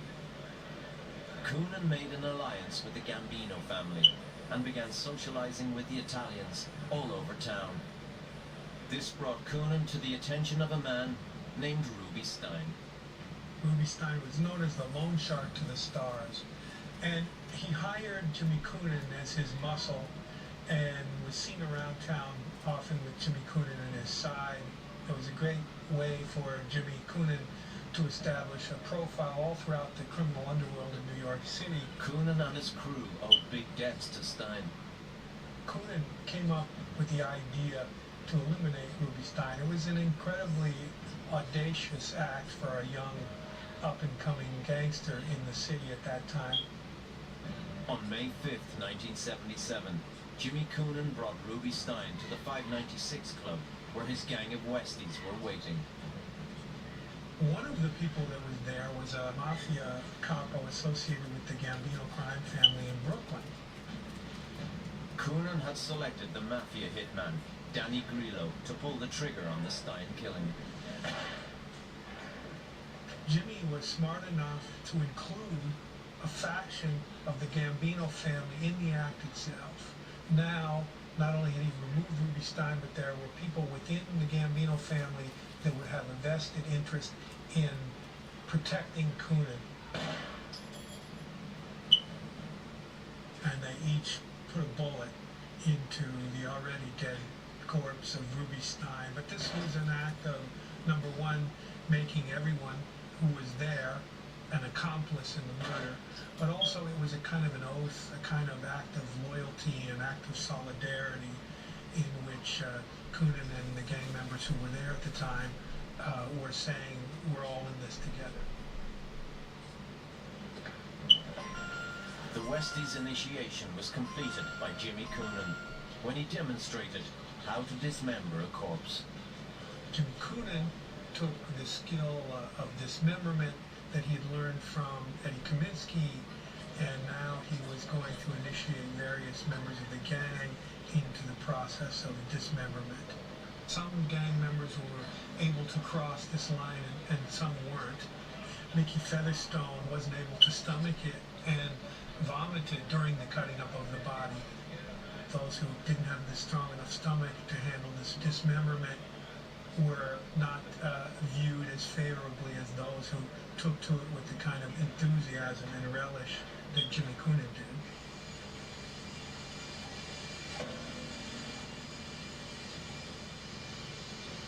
Mickey Featherstone had now seen how far Jimmy Coonan was prepared to go to increase his power and wealth. But if he had any doubts about his boss, he kept them to himself. For now. There was a problem with the Ruby Stein murder, and that was that the torso, Ruby Stein's torso, floated to the surface and washed ashore in the borough of Queens in Rockaway Beach. We only found the torso of his body, and we identified him from an appendicitis operation he had while he was in prison. And that's the only way we could identify him. They knew Coonan and Featherstone, they were the ones who killed and cut up Ruby Stein. The police could not officially link the Westies with Ruby Stein's murder. But they weren't the only ones who wanted to find out who killed him. Paul Castellano, who was the boss of the mafia at that time, the capo dei tutti capi, the boss of all bosses, demanded a sit-down with the West Side Irish, with Jimmy Coonan. Coonan wasn't sure whether this was going to be the beginning of a beautiful relationship or if this was going to be the end of his life. And so a group of the Westies were supposed to be on call, and if they didn't hear from Coonan by a certain designated time, that they were supposed to arrive in Brooklyn with guns ablaze and kill everybody in sight. That was the plan.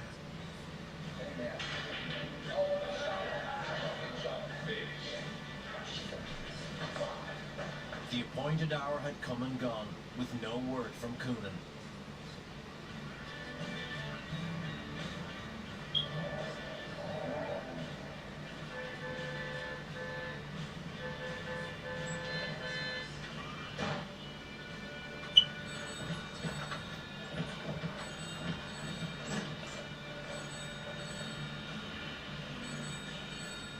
It was lucky for Coonan that the Westies were running late, or things could have turned out very differently.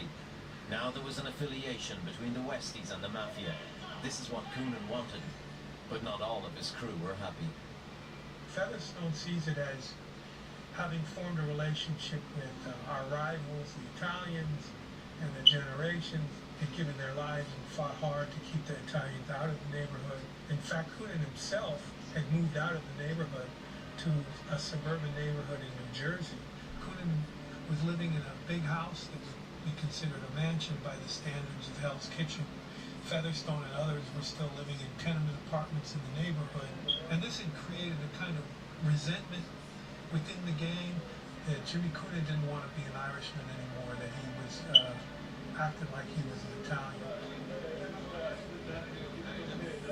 Now, the fact that they had formed this relationship with the Gambino family meant that they were now doing a lot of criminal activity on behalf of the Gambino family. One particular murder contract they had been given was to take out a union official. They'd come very close to shooting the guy on the waterfront, but the murder didn't happen, and they were all frustrated about it, and they reconvened at a bar known as the Placa Bar. Tensions were running high in the gang, and that night while drinking in the Placa Bar on the Upper West Side, they met with a gangster called Harold Whitehead, or Whitey as he was known. Jimmy Coonan had always had a beef with Whitehead, and Whitehead went down into the basement restroom of the bar. A couple other members of the Westies, including Jimmy Coonan and Featherstone, went down there to smoke a joint in the restroom with Whitehead.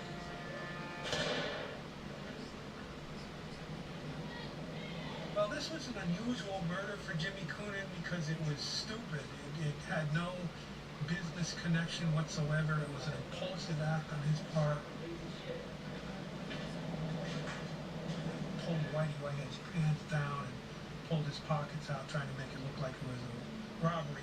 And they fled. They left his body there. And they'd left a lot of evidence relating to that shooting.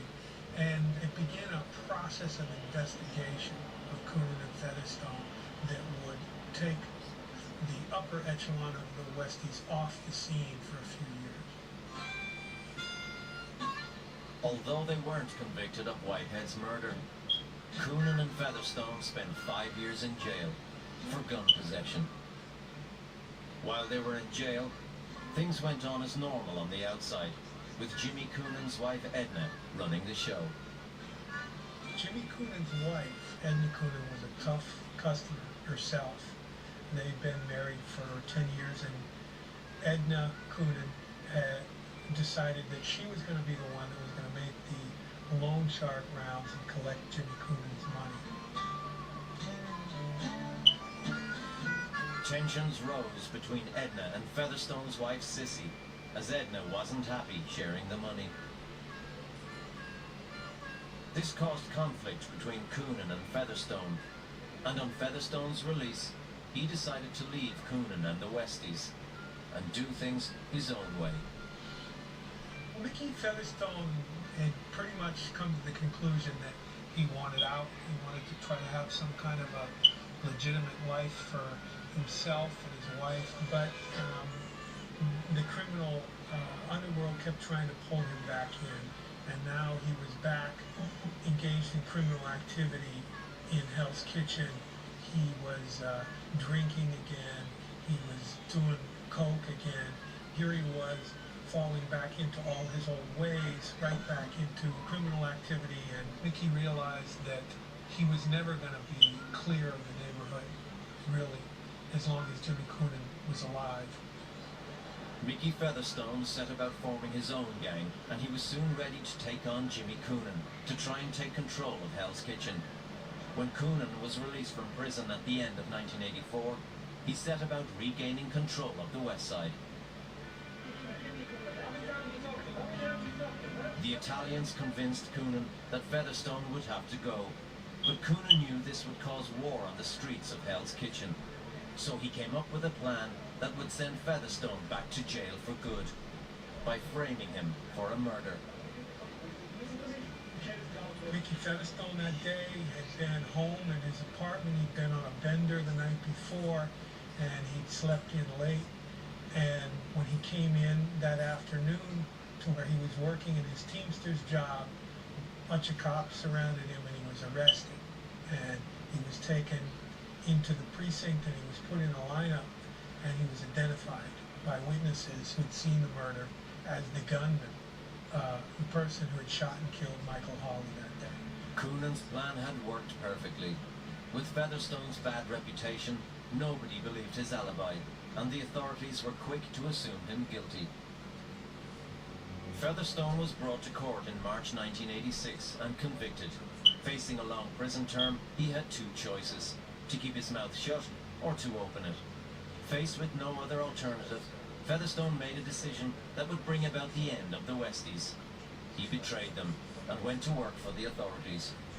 Mickey Featherstone lured a couple other members of the Westies to a meeting in the visitors' room at the prison, and he got them to divulge certain aspects of the Michael Hawley murder, and a recorder had been planted in the visiting room, and so these recordings became the foundation of Mickey Featherstone, number one, getting his murder conviction overturned, and number two, paved the way for what eventually became his testimony against the Westies at a major trial that took place in late 1988 in New York City.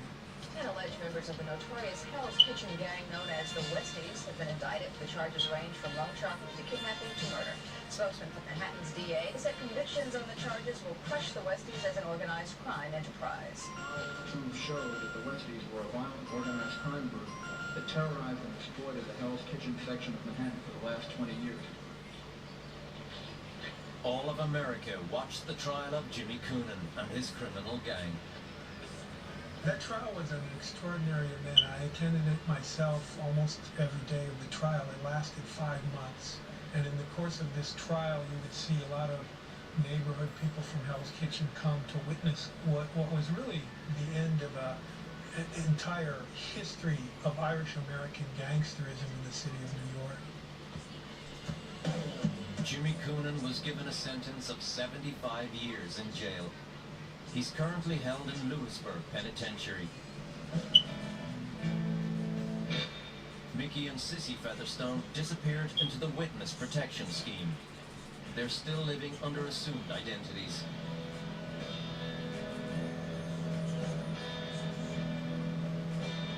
The Westies were the last real Irish gangsters in New York.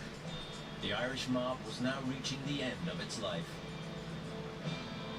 But it wasn't dead yet.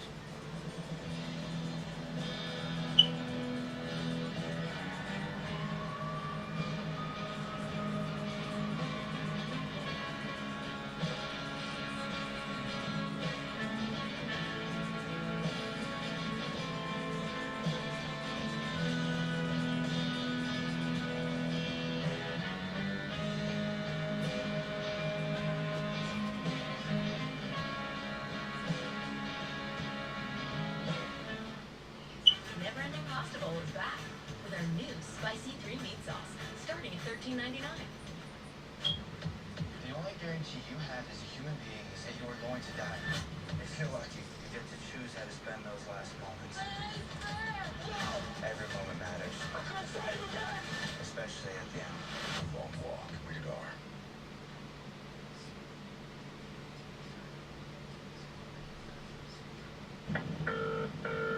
Thirty-three-year-old male found dead a few days ago. Someone amongst them is our killer. Oni Madden was buried on the evening of April 24th, 1965, in a cemetery near his home in Hot Springs, Arkansas. His neighbors reflected on the quiet man they had known for 30 years. But others in the congregation had memories that went back further. They remembered a man they used to call Oni Killer Madden, Duke of the West Side.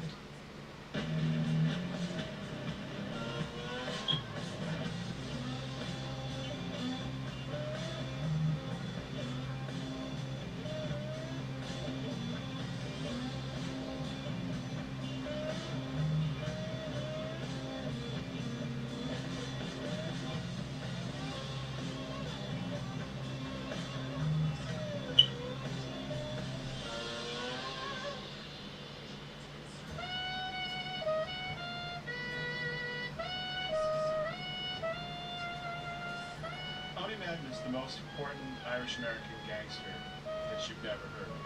He's the most important American cultural figure that you've never heard of. He's one of the most important political figures that you've never heard of. And the reason you've never heard of him is that he made it his point for you not to hear it. Owney's father, Francis Madden, was from Mayo, and his mother, Mary O'Neill, was from Sligo. Shortly after they married, they moved from the west of Ireland to Liverpool in search of a better life. Owney Vincent Madden was born there in 1891, the second of 3 children. The mother left from Liverpool and sailed to New York ahead of her family. We know that his father, Francis, died in Liverpool, and that the 3 children came over by themselves in 1904, and then she lost Owney almost immediately to the streets. Mary did her best to keep control of the family. They settled in a 1-bedroom apartment on 10th Avenue, in the middle of Hell's Kitchen. Hell's Kitchen, like the Five Points neighborhood of an earlier generation, became notorious as a breeding ground for gangsters. And there was one gang in particular, the Gophers, were a large gang based in Hell's Kitchen. They controlled much of the street-level criminal activity along the west side of Manhattan. Hell's Kitchen was gangs of New York territory, known as Hell on Earth. Living here meant you had to know how to survive. Owney knew that in Hell's Kitchen, the only ones who had anything were the gangsters, because gangsters took what they wanted. And tough gangsters kept what they had. Madden established himself in this criminal universe as someone who was quick with his fists and quick with a gun. He had allegedly killed 5 people by the time he was 16 years old. He saw this world of violence and gangsterism in Hell's Kitchen as a way for him to rise up in society. And by the time he was 16, he had established such a reputation that he was the leader of the Gopher gang. Madden wasn't a very big man. He was sometimes referred to as that banty little rooster from hell, a kind of typical hot-headed Celtic punk. He would brain people with lead pipes. He shot an Italian named Luigi Malanucci over some imagined slight.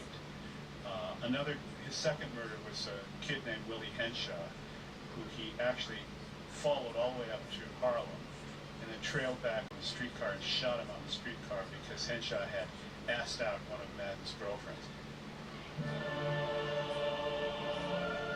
Owney soon earned the nickname that would remain with him for life, Owney the Killer. This name cast fear into the hearts of everyone on the streets of New York. When he killed Willie Henshaw, although he did it in full view of everybody on the streetcar, nobody would testify against him. Owney Madden had a long juvenile criminal record, but perhaps one of the most distinctive aspects of the Irish-American Underworld was the way in which the criminal apparatus had the ability to manipulate the system, both the political system and the judicial system, to get out of prison, to be sent before a judge who was bought off by the machine, who was part of the Tammany apparatus. Owney disregarded the law, but gang law was another story, and before long, Madden was causing trouble with rival gangs also. The Gophers were rivals of a downtown gang known as the Hudson Dusters. The Hudson Dusters were located in the lower portion of Manhattan, also on the waterfront. There often was a rivalry between these 2 gangs for control of various criminal rackets along the waterfront.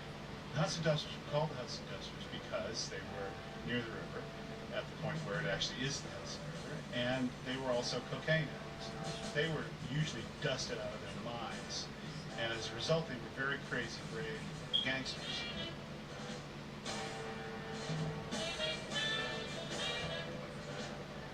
Up until then, Owney seemed to be living a charmed life.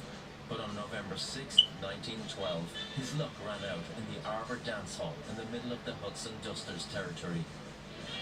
The Dusters had been after Owney since the day he killed Luigi Malanucci, and they wanted revenge. They knew about Owney's weakness for women, and they had the perfect bait for him. He was talking to her in the dance hall when a number of gunmen, unbeknownst to him, had entered the club. He didn't notice Hudson Dusters coming up behind him. So before he knew it, even though he was armed, he was surrounded. He was shot. They pulled out their guns and they emptied their pistols into him. They tattooed him from the breastbone to the groin, basically. They shot him 11 times, left him for dead on the floor of the dance hall. The police arrived, took Oni Madden away, didn't know whether they were going to be going to the morgue or a hospital because he had 11 bullets in him.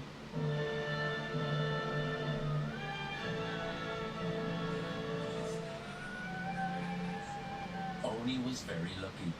He was brought to hospital where he had 6 bullets removed. 5 more were left in his body, and they would go to the grave with him. The doctors were surprised at how quickly Oni recovered. But they didn't know why he was in a hurry back to the streets. The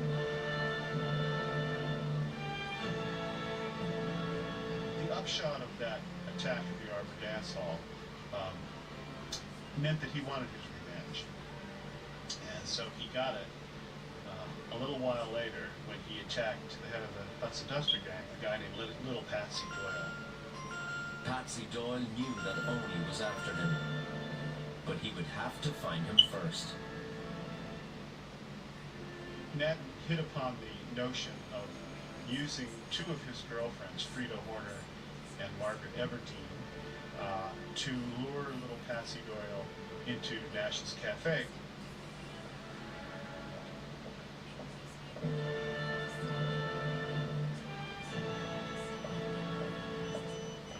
Patsy Doyle took the bait, and he was lured to a bar where Oni had 2 gunmen waiting.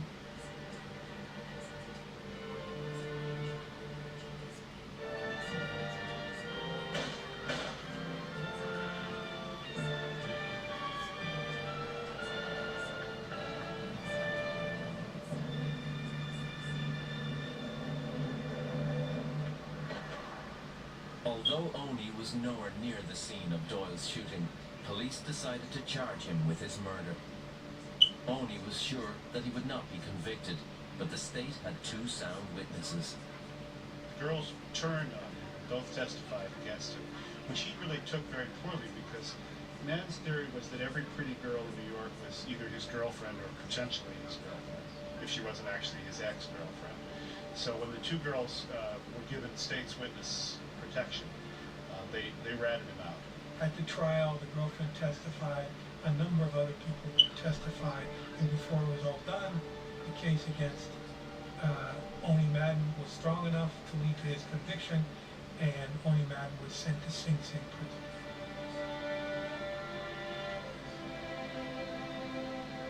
Madden's sentence consisted of a minimum of 10 years and a maximum of 20 years in Sing Sing prison. He would return to the streets 8 years later, a new man. Madden often said that it was a fateful day that he first set foot in Sing Sing prison. It was his first step on the road to greatness.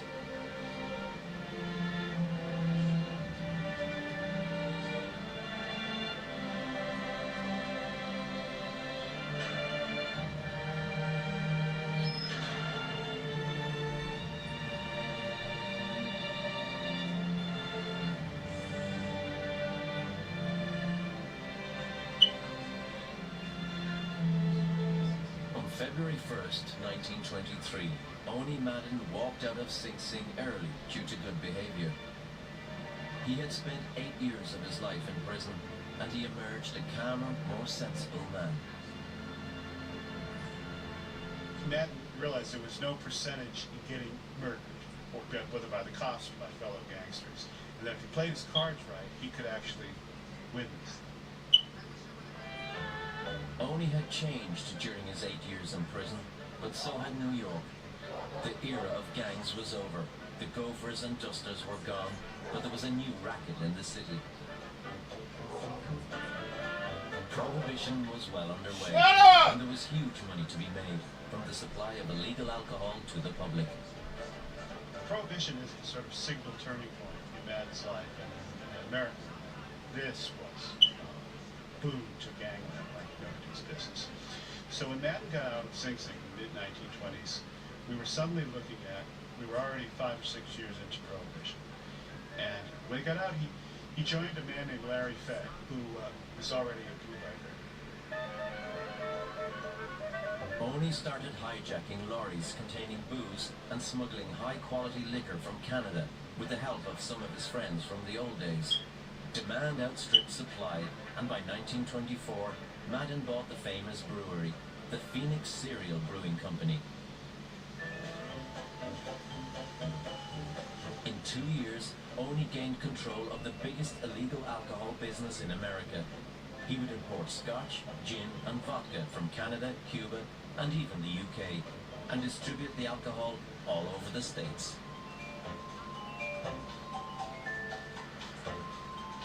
Oni Madden was looking for a place to sell his illegal booze. So he came uptown and saw this location and decided this is where he wanted to open his club.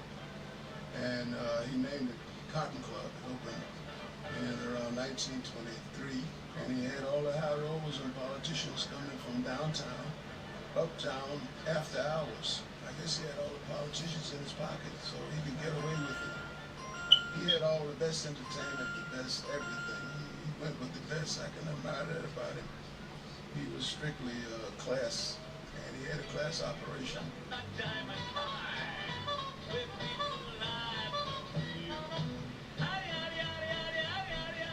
mean, you had this incredible talent in the Cotton Club. I mean, Duke Ellington, constantly in there, Cap Calloway,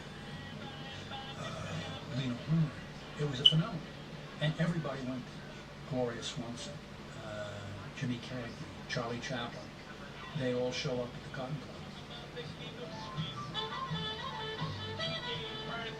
During the 1920s in New York, the Cotton Club was where all the action was. People came from near and far to catch a glimpse of the Duke of the West Side, Oni Madden. All the trappings of the Prohibition era, the nightclubs and the restaurants and a whole sort of glamorous social world that now was part of the criminal world was something new. It was particularly new for Irish Americans who had come from the gutter with dirt on their shoes. The image of the gangster was very much a part of that. Oni Madden, Legs Diamond, these people became glamorous figures. They had a certain way of carrying themselves. They were street smart in a way that became attractive to people. Jimmy Cagney, the great star of his era, the great movie star of the 20s and 30s, patterned his whole persona on Oni Madden. In 3 generations, they've gone from being these ignorant spalpeen patties who don't know anything about cities to the epitome of urban sophistication. Urban cool begins with those things. Due to all these things, Oni Madden influenced the shape of American culture. He was very important in the sporting world. He owned 5 heavyweight champions in the world. He was very active in Tammany Hall, Democratic politics in New York, and he was, among other things, Mae West's lover. He produced all of her shows on Broadway. But he wasn't without enemies, and Donegal man Vincent Mad Dog Call was his biggest foe. Call had worked for one of the most notorious criminals of that time, a Jewish criminal named Dutch Schultz, who he later fell out with, and Call formed his own gang. Gangsters like Call were out of control, and their brutal violence drew unwanted attention to Oni Madden's business. You had this attempt by some of the overlords of the underworld to form a ruling commission, and they decide to get together and hold a conference in Atlantic City in 1929. It becomes really the first major underworld conference in the United States. Madden was the only Irishman there, among other well-known gangsters like Al Capone, Mayor Lansky, and Dutch Schultz. Italians and Jews who form a group separate from the Irish in which they said the Irish already have control of the police department and certain aspects of the political machine. Therefore, we should control the streets. And so you had loose cannon gangsters like Mad Dog Call and Legs Diamond in New for. It was determined that those people needed to be eliminated. And because Call, for instance, or Diamond were Irish American, the responsibility of eliminating that rogue faction was given to Madden. Madden and Call had a history. Oni had introduced Call to the illegal liquor trade, but the relationship had soured.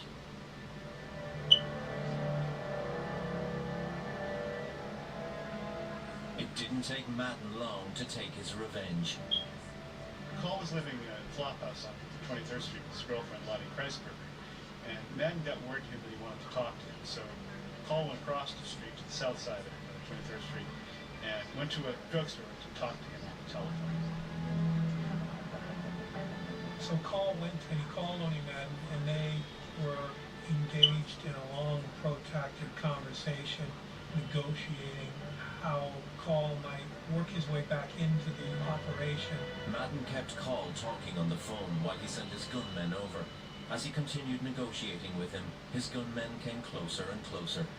At that moment, a car pulled out, and out came Bill Weinberg, who was considered the greatest artist of the Tommy gun of any of the gangsters.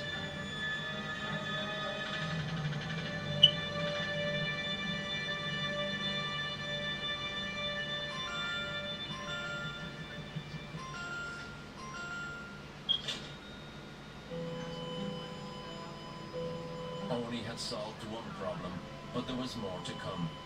The heyday of the Irish mob was over. Oni didn't want to die like Mad Dog Call, and decided to leave Manhattan. He had paid a few visits south to Hot Springs in Arkansas, where he had a fine hotel, and some friends from the entertainment industry often visited him there. He had also met Agnes Denby, the postmaster's daughter, and they had formed a close bond. Oni planned to marry her and settle in Hot Springs. Now, there's some evidence that Madden greased his way out of New York by cutting a deal with the Roosevelt administration that in exchange for leaving the city, he would be allowed to operate in peace in Hot Springs, Arkansas. I'm not sure that that's ever going to be provable, but the fact is that Oni was left relatively unmolested to run the state of Arkansas as a criminal enterprise for the next 30 years. Oni Madden was a rare type of gangster. He became sort of a gangster in retirement in Hot Springs and presided over a town that would become known as sort of a way station for gangsters on the lam. He was lucky enough to die of natural causes, to die of old age, which is rare for most of the characters in this story. One of the things that can be accredited to Madden is that the Irish in America played a more prominent role in politics. People like Madden knew they wouldn't succeed in the long term, and that they were better off using the system from the inside. And I think they just looked around and said, you know, it's easier to steal when you're on the right side of the law than if you're the bad guy, because you can end up dead. And Madden's great achievement was he didn't end up dead, he died in bed. I think on balance he was probably a very bad but very great man. He came through Hell's Kitchen. He ruled New York. And he was one of the few who lived to tell the tale. Oni Madden was the mobster who got away.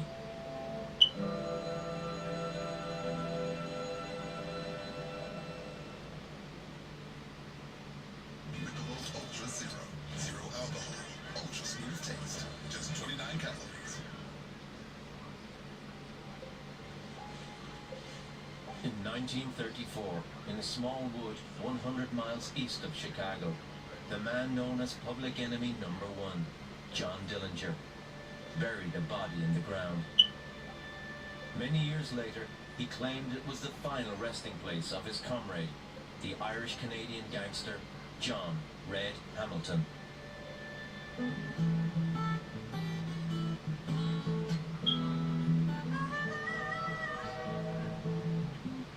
John Red Hamilton was someone who narrowed his outlook down to survival only. But then again, that's typical of someone who knows that he's hunted, knows that sooner or later it's all going to come to the end, and doesn't even think about the future because as far as he knows, he doesn't have one. John Red Hamilton was well used to fighting for survival. He grew up in an Irish immigrant community in the small mining town of Bing Inlet in southern Ontario.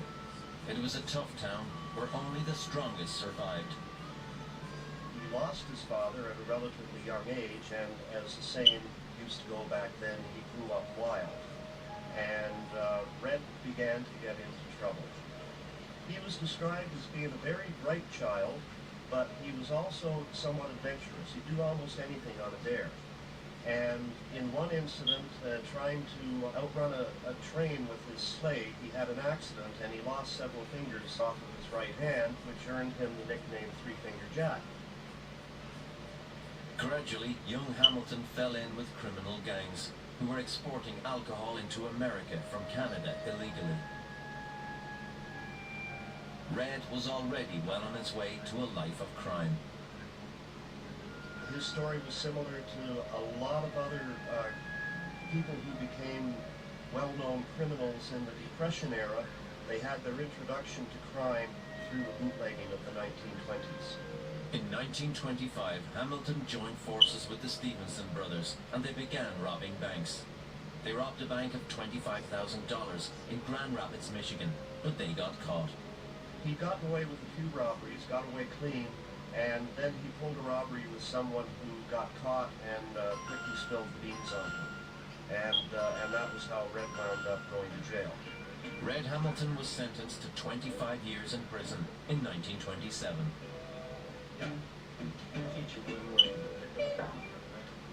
Prison at that time was much more geared toward punishment than it was toward rehabilitation. The prison world was a pretty grim one, and if you were going to survive behind bars, you had to be a pretty tough character. Red Hamilton was known as being the quiet type. I think he had enough of a reputation that most of the other convicts knew enough to leave him alone. He also got hooked up with one of the toughest guys in the prison, Harry Pierpont. Harry was a notorious bank robber. Red Hamilton made friends with him, as well as such characters as Fat Charlie Mackley and Russell Ruby Clark. And a young man got transferred there by the name of John Herbert Dillinger.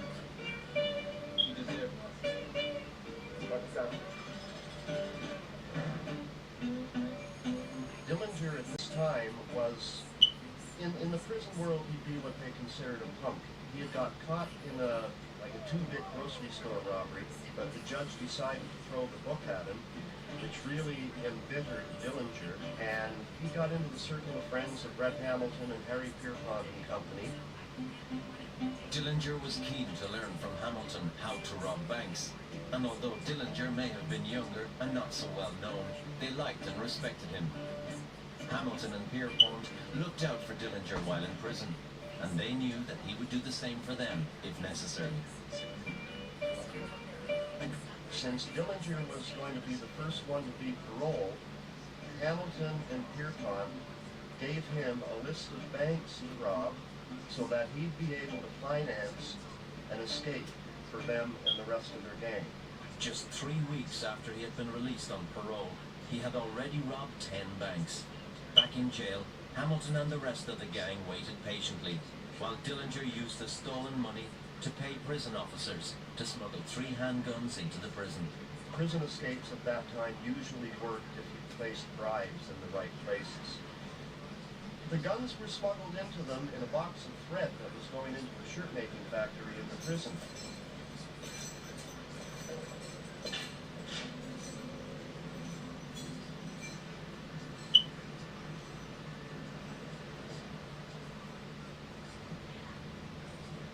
Pierpont and Hamilton got the guns, and they used them to subdue a couple of guards and make their way to the prison gate. They did shoot one guard in the course of the breakout, although not fatally. When they got out through the gates, they went across the road to a gas station where they commandeered a car and made their break while the sirens were wailing.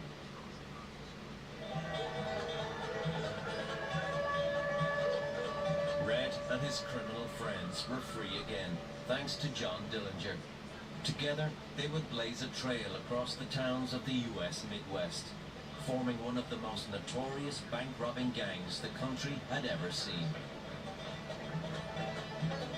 A lot of these guys that were in Michigan City and in some American penitentiaries, some of them had been involved with American Prohibition, many of them.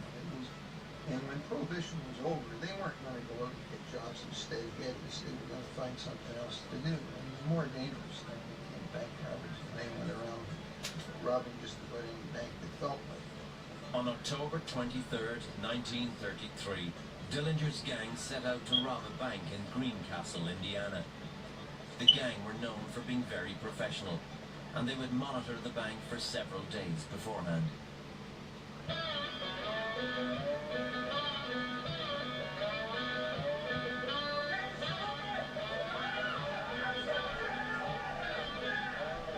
Their robberies were very well planned.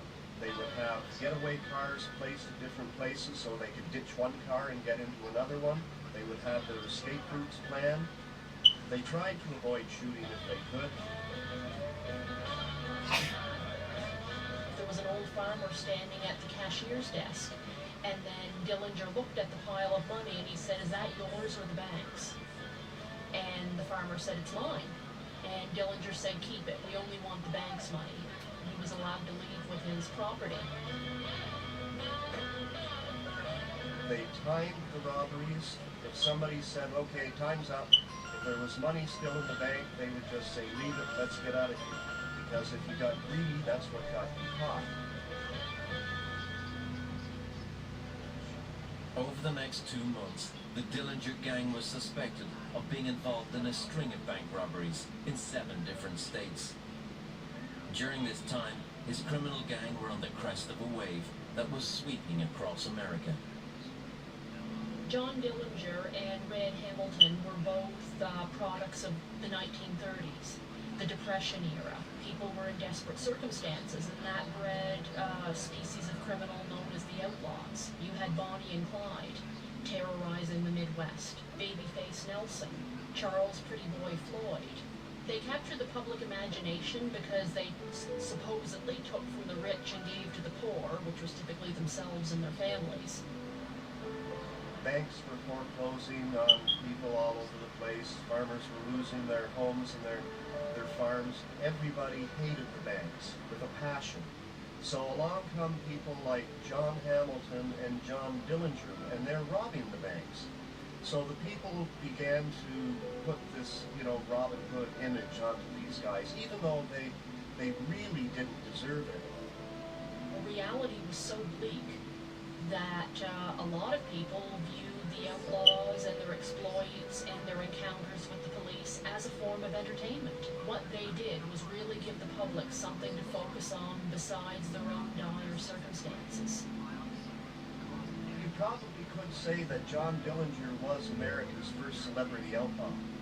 Everybody was following what was going on. When you got home from work, you turned on the radio to listen to what was the latest going on with the Dillinger gang, or the Barker gang, or the Barrel gang, or whoever. America was gripped daily by stories of the robberies, but in Washington, D.C., a young, ambitious bureaucrat saw a golden opportunity.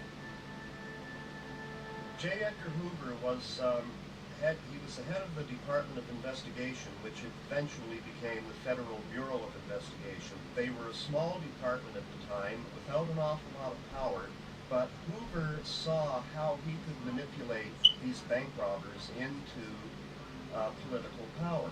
By building them up in the press, Hoover knew that if he made them larger than life, then when he got his chance to go after them, he would in turn appear larger than life for bringing them down. It has often been said that that John Dillinger made J. Edgar Hoover.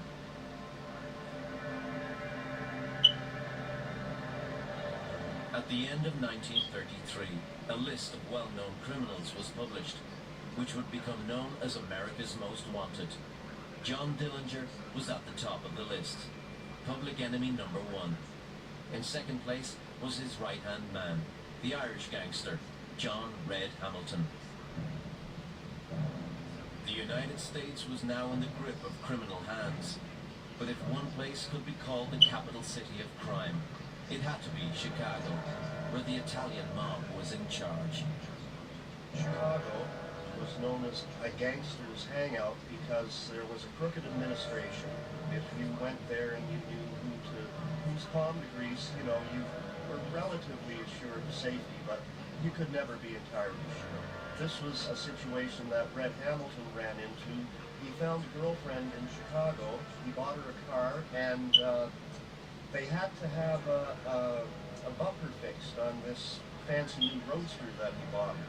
So they put it into a garage, and then they went and saw a movie. And meanwhile, the Chicago police were tipped off that a member of the Dillinger gang had put a car into a garage to have something fixed. So a detective went there to check it out, and he ran into Red Hamilton.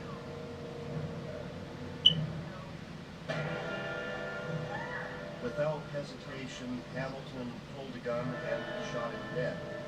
And which shows that, you know, if Hamilton had to kill to remain free, he would do so.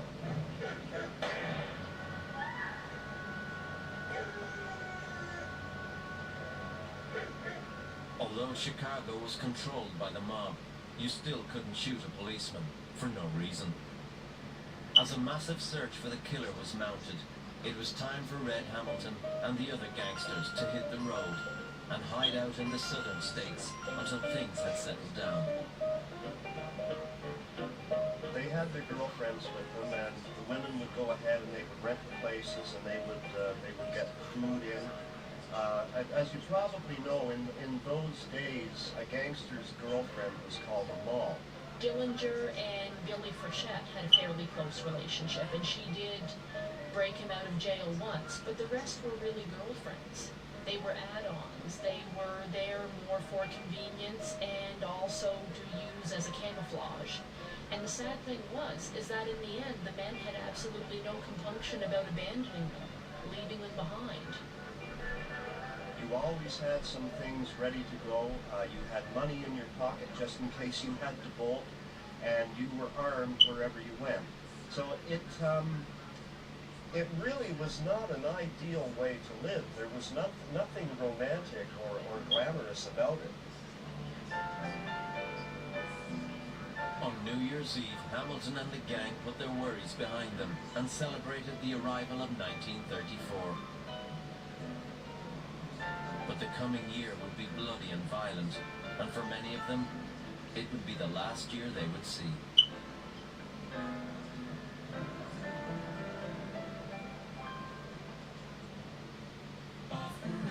Boxes, sure, they bring you stuff, but they can't tell you which chair is good for your back pain. Simone, though, who sold you her desk chair and offer up, has some great advice. Discover life outside the box. Siggy's. Less sets you free. Hit pause on whatever you're listening to and hit play on your next adventure. This fall, get double points on every qualified stay. Life's a trip. Make the most of it at Best Western. Visit bestwestern.com for complete terms and conditions. At Planet Fitness, it's not about how much you lift. It's about how you feel. We're all strong on this planet. Planet Fitness. Best in class equipment. Open 24 hours. Just $15 a month. Good job, everybody. So, I'm back on the app. I thought you were done meeting people online. Never again. I'm at Zillow. Look at this cutie. And it's in budget. Check out that bathroom. Thank you.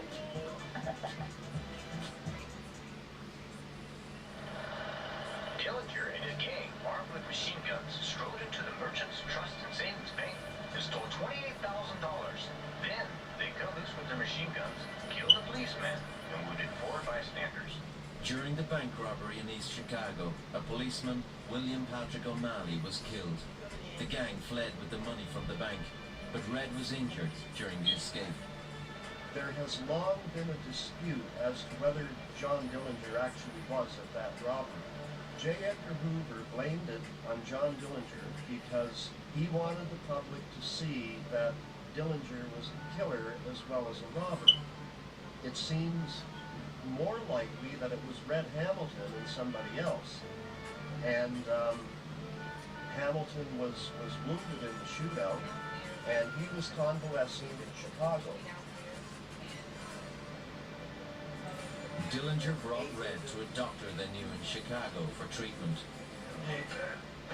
After a period of time, Hamilton still wasn't strong enough to go back on the road, so a former girlfriend, Pat Cherrington, came to help them.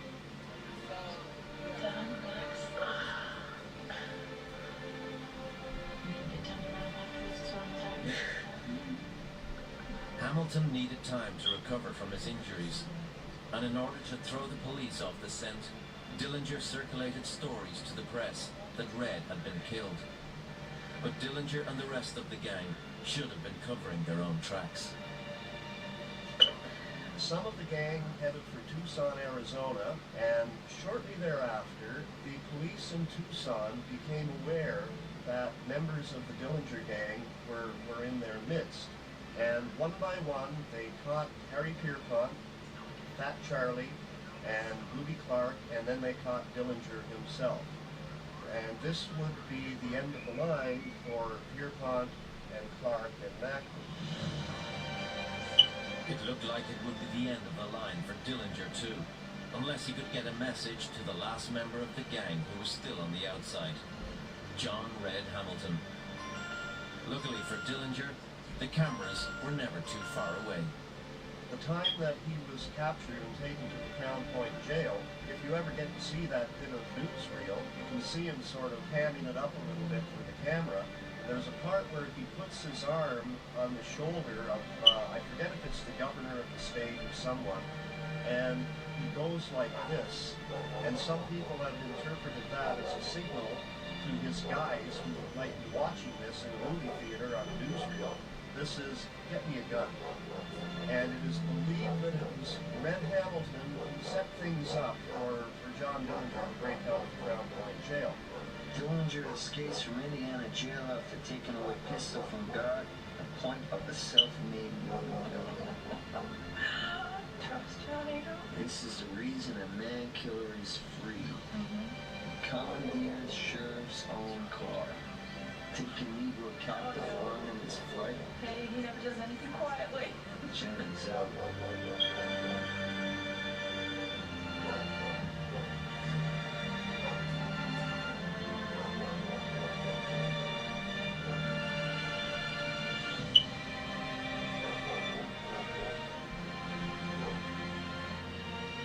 Hamilton and Dillinger were together again, but with all their old gang members either dead or in prison, they needed to recruit some new faces.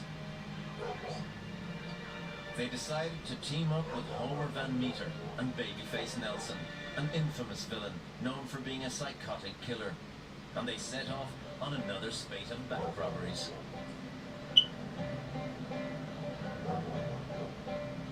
Red Hamilton was the only person who was actually a member of both Dillinger gangs. At that time, J. Edgar Hoover believed that Red Hamilton was the brains of the outfit. J. Edgar Hoover was a master strategist, a master showman, politician. A lot of his moves, in retrospect, are extremely Machiavellian. He made the outlaws seem like a threat to national security. So, of course, he would have money, he would have all sorts of resources poured into their extermination. Outlaws were at a disadvantage in that they were the first American criminals to have their pictures, to have news of their exploits advertised in film. And the FBI and other law enforcement agencies made good use of that by broadcasting newsreels, so the outlaws were much easier to spot.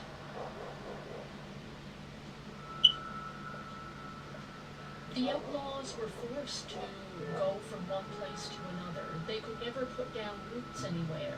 There's an urban legend, who knows if it's true or not, that John Dillinger was standing in a backyard of property that they were temporarily staying at. He had his hand against a tree and he was looking at it. And finally somebody said to him, "It's a tree, John. What are you looking at?" And he says, "All I can keep thinking is that this is the only thing here that has any roots." And he was right. In April 1934, tired of constantly moving about, the gang decided to take refuge in an isolated lodge in Wisconsin called Little Bohemia. What they didn't know was that Hoover and the FBI had received a tip-off regarding their whereabouts, and the FBI were preparing to strike. He did not inform the local police because he did not want to have to share the glory with them. So the FBI agents went in there not knowing the lay of the land. They did not have local police who could have told them that there's a back door out of this place and a trail through the woods where somebody could escape. The FBI agents did all the shooting, and they killed an innocent man and wounded another man. The outlaws went out the back window and they just took off. That was a huge embarrassment for J. Edgar Hoover. His men not only killed an innocent man, but they let all of the outlaws escape. As the gang were making their escape through Minnesota, shots were fired at the car with Hamilton inside, and one of the bullets hit him in the back, leaving him almost dead. Dillinger took Hamilton to Chicago. They tried to find an underworld doctor who could treat him, but by this time the Dillinger gang was so hot, like nobody would have anything to do with them. They were bringing too much law down on everybody. The outlaws had thrown the heat not only on themselves, but on the organized criminals to an extent that the mob had just basically put out a blanket order to have nothing to do with these guys.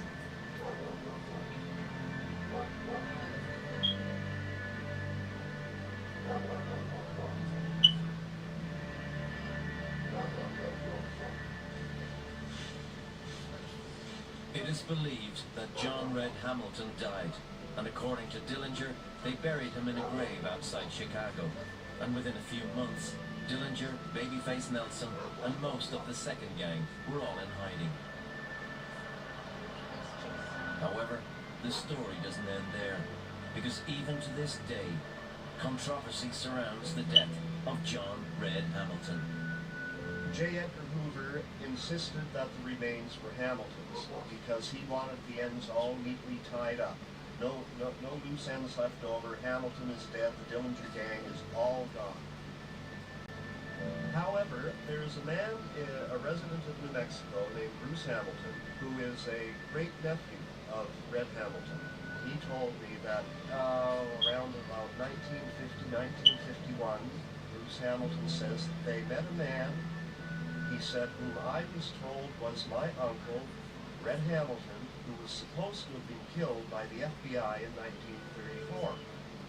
He said they actually did get medical aid for him, and when he was well enough, he crossed the border into Canada, and he had a cabin on an island where he lived in relative freedom, secretly, up until his death sometime in the 1970s, and he just let the FBI think that he was dead.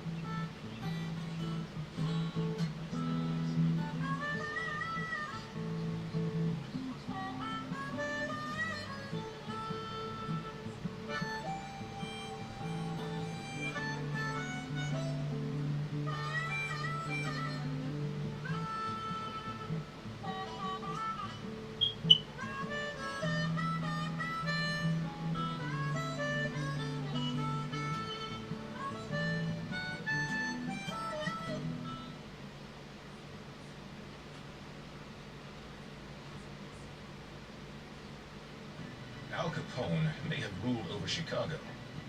Lucky Luciano may have controlled nearly all of New York. But when it came to Harlem, there was only one name that mattered: Bumpy Johnson. You might not be familiar with his name, yet he was one of the most influential gangsters in American underworld history. From 1930s to the 1960s, he was considered the godfather of Harlem, a neighborhood in northern Manhattan, where he held absolute control. Want to run an illegal gambling operation? You had to go through Bumpy. Want to open a speakeasy? You had to go through Bumpy. Want to do anything illegal in Harlem? You had to go through Bumpy. Even Frank Lucas, the notorious drug trafficker played by Denzel Washington, an American gangster, was one of his right-hand men. He once said, "If you wanted to do business in Harlem, you did it with Bumpy Johnson, or you were dead." Whenever the police or politicians needed something, they turned to him. Even the mafia had to go through Bumpy to conduct business in Harlem. No other African-American gangster of that era had ever achieved such power and influence. At a time when racial discrimination was deeply ingrained, black men had to fight through obstacles just to claim a piece of the American dream, even in a criminal underworld. Bumpy Johnson was the exception to the rule. But before becoming the godfather of Harlem, he, like many others, started at the very bottom. Here is his story.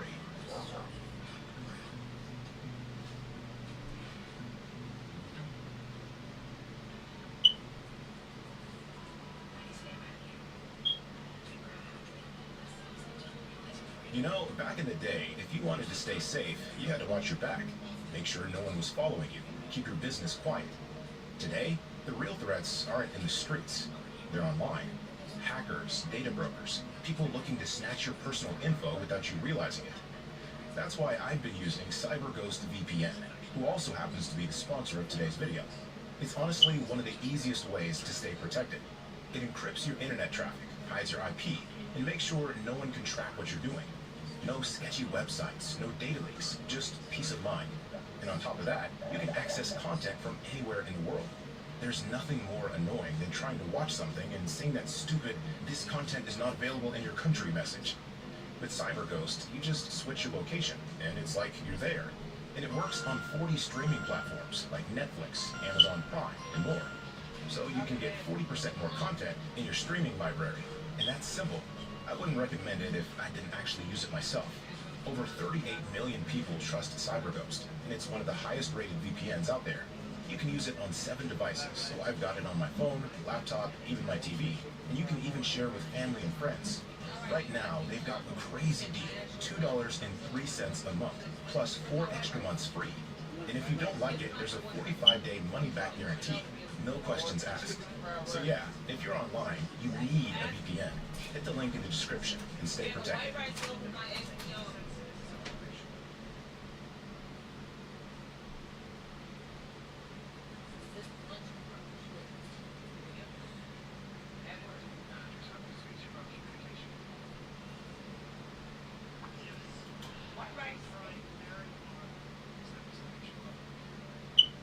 Bumpy, whose real name was Ellsworth Raymond Johnson, was born on October 31st, 1905, in Charleston, South Carolina. During this time in the United States, racial segregation was still in effect, so his family settled in the city's black neighborhood. The Johnsons were a modest family, respected in their community. They were also very religious and attended church regularly. His father, William, worked as a fisherman, while his mother, Margaret, worked as a domestic servant. Mr. and Mrs. Johnson had 8 children: Margie, Priscilla, Pauline, Willie, Mabel, Lena, Elise, and finally, Ellsworth, nicknamed Bumpy, a name he would keep for life due to a bump on the back of his skull. Around the age of 1 or 2, Bumpy spent the entire year living with his father and brother Willie. The reason for this was that his mother had 2 jobs, one in Charleston, where the Johnson family lived, and another in New York. There, she took her 3 eldest daughters, Pauline, Mabel, and Lena, with her to help her work as a domestic servant. Although she would return to Charleston once her seasonal work in New York was over, her absence from the family home created a void in young Bumpy's life. He sought a maternal figure in one of his older sisters. At school, he was said to be incredibly intelligent and talkative, so much so that he had skipped 2 grades at the public school in Charleston. Ironically, he would never finish high school, a source of shame for Bumpy, who had been raised in a family that greatly valued education. As a result, he didn't hesitate to lie, claiming that he had attended a prestigious school in Charleston, where the wealthiest black families sent their children, or that he had attended a prestigious university in New York. However, he was so clever and charming that no one ever questioned him when he claimed to have a college education. Bumpy also had a rebellious side and was always very sensitive to the racial injustices faced by black people in the segregated South. In fact, his family found itself in turmoil due to these racial discriminations when he turned 10 years old. At that time, Willie, his 19-year-old brother, was accused of killing a white man in South Carolina, an area known for taking matters into their own hands when a black person committed an offense against a white person. The horrific lynching of Kit Booker in 1904 in Berkeley County, located about 60 kilometers from the Johnson family home, served as a perfect example.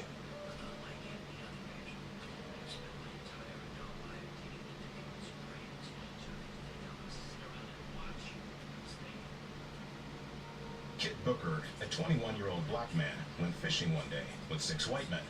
But on the way back, a dispute broke out between Booker and one of the men.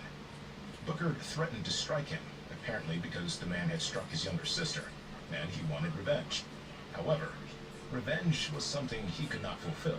When they returned to town, he was arrested because of the quarrel and forced to pay a $5 fine. The problem was, he didn't have the money to pay it. He was then thrown into prison, but while there, a group of white men demanded he be handed over, and that's when everything escalated.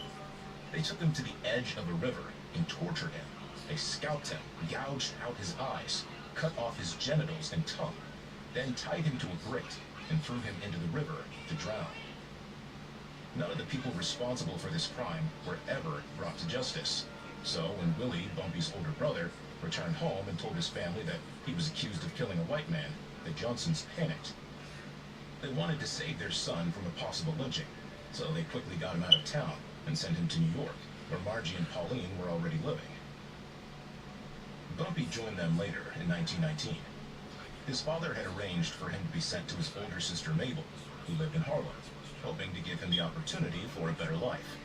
At that time, Bumpy was 14 years old and was rather small for his age. A small size he made up for with his tough guy attitude, but sometimes that wasn't enough, and Bumpy became the target of the bullies in his neighborhood.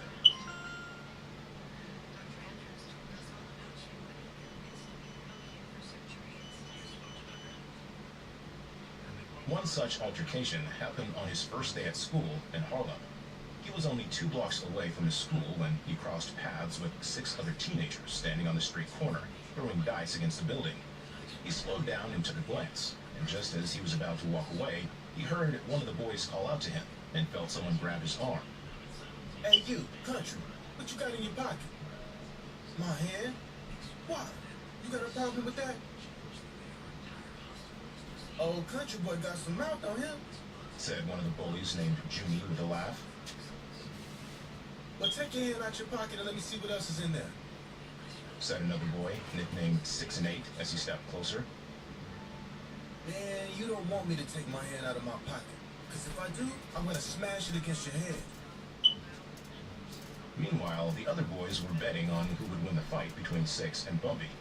Finley bet on 6, while another boy named Nat placed his money on Bumpy. It was 6 who threw the first punch. He aimed for Bumpy's chin, but missed. Bumpy, being smaller and faster, easily dodged it, causing his opponent to lose his balance. Then, Bumpy pulled his hand out of his pocket, and as promised, 6 was going to regret it. His fist landed squarely in the middle of 6's face, breaking his nose. 6 fell to his knees as blood sprayed everywhere. Bumpy's second punch hit 6 in the side, weakening him even more. Yet 6 was still not down.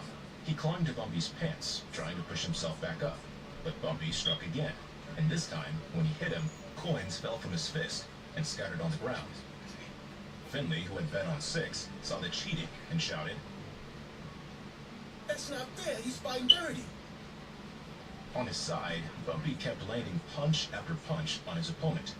He finally managed to make 6 release his grip on his pants and knocked him down with a violent kick between the legs. However, it seemed that Bumpy wasn't finished yet, as at that moment, he was preparing to deliver another kick to 6's head. But before he could do so, a hand grabbed the back of his collar, and he was thrown against a car. Okay, Lieutenant. You've been wanting me my money already. I can't let you kill my boy here, said Nat. Fuck you, replied Bumpy, now ready to fight Nat. Nat smiled and responded, gradually backing away from Bumpy. I ain't fighting you, man. Like I said, you wanted me my money. But you better be glad there was money riding on this fight. Else we all would have jumped your ass. This time, it was Bumpy's turn to smile. And I would have kicked all your asses, and I still will. After that, Bumpy, Nat, Finley, and Junie became close friends, an enduring friendship that would last until the end of their lives.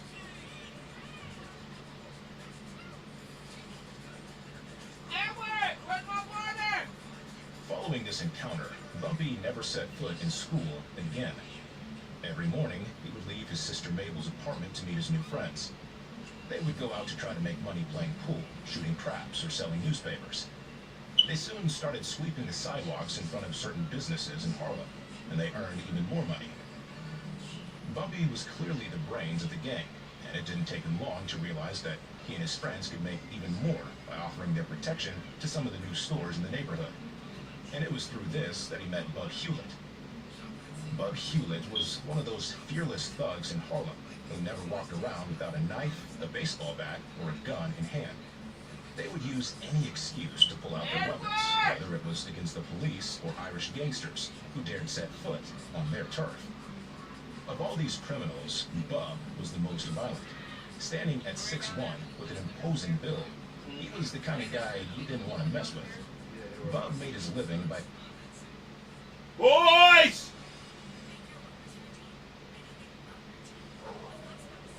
Your mama wants you. Edward!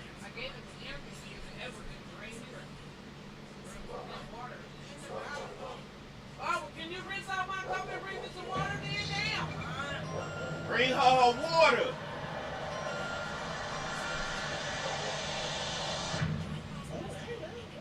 Let's be careful with Jack, man. You know the whole time that she was coming up here. How long have you been a... But if you want to sit here and talk about this...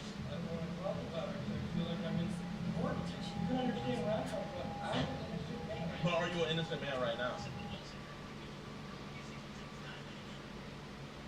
So the fallout from Young Thug's blockbuster interview has already begun, okay? It's a long interview, okay? It's taken a minute to get through this interview to spot all of the little details. Man, it's taken me a minute, okay?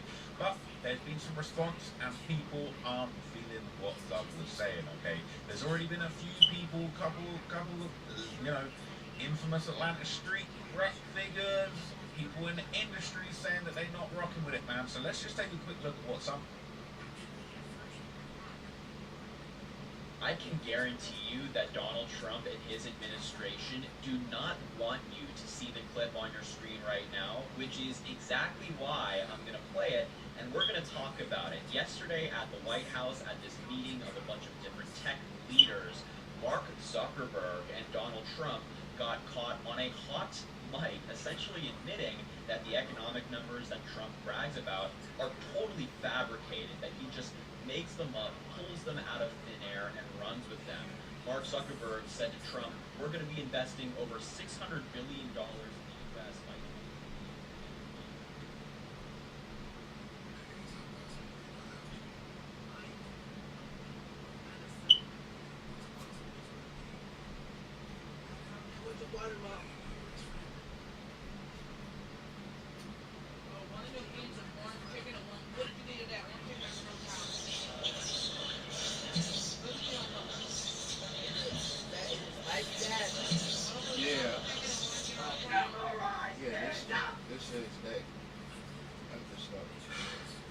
Trying time for the samurai. I tell you, Yesterday. been through so much in such little time before. Honestly, we've had a pretty smooth ride this entire time. We had a few stuff here and there, but this past couple months, I mean, this entire year, how many times have I been canceled?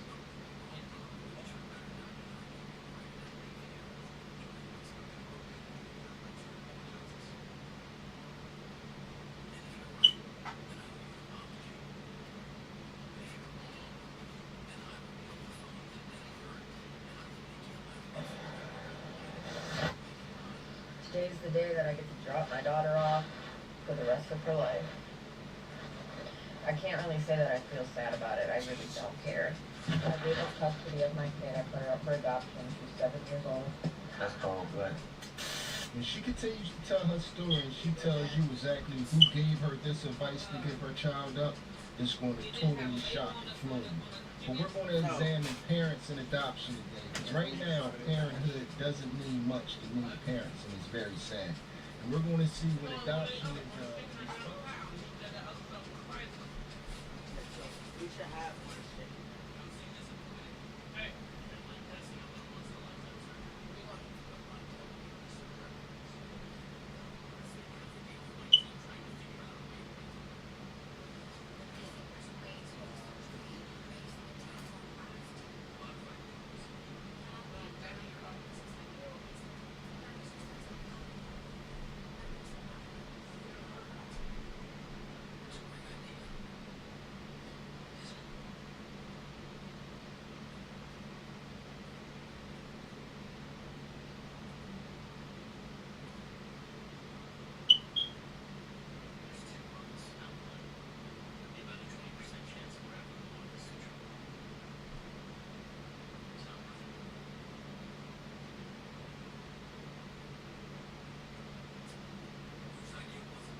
Yes, Charleston White is correct.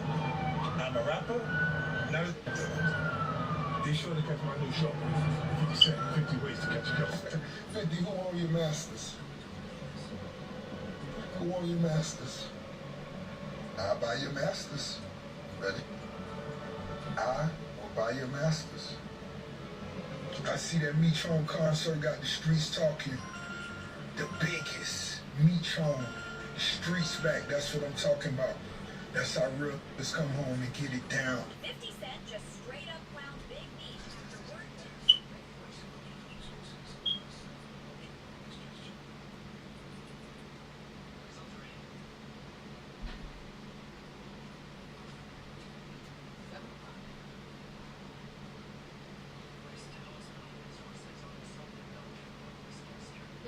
Imagine being the face of the most popular sports video game in the world, and instead of getting love from millions of people all over the planet who play the game, you manage to find yourself being the one who constantly gets to blame for every problem the game has, which used to be doing a lot of unprovoked things, but now that's all starting to seem not so unprovoked. I just ran into Ronnie in the elevator on the way up there. I should have packed the boat for real. Nah, might as well put you in. Nah, man, like how he did my man's fight. Ronnie was wild, and I played 2K though. But Ronnie walked out for that. I ain't gonna lie, that was a crazy thing to say.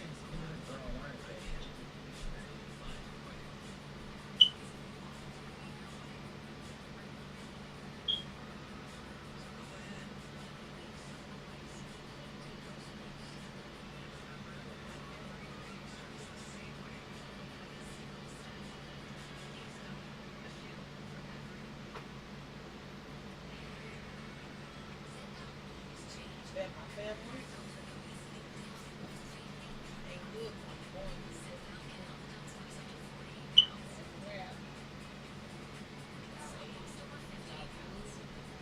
Donald Trump thought he would be served with worship today at the U.S. Open. Instead, he was whacked with a volley of humiliation.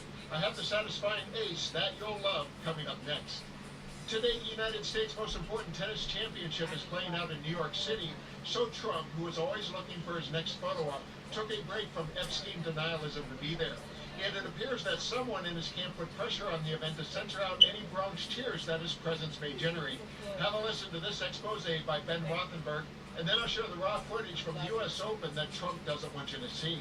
U.S. Open orders broadcasters to censor reactions to Trump. One more time, he said, he said, put Ezekiel's line dryer.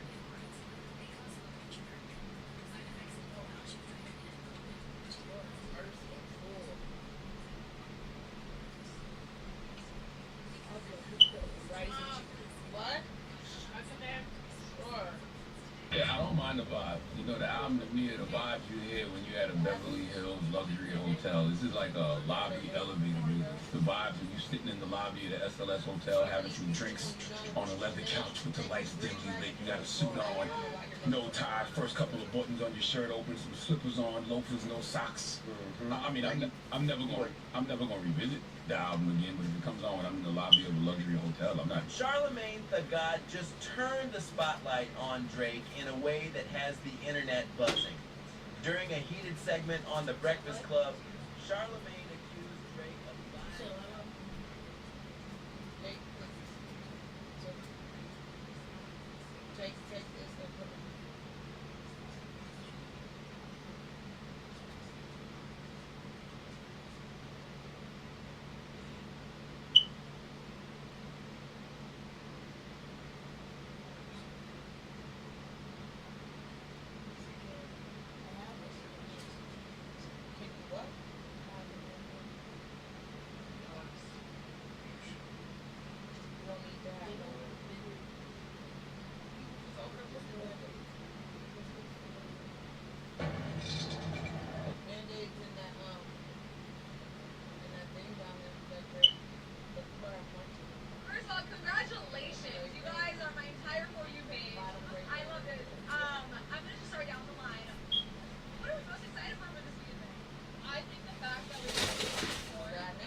Yeah, but you put it down on.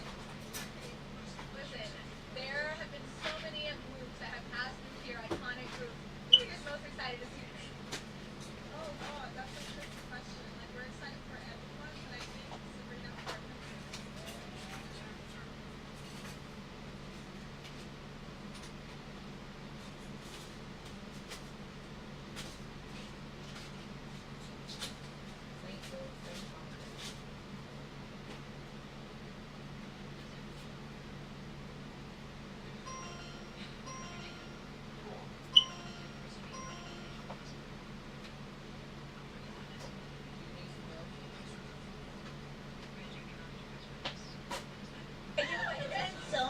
Playing these shows to just go back, even for myself, to really like live that moment, those moments. You don't need that big ass band-aid for your finger. First, we gotta talk about fashion. We're at the VMA, so tell me. You only need one, not two. Here. Would you like to Dick, play? what went wrong when Chris threw his guitar up in the air in Nirvana, and then he it hit him in the head and knocked him out? I mean, the guitar won. I like to see the guitar win every once in a while. Okay, so you know Chris is like 6'8". He's 6'7.5". Like, right. No sounds. Yep. Congratulations, 6 VMA nominations, and your first time performing here. What does that mean to you, knowing the legacy of artists that have hit this stage? I mean, it's such an honor. These nights are just electric. Yeah. You get to see all your friends. You get to watch the best performances. It's very iconic, very fun. So iconic. Speaking of iconic, you really wowed fans with your pole dancing skills at your show last week. Are you bringing that to the VMA stage or what?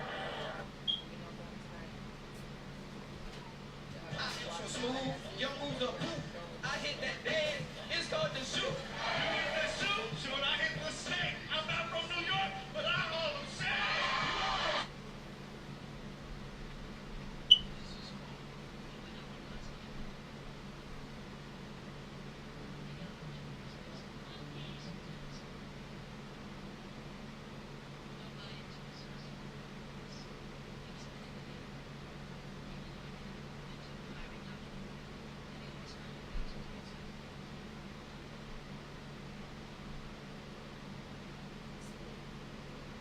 Now, a lot of people use the word crash out, but they don't know what it really means. Meet Rajah Jackson. And just a few moments after taking this picture, he slams a man named Psycho Stu into the ground and begins to throw hands at him, sending Stu to the hospital. Now, I know what you're thinking.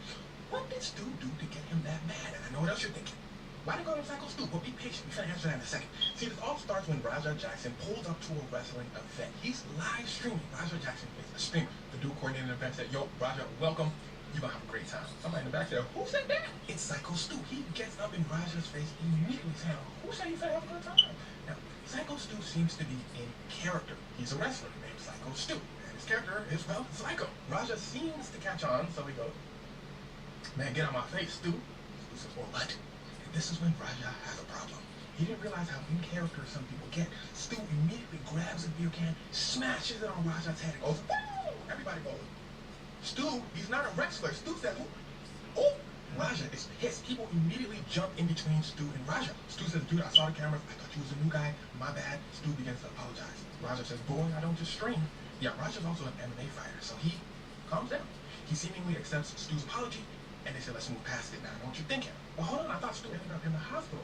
Well, here's where things start to get wicked. Because, see, there's something I forgot to tell you about Rajah Jackson. His father's name is Quentin Jackson. Let me get more specific. Quentin Rampage Jackson, former UFC light heavyweight champion of the world. And they don't call him Rampage for no reason. But I digress. Let's get back to the story. Rampage hears what happens to his son Rajah. He calls Rajah. He says, damn, you let men in tights do that to you? That's embarrassing.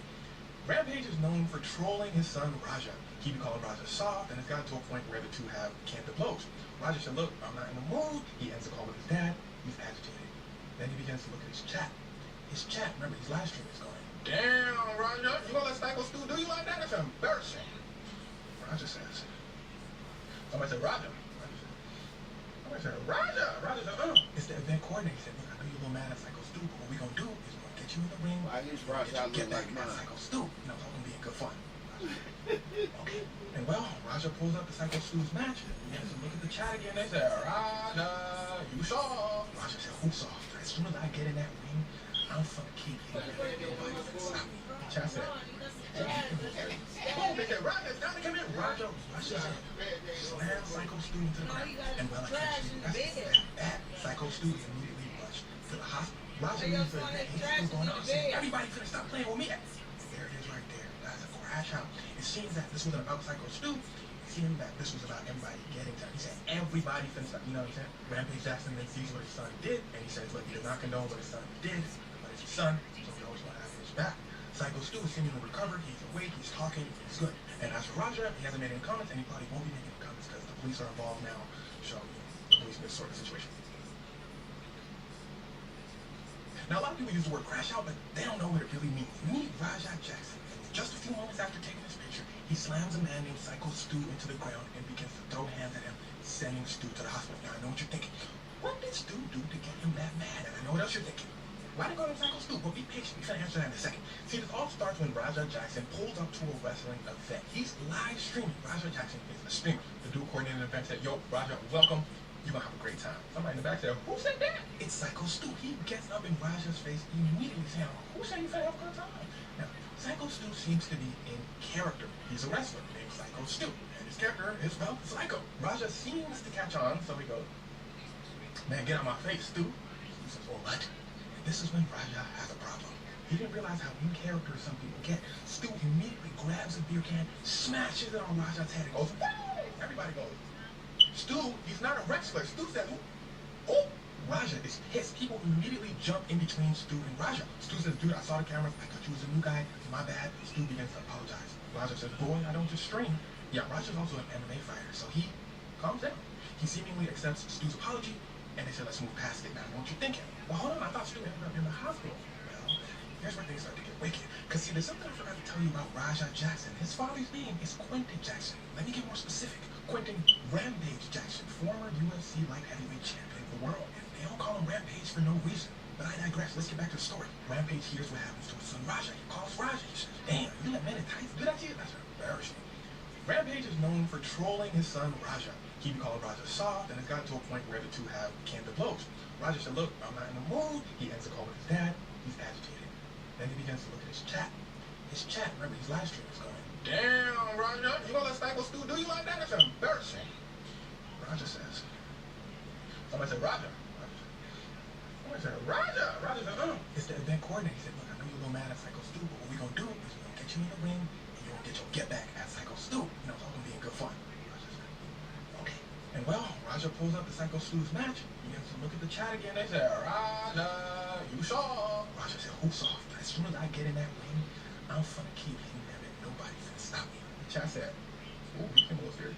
Boom, they said, Rajah, it's time to come in. Rajah rushes in, slams Psycho Stu into the ground. And well, I can't show you the rest of it. It's that bad. Psycho Stu was immediately rushed to the hospital. Rajah leaves the event and he's still going on saying, everybody finna stop playing with me. And there it is right there. That's a crash out. It seems that this wasn't about Psycho Stu. It seemed that this was about everybody getting to him. He said, everybody finna stop. You know what I'm saying? Rampage Jackson then sees what his son did, and he says, look, he does not condone what his son did, but it's his son, so he always want to have his back. Psycho Stu is seemingly recovered. He's awake. He's talking. He's good. And as for Rajah, he hasn't made any comments, and he probably won't be making any comments because the police are involved now. So, the police in this sort of situation. Now, a lot of people use the word crash out, but they don't know what it really means. Meet Rajah Jackson. And just a few moments after taking this picture, he slams a man named Psycho Stu into the ground and begins to throw hands at him, sending Stu to the hospital. Now, I know what you're thinking. What did Stu do to get him that mad? And I know what else you're thinking. Why did they call him Psycho Stu? Well, be patient. We're going to answer that in a second. See, this all starts when Rajah Jackson pulls up to a wrestling event. He's live streaming. Rajah Jackson is a streamer. The dude coordinating the event said, yo, Rajah, welcome. You're going to have a great time. Somebody in the back said, who said that? It's Psycho Stu. He gets up in Rajah's face immediately saying, who said you finna have a good time?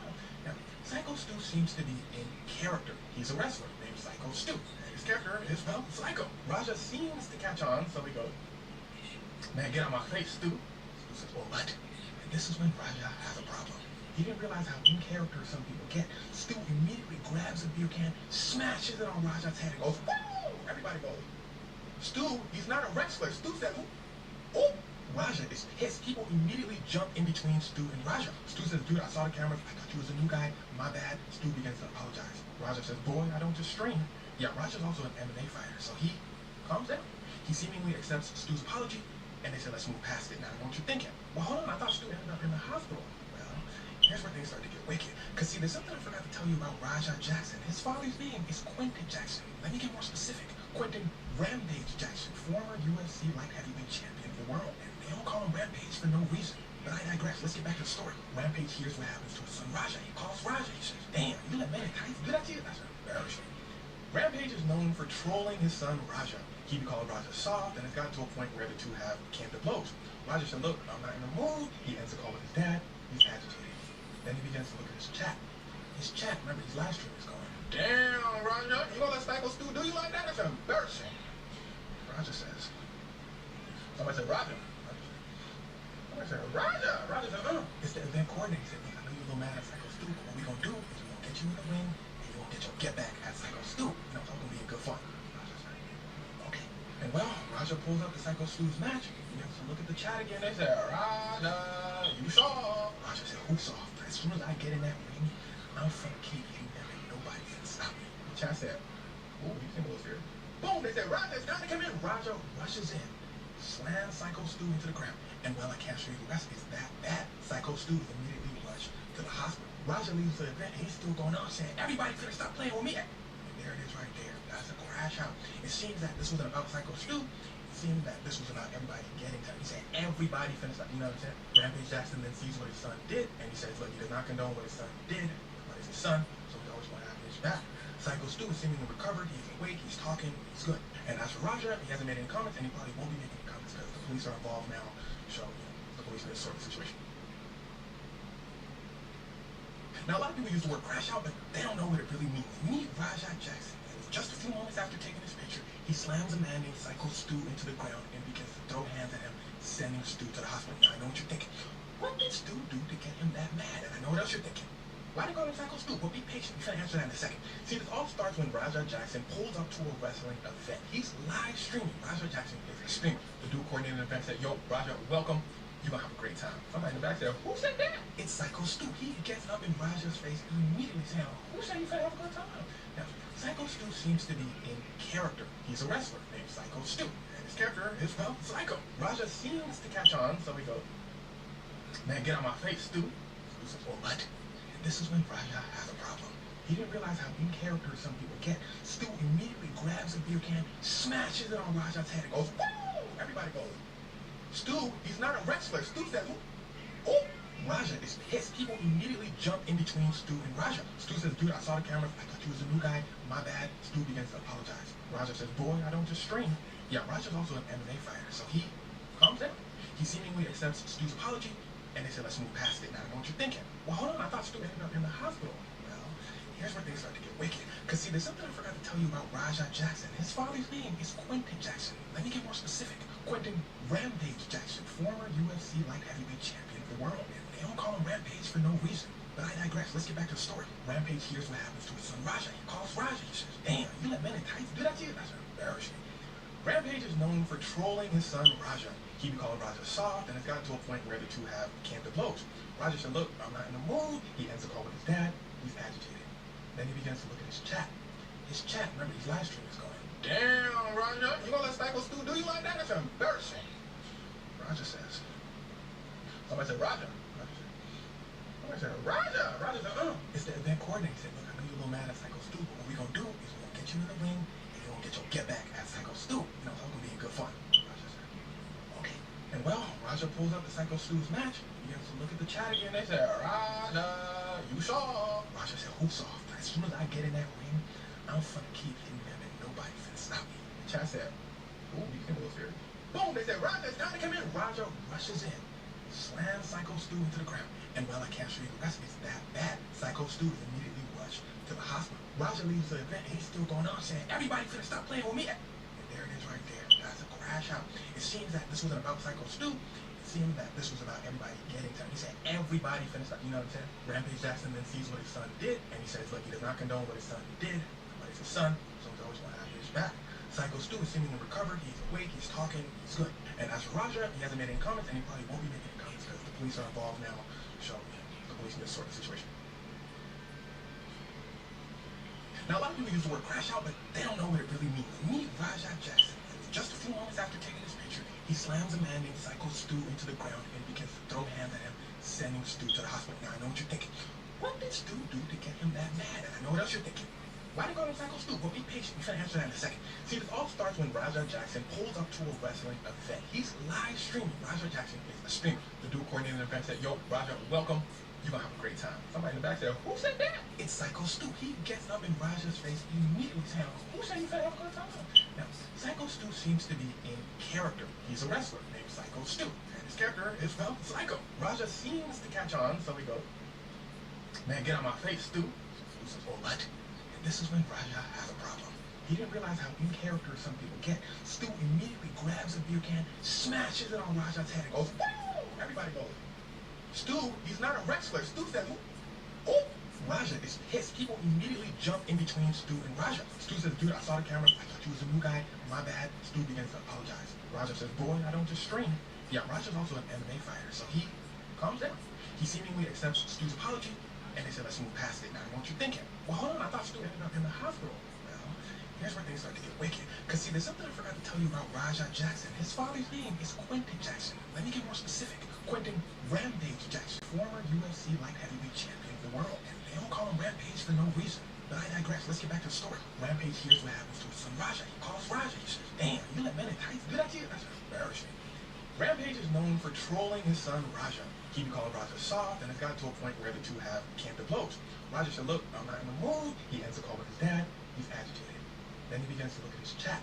His chat, remember, his live stream is going, "Damn, Raja, you gonna let Psycho Stu do you like that? That's embarrassing." Raja says, somebody said, "Raja." Somebody said, "Raja." Raja said, It's the event coordinator. He said, "Look, I know you're a little mad at Psycho Stu, but what we gonna do is we're gonna get you in the ring, and you're gonna get your get back at Psycho Stu. You know, it's all gonna be in good fun." Raja said, "Okay."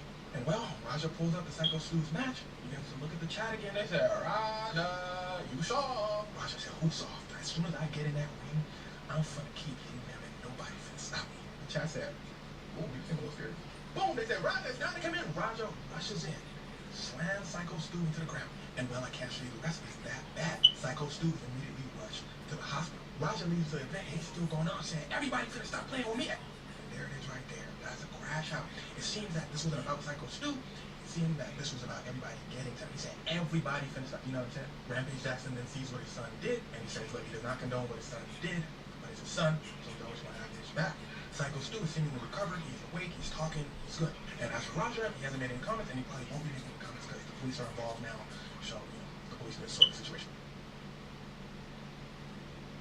Now, a lot of people use the word crash out, but they don't know what it really means. Meet Raja Jackson. And just a few moments after taking this picture, he slams a man named Psycho Stu into the ground and begins to throw hands at him, sending Stu to the hospital. Now, I know what you're thinking. What did Stu do to get him that mad? And I know what else you're thinking. Why do you call him Psycho Stu? Well, be patient. We're going to answer that in a second. See, this all starts when Raja Jackson pulls up to a wrestling event. He's live streaming. Raja Jackson is a streamer. The dude coordinating the event said, "Yo, Raja, welcome. You're going to have a great time." Somebody in the back said, "Who said that?" It's Psycho Stu. He gets up in Raja's face immediately saying, "Who said you finna have a good time?" Now, Psycho Stu seems to be in character. He's a wrestler named Psycho Stu. And his character is, well, Psycho. Raja seems to catch on, so he goes, "Man, get on my face, Stu." Stu says, "Well, what?" This is when Raja has a problem. He didn't realize how in character some people get. Stu immediately grabs a beer can, smashes it on Raja's head, and goes, "Woo!" Everybody goes. Stu, he's not a wrestler. Stu says, "Oh!" Raja is pissed. People immediately jump in between Stu and Raja. Stu says, "Dude, I saw the cameras. I thought you was a new guy. My bad." Stu begins to apologize. Raja says, "Boy, I don't just stream." Yeah, Raja's also an MMA fighter, so he calms down. He seemingly accepts Stu's apology, and they said, "Let's move past it." Now, I want you thinking, well, hold on, I thought Stu ended up in the hospital. Well, here's where things start to get wicked. Because, see, there's something I forgot to tell you about Raja Jackson. His father's name is Quentin Jackson. Let me get more specific. Quentin Rampage Jackson, former UFC light heavyweight champion of the world. And they don't call him Rampage for no reason. But I digress. Let's get back to the story. Rampage hears what happens to his son Raja. He calls Raja. He says, "Damn, you let men in tights do that to you?" That's embarrassing. Rampage is known for trolling his son Raja. He be calling Raja soft, and it's got to a point where the two have came to blows. Raja said, "Look, I'm not in the mood." He ends up calling his dad. He's agitated. Then he begins to look at his chat. His chat, remember, his live stream is going, "Damn, Raja, you gonna let Psycho Stu do you like that? That's embarrassing." Raja says, somebody said, "Raja." Somebody said, "Raja." Raja said, It's the event coordinator. He said, "Look, I know you're a little mad at Psycho Stu, but what we gonna do is we're gonna get you in the ring, and you're gonna get your get back at Psycho Stu. You know, it's all gonna be in good fun." Raja said, "Okay." And well, Raja pulls up the Psycho Stu's match. He begins to to look at the chat again. They said, Raja, you soft. Raja said, who soft? As soon as I get in that ring, I'm finna keep hitting them and nobody finna stop me. The chat said, oh, these things was good.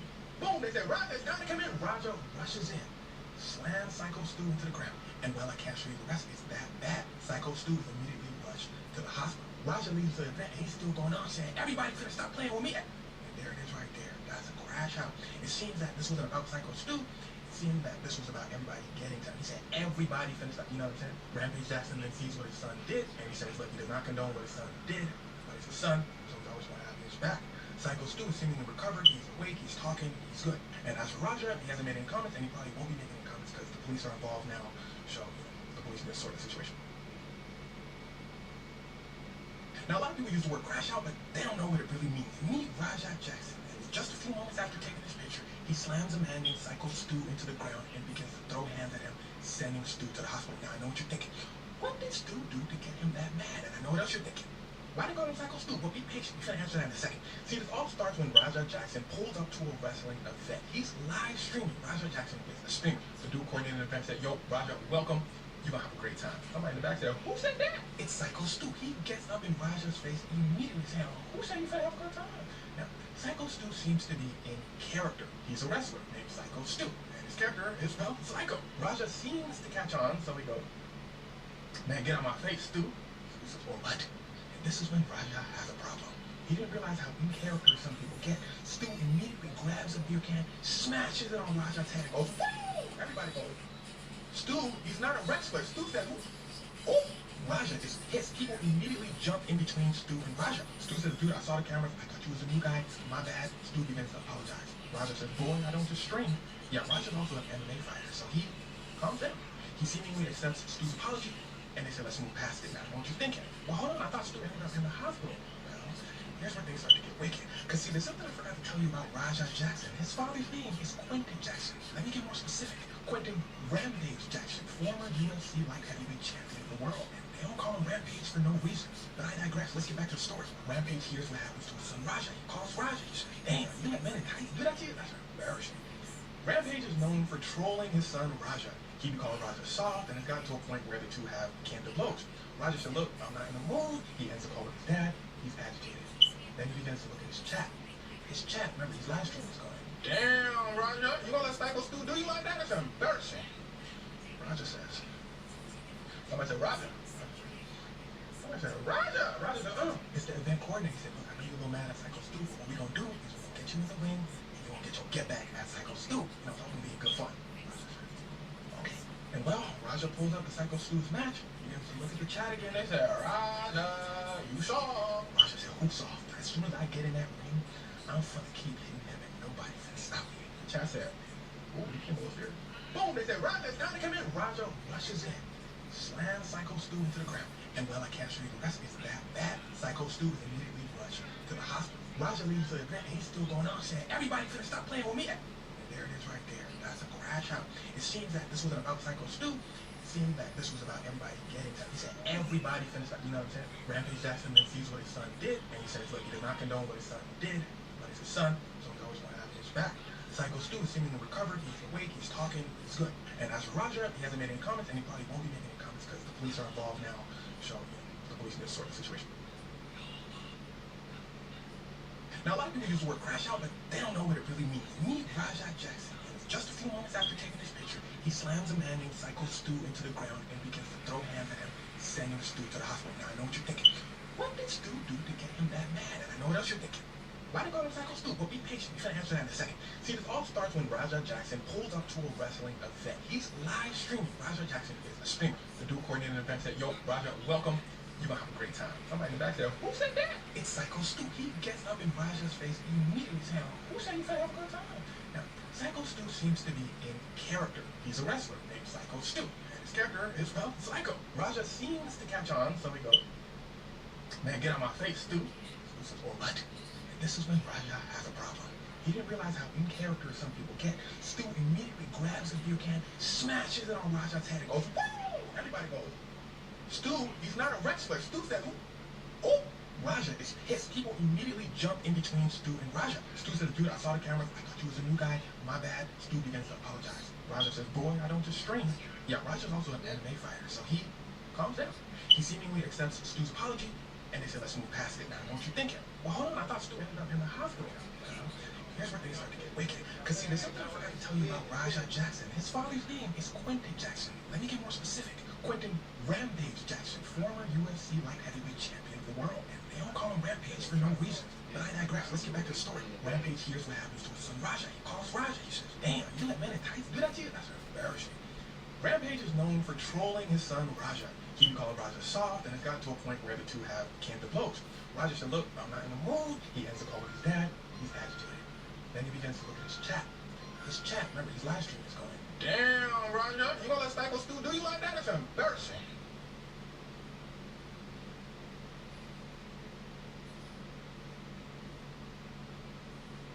Man, for real. Yeah, Rico, I seen you with thick ass Teresa. Yeah, she's so thick. Well, y'all know how I do, boy.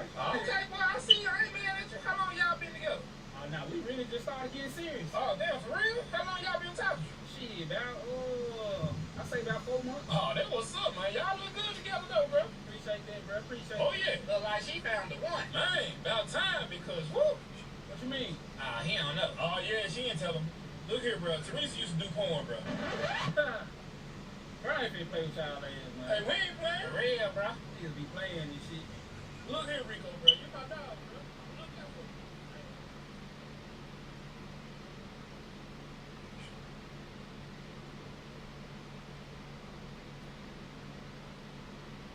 If you think your child may have autism, it's important to act quickly. At Action Behavior Centers, we want to reduce barriers to diagnostic support for pediatricians and families. We offer ADOS-2 assessments for children ages 18 months through 6 years, with no waitlist and no cost. During this play-based assessment, a trained clinician observes how your child communicates, plays, and interacts. A summary of the assessment is shared with your child's doctor to help guide their diagnostic process and next steps. Get early support. Schedule your child's ADOS-2 today at actionbehavior.com.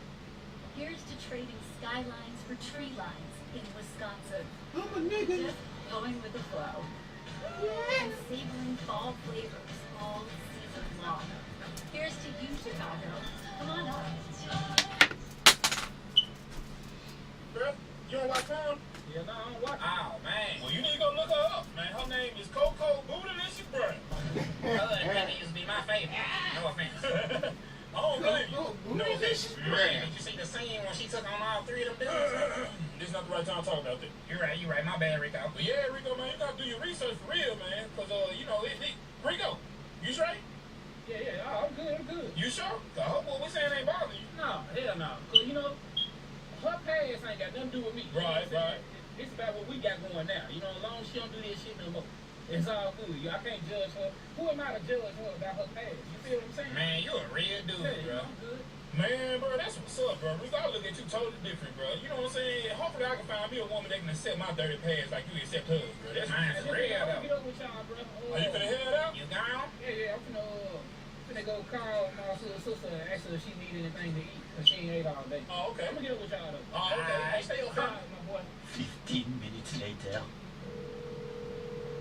What's up, baby? I was just finna call you. Hey, look here. Don't call me baby until I get some shit understood. Damn. All right? What's wrong with you? Now, I'm gonna ask you one simple question, and all I need is one simple answer. Okay. Did you do porn? Yeah. Oh, my God. What's wrong with you? Oh, my God. Don't start freaking out. Why you didn't tell me? First of all, I would have told you, but you never asked. What the hell? What? Okay, yeah, that's a dude just walking around asking folks who doing porn. I mean, hey. That's some shit you supposed to say. Well, what women going around saying they used to do porn? Same difference. Oh, Lord, I'm about to die. Boy, chill out. You is not gonna die. You over exaggerating. Bitch, if I die, I got something for your ass. How you not gonna tell me some shit like that? I'm sorry, I I told just tongue kiss you and shit. Okay, now you being extra. It's not that serious. Damn. My thing is, like, why you tripping? What you mean, why I'm tripping? Goddamn, you ran through. Whoa, wait a minute. Now you being disrespectful. I done ate your ass and everything. Oh, shit. Boy, be quiet. You making me laugh. I'm not trying to laugh. You said I done ate your ass and everything. What it is? 2 years, no telling, no man. I got 20 stacks for my boy. Can't wait for my boy.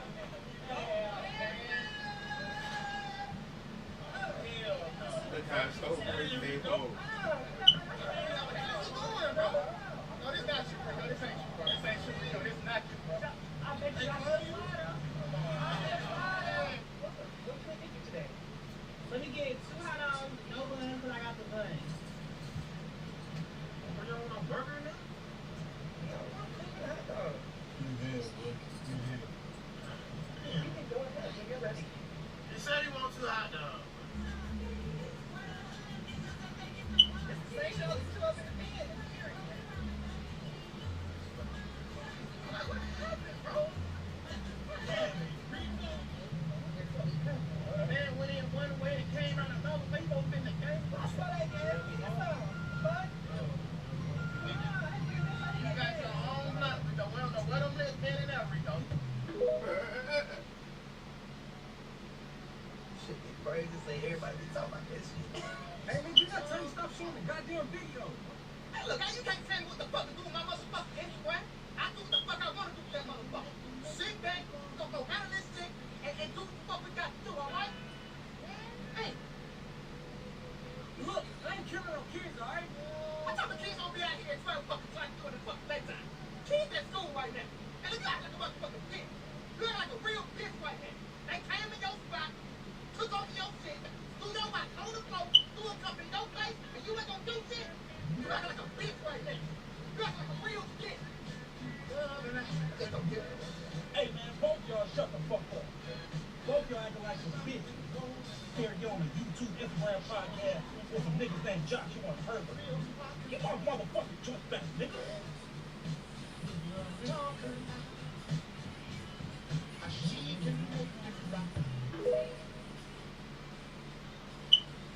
There you go. It's the up the stone. What's up, like this up? That's right, they have to be like inside in the field.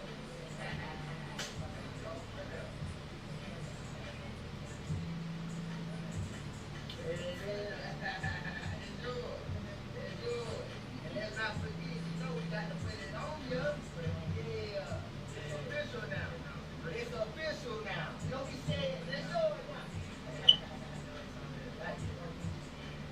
The biggest in the field, the biggest in the yes, sir. Gotta get with this, man. The newest is in the field. Lift up, let's go. Yeah. Look. You thought it was over. You thought it was over. Let's go. What they talking about here? That's like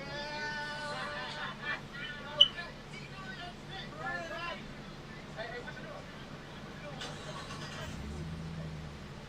Hey, I read it back to the night. Hey, I'm down here.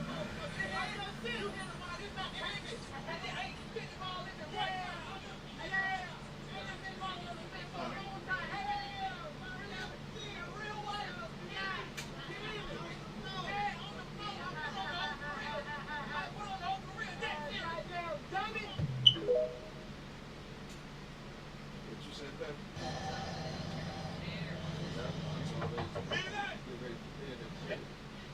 What time is it? Bedtime!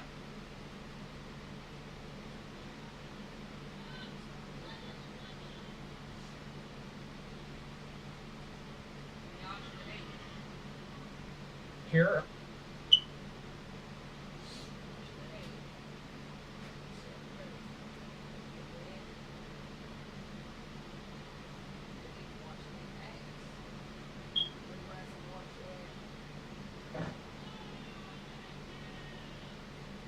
It's like when your mama's.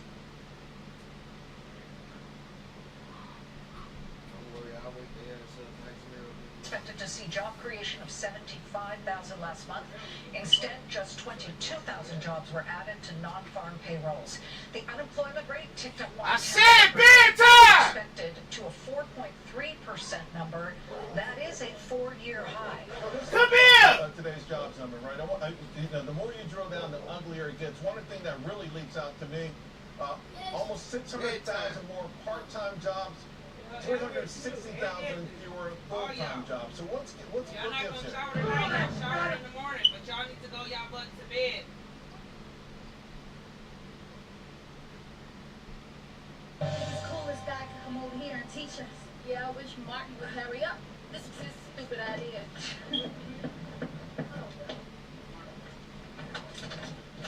Hey.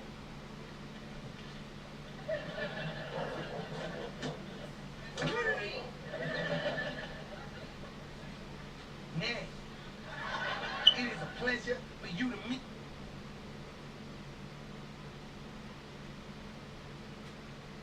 Meet me. I am Dragonfly Jones.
Tonight's matchup against Marseille, you get a first-hand look at Louis Leroy Lucas, who's currently projected to be a first-round draft pick in this year's NBA draft. Have you had a chance to watch any tape on your fellow draft prospects? Yeah, well, they call him the Eagle for a reason. He's a great finisher with both hands, just tremendous eyes. They're gonna try to get him running down the road before that score. So yeah, we need to communicate, have the cut on screens, and challenge him at the rim. This is a do-or-die game from Paris FC Basque. Win and you'll earn a berth at the European Basketball Alliance Championship Tournament. Lose and you're out. Obviously, you have the rest of the FBSL season no matter what. But how important is it for you to play in an EBA championship?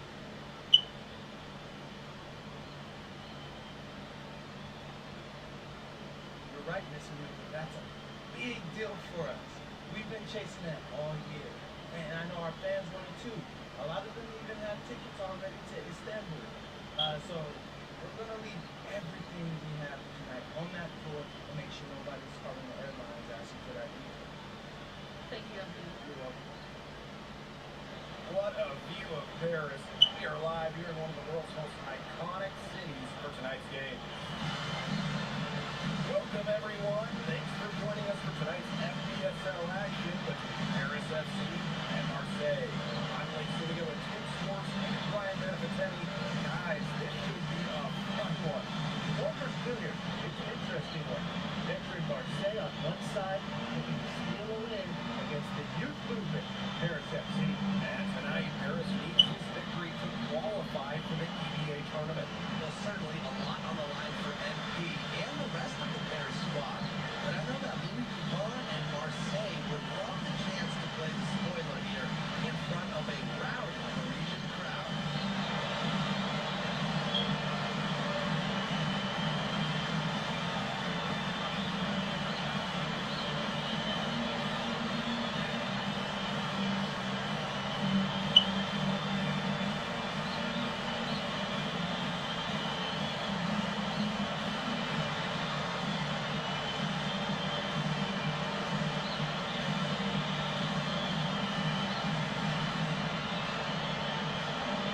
Guys, so much on the line at Paris FC, a win here against Marseille.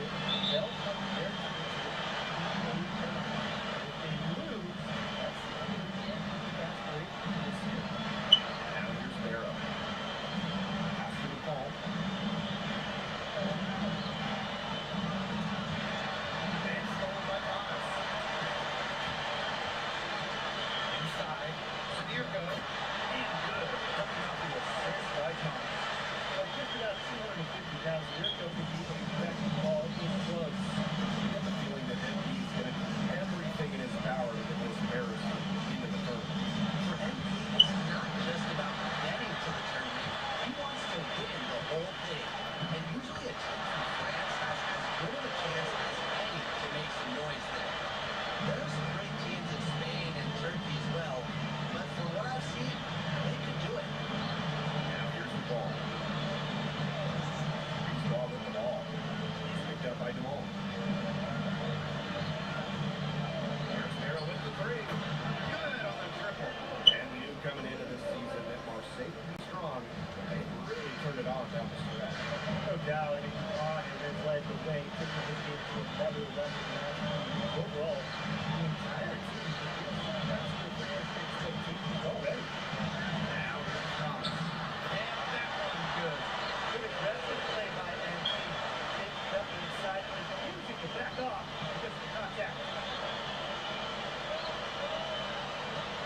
Arrow outside. To the paint. Wow, that's good. Very well done. Confident and composed as always. This left side. And he takes it away.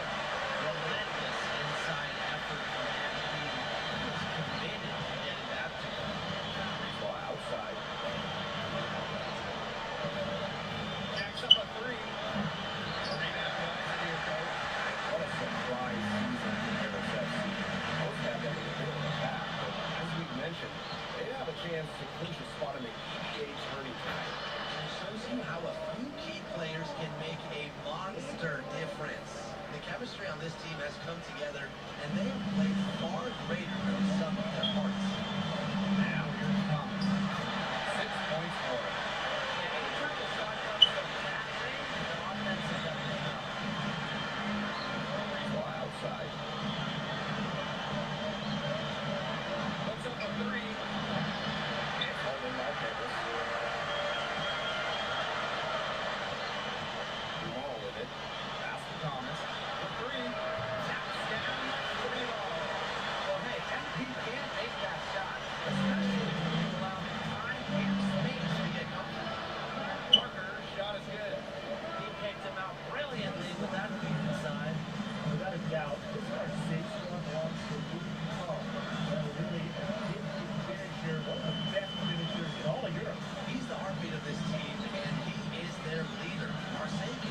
running out the floor. Marseille is a better team. Aguero is carrying triples.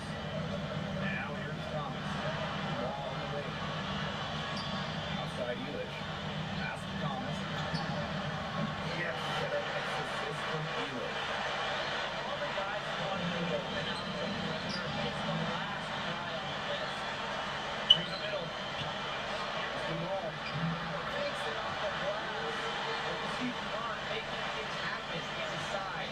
He's the leader of this Paris FC team. And it's easy to see why. 3 seconds separating the shot clock and the game clock. Casemiro. The three. Out to the wing. Outside the ball. Back to Parker. Three-pointer. Drops in the tray. The basket's coming early and often in the first quarter. Paris FC basket ahead. They're up by 4. After this break, we'll be back with the start of the second quarter on 2K Sports.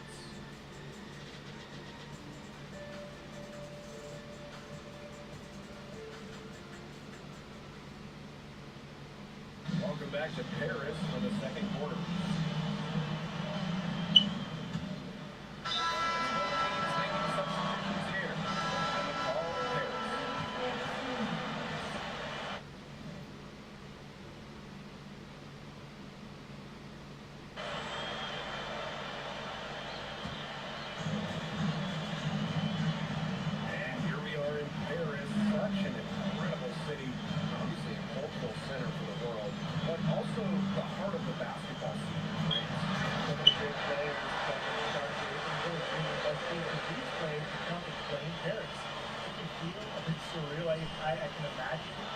Everybody on the field earned their spots tonight. Here we are.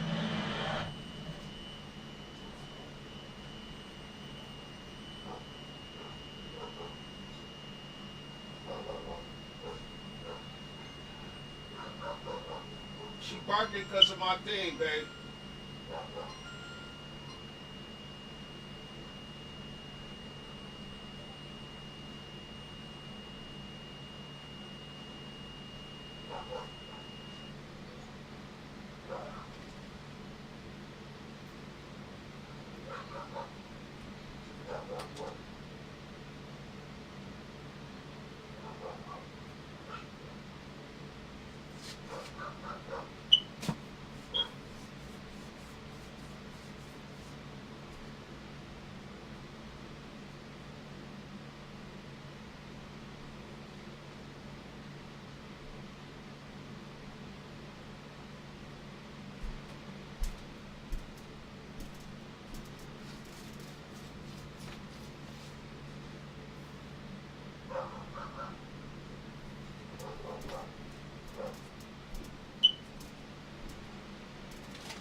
He'll be very disappointed in himself. That's what you expect to make. Thomas, shot's good. And he is just taking charge right now. Every time he gets the ball, he's looking to score. Here we are. He hasn't scored yet. That, I'm sure, will change. Please go off. Rebound by the Spurs. Harris with the lead. Good luck. Again, it's Harris. This is crazy. Every shot they're taking right now is striking hard. Literally, every shot is our missing. Now here's free ball. Look away. That's outside. Pass to Elish. That's outside. Now here's Aher. And good. Coming off the assist by Thomas. Yeah, you might need a few more defenders to slow down Aher. Down low. Here's the break. Here's Thomas. And Thomas. The stop. You know, we saw MP get tested multiple times this season by his opponents and sometimes, really, by his own team. But he's passed every test thrown his way. And the resilience that MP has shown this year cannot be ignored. It's not easy to find success in a strange land, but MP has done that and then some. What a finish from the blind side. And here in the second quarter of action as we approach 4 minutes play. Maybe he could have tried for a more memorable dunk than that. Yeah, and we definitely know he's more capable of those memorable ones. Disappointing the fans, the viewers, us. Oh, he disappointed everybody. They've got a nice lead. Might as well not take any chances. Simply one-hander. It's fine. He's long range. Offensive board. Oh, wow. Good. Well, it wasn't a block officially, but it might as well have been. He affected that shot. Yeah, it was clearly his defense that threw him off. You gotta be kidding me. Breaking out the Statue of Liberty on that dunk? Why not? A nice way to pack a lead right there. Don't go to New York. Oh, yes, indeed. I'm all in. Here's 3 yards. Looking for his first basket still in this one. To the inside. Oh, wow. Elish with a strong defensive effort. And it's Harris with the ball. Back to Thomas. Portier. Up top, Thomas. Guarded by Duvall. Thomas, no good. Well, he rushed that one. He was out of position when he couldn't make the pay. And so that's the end of the first half. Harris FC basket ahead. Leading by 14. And we'll see you right after halftime for the beginning of the third quarter.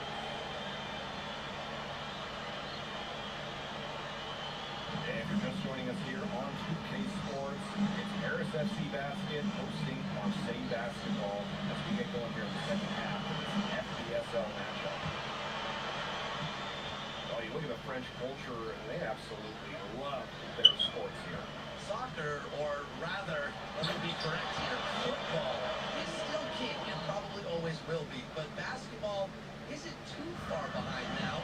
The popularity of the sport has exploded here the last few years. And with revenue doing his thing in the NBA, it's going to continue to grow. And Thomas, the stop. And that's the kind of finish you're looking for. MVP is firing up his squad. Arrow outside.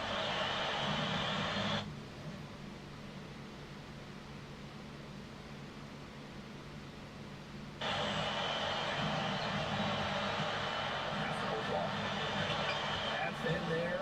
Arrow with the assist. Intelligent passing to make that basket possible.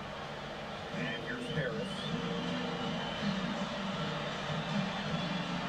Thomas outside. Home. It's in for a 3-point range. Well, it's a big shot from the line, but when you're already set up, I hesitate. Here's the ball. Now here's the ball.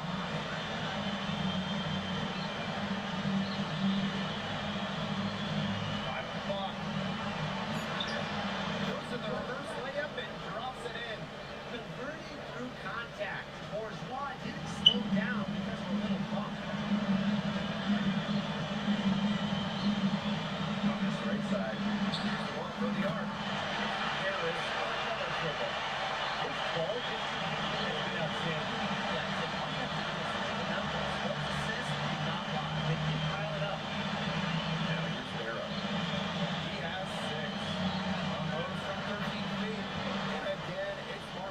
converting.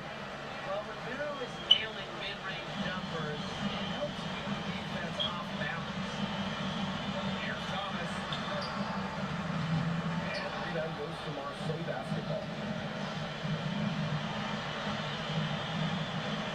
Not quite 2.5 minutes played here in the second half. Arrow outside. On target for three-point range. One item that stood out is their ball movement. I think they're definitely clicking. More importantly, it's tough to defend. Pass to Elich. And here's 8 points for him. That one will drop, and it's his first miss. He's 4 for 5. And here's Bourgeois. Here's Barrow. Guarded by Duval. Now here's Parker. He's off range. No good. He's having all sorts of problems with the way he's shooting the ball right now. Yeah, the boys are so cold. Think back out when you look at the start of this season, we've seen a lot of growth in this game. You know, you think back, like, talk about the start of the season, there was some big moments. But once he started getting comfortable, everything started to fall out. He's been crucial in the success of Paris FC.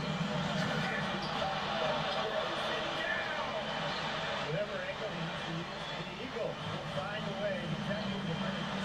What a game we've seen from him. He's completely outclassed the ball on the offensive end so far. After lack of effort, they're trying to get themselves right now. Their team is going to be scoring over. Now here's Breezewater. Still getting warmed up offensively. No buckets yet in the game for him. Pass to Bourgeois. This one for free. Hey, early at the rebound.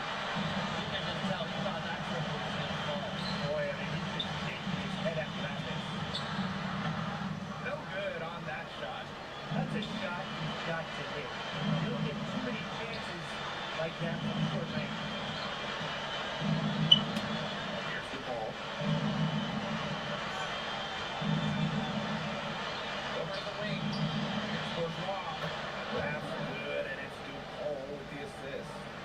Listen, guys, I'm old school, so I love seeing a guy like Bourgeois hit a mid-range dig. And here in the fourth quarter, it's a double-digit ball game. Paris FC basket ahead. They lead by 14. And when we return, we'll get the fourth quarter rolling here on 2K Sports.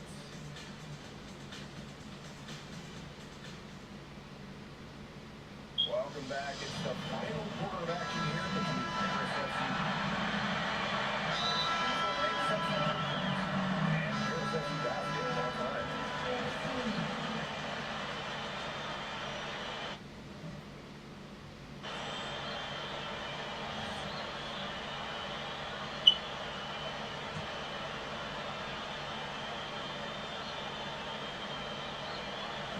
Just over a minute and a half played here in the fourth. Pass to Breezewater.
Ball left side.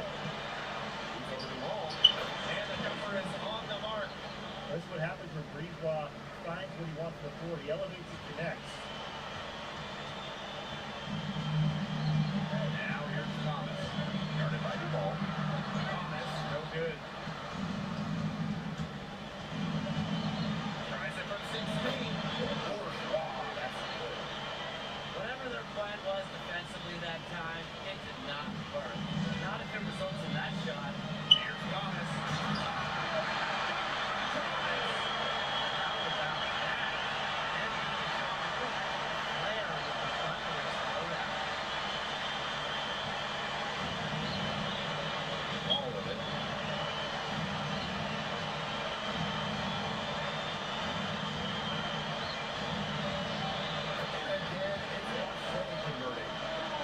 Take a private eye to figure out why they called the call.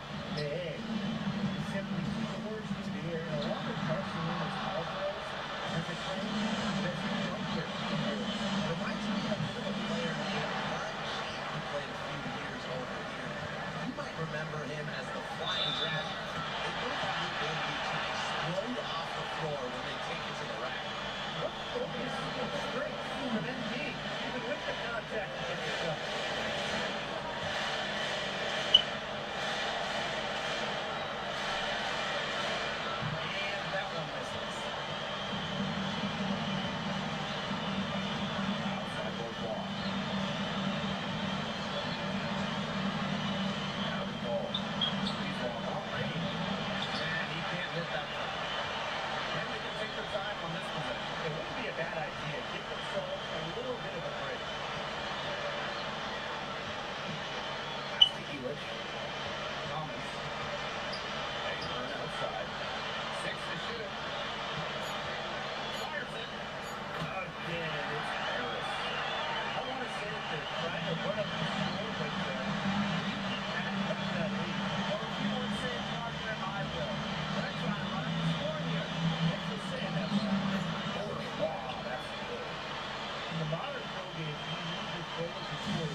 something, yelling at them, talking about what y'all wearing for tomorrow. I don't even know what I'm wearing for tomorrow.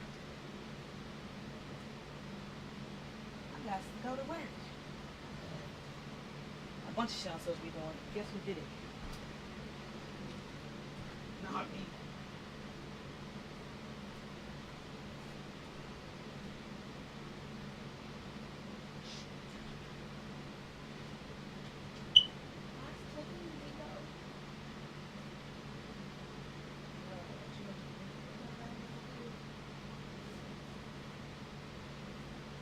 Take Nick.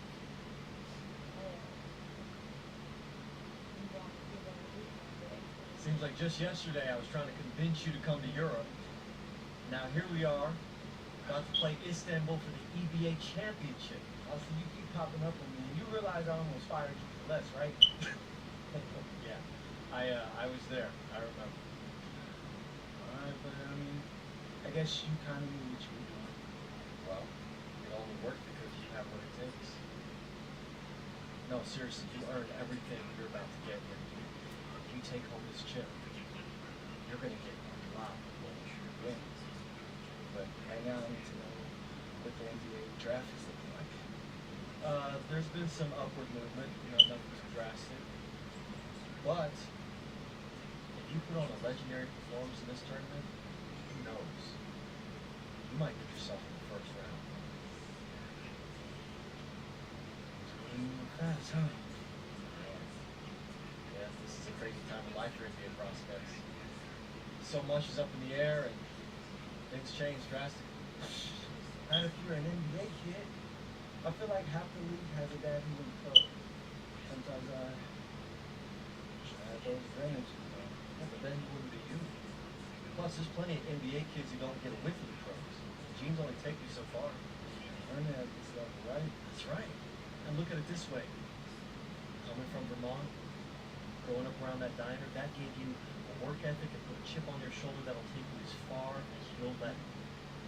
That was a winner. It truly is.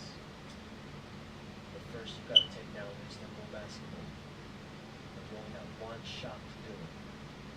Single elimination. Come on, Austin. You know that's what I live for?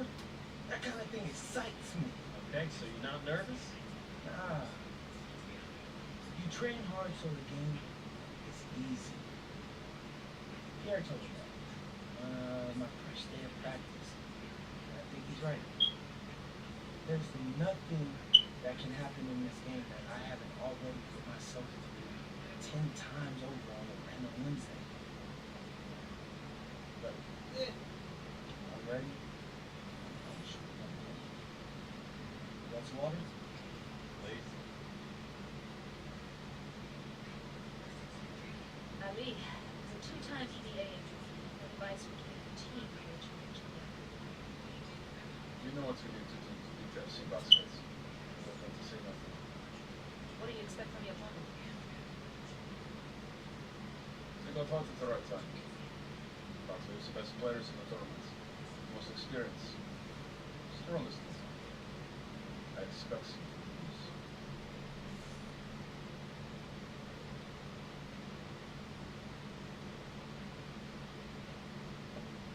Man, you have surprised me, man. I thought you'd be bigger, stronger, scarier. Tomorrow, you'll see us tomorrow.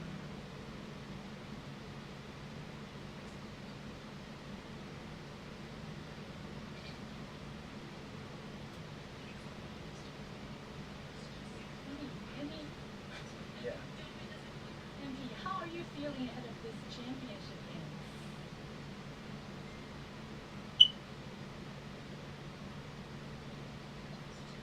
We feel excited at the moment, and we're so focused right now.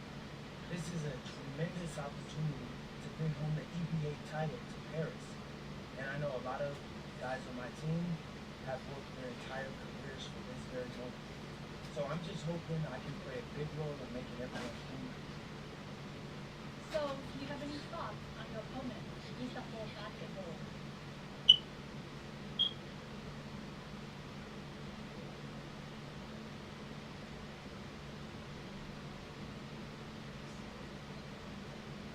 I'm not going to hold you. They're one of the best club teams in Europe. Have been for some time now. We're going to have to scrap and claw every possession if we're going to pull this one out. But we've got a great team too, and I know we've got what it takes to win this one. You're welcome.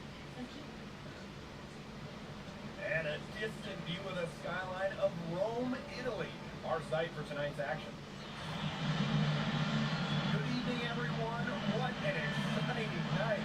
It's the EBA Championship between Paris FC and Istanbul Basketball. I'm Blake Zuga, along with Kid Sports and Brian Menefitemi. It's winner take all here, and the kings of Europe will be crowned tonight. Can't wait. We likely have a contender. The powerhouse Istanbul team on one side, and you have the surprise team, Paris FC, surpassing all expectations this year on the other side. And now Paris is just one win away from immortality. They've been led all tournament by MD. And Istanbul has leaned on Duvan during their run to the finals. Both MD and Duvan have been the stars of this tournament, and one of them will have a dream finish when it's all said and done.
What a backdrop we have here in Rome for this incredible matchup. So much.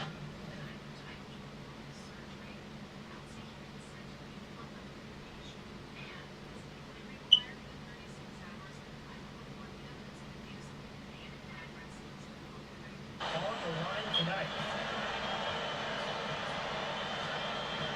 Outside the ball. Nash sets the screen. Puts up a three. Takes her with the rebound. Thomas on the wing.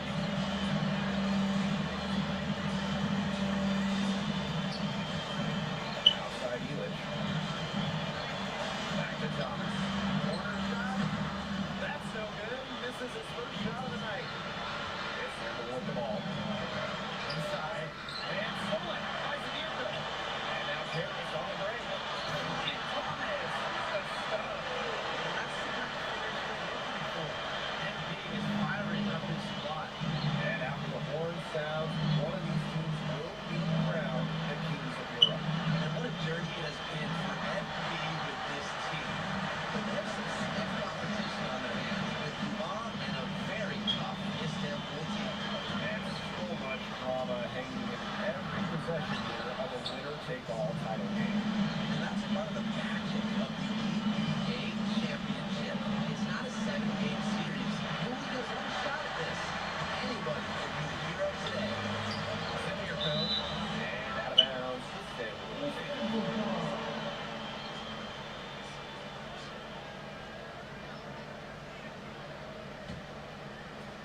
First quarter and about a minute and a half in. Now Govan. Pass to Ganesh. Toprak. Shot clock at 6. Back to Ganesh. Shoots over the wall. No good that time either for Istanbul. Many are wondering what the future holds for MD after this title game. A lot of optimism the ways he's still out this year. And whether he stays here in Europe or if he returns home to the States, nobody can be sure. But what is clear is that he's up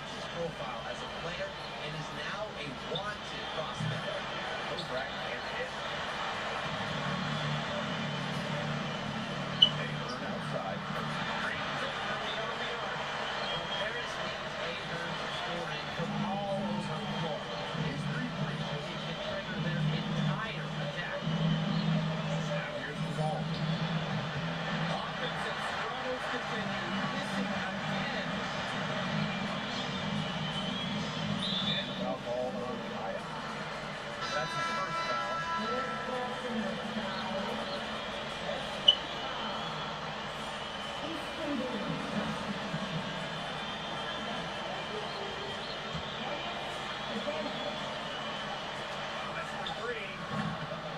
rebounded by Istanbul. For his size, you have to love the way Emil Gannett moves around the court. He's so deliberate. Well, like so many other Turkish bigs, Ganesh is as skilled as they come. He's got great vision, and he can create some space with counts of ease. Maybe he could have tried for a more memorable dunk than that. Yeah, and we definitely know he's more capable of those memorable ones. Disappointing the fans, the viewers, and us.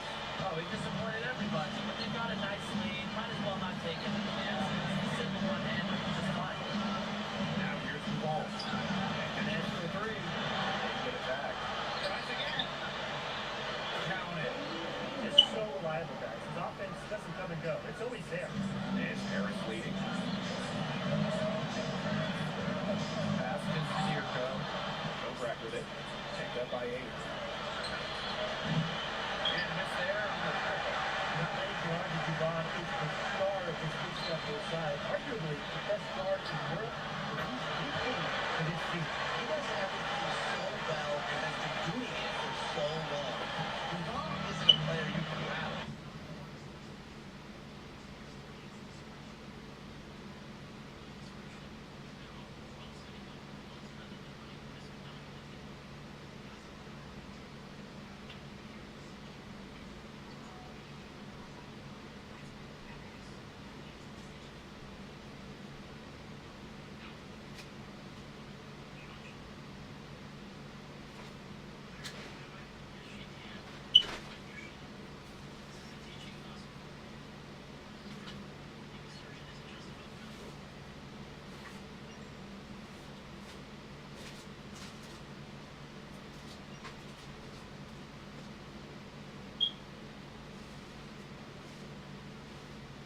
You know he's going to leave his fingerprints in this game.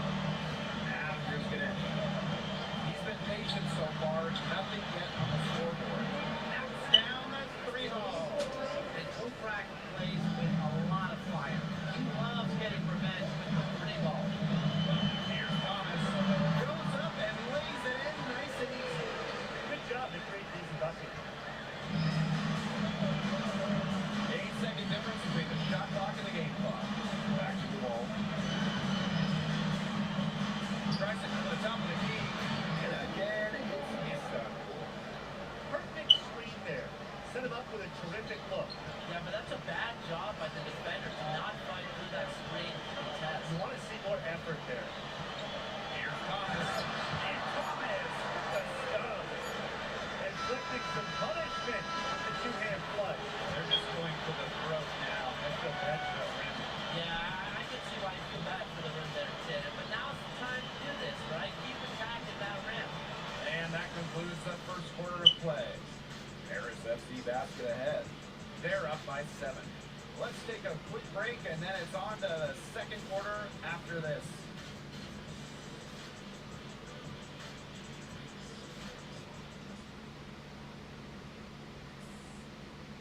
Welcome back to the Eternal City of Rome. Second quarter action of the EA Championship getting underway. Turkish basketball over the last few decades. Istanbul is a big part of that. Certainly, really one of the stronger teams in international play.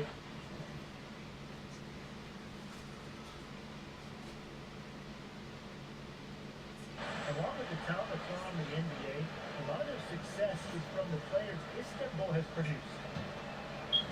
Here in the second quarter with a little over a minute of play. Pass to Arslan. Idemish. Rayburn. Idemish can't get it to go. And here's Harris. Thomas right side. Back to the Duke.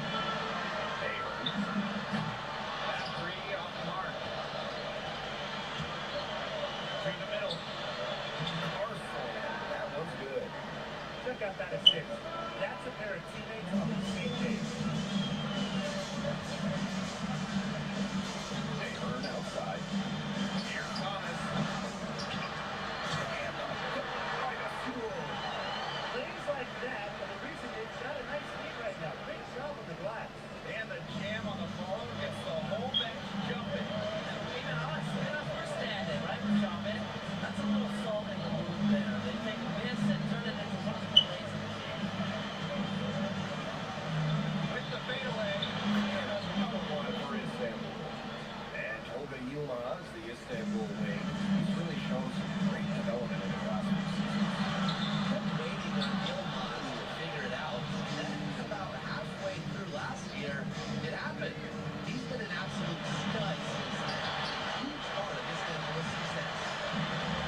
scramble now.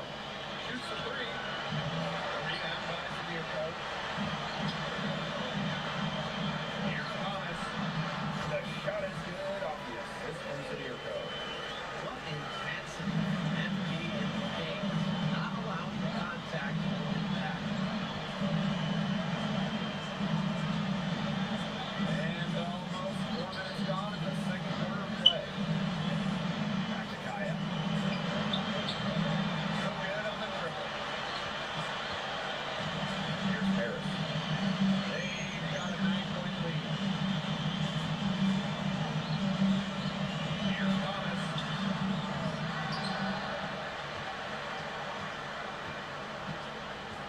To the inside. Zadirko. Good. First shot. First basket.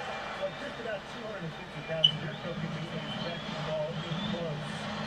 They really want to find that igniter here. That's right, their offense is rapid. They need a studs and they need a spark. Now here's Thomas. They lead by 11. The largest margin of the game. The defenders didn't really even get a sniff of him on that move. So good. Shot game clock separated by 5. Pass to Kaya. Here's Lucas. No scoring yet from him, but that's likely to change. Superb assist. He played the role of maestro on that one. Here's Thomas. Misses and close. And so we reach the end of the first half of play. Harris lets the basket ahead. They're up by 10.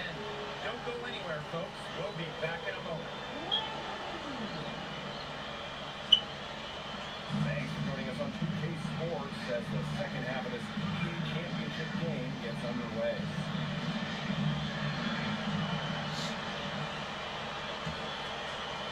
One of the things you always love about the EBA championship, you get some contrasting styles between the club teams of different countries.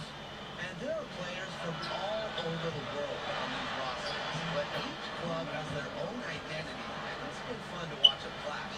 Nice sequence from Janek. He is opportunistic. Here's Thomas. Over the wall. Thomas, shot's good. They're going to be successful. They need to score. They certainly got it today. And then some. Outside the ball. For 3. Here's it from downtown. Well, there was certainly no doubt in Juan's mind that that one was going in. He knows just how good he is.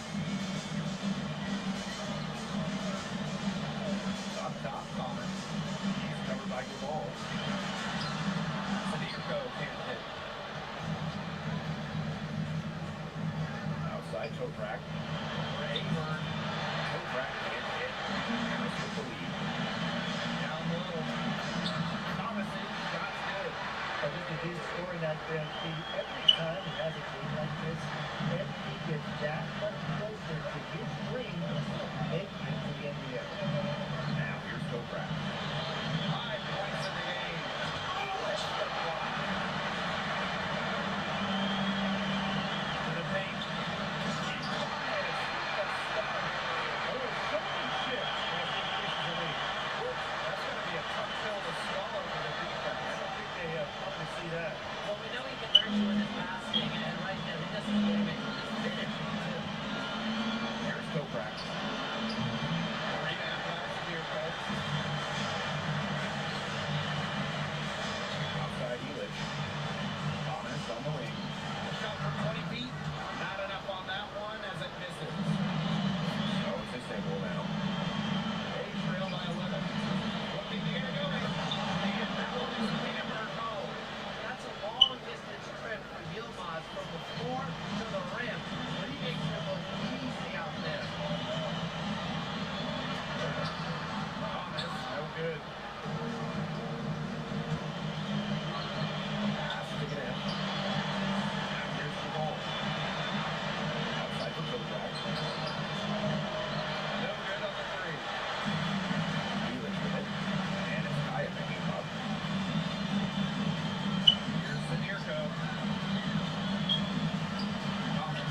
pass. He got that ball right to his teammate shooting pocket.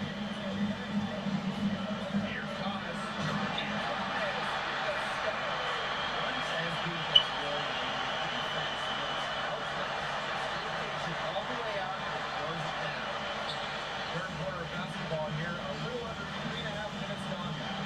And this PA championship game, FB has been the one to lead the way for this team. Well, Duvon might have some experience, but right now he's the best player on the floor. They took it over offensively. It's incredible. Now here's Thomas. 20 points for him. Here's one from the arc. And good. Coming out the assist by Thomas. Well, that's a quick shot from Duvon, but when you're already set up, why hesitate? Ball with it. 7 points in the game. Three-pointer. No good. You can't let your ego run your offense. Concede your one answer about game 3 and play it up. What a beautiful way to call it execution. Strong to the rack. Well, that just puts a little more momentum on their side. And 2 more points. This defense is going to have to be tough enough. You can't have the opposing player on cover. Yeah, I'm not doing that. Come on. That was a good ball. And 5-second differential. The team has shot off the game clock. Thomas for 3. And Harris another triple. They are putting a hammer down. Huge for them. It doesn't matter if you're talking about their offense or their defense because it has all been working for them. Yeah, to build this league, you have to do both. I mean, it's pretty simple at this point. They cannot afford to give him that kind of look.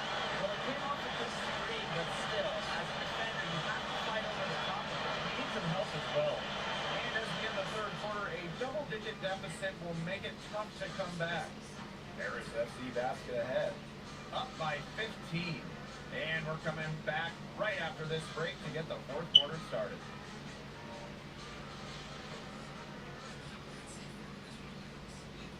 Welcome back. Only 1 quarter left of Brown and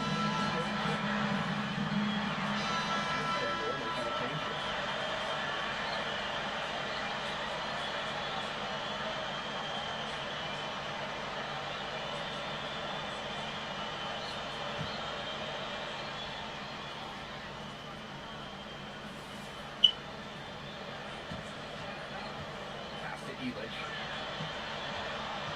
Pass to Dumal.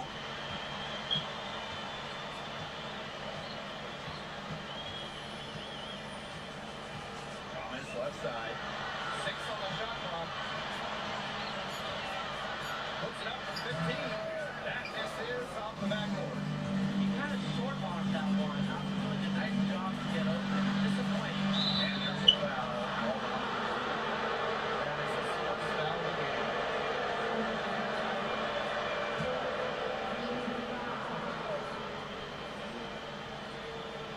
Fourth quarter of play, and we're about 2.5 minutes into it.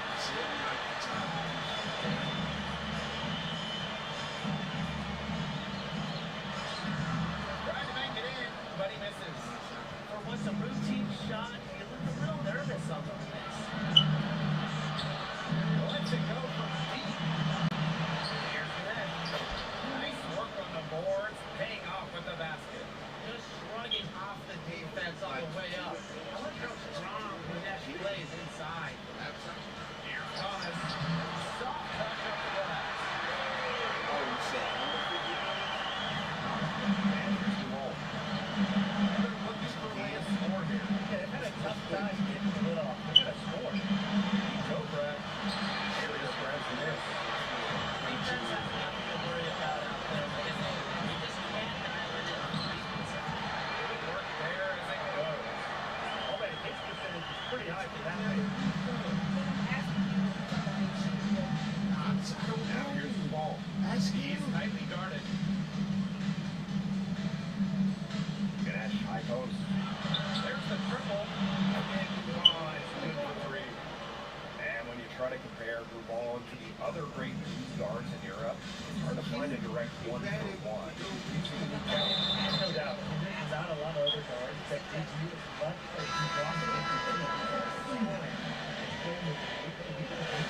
Very good that end as well. Because it's all in a way that we know really seen so far. Well, for MP playing here in Europe, the goal is to get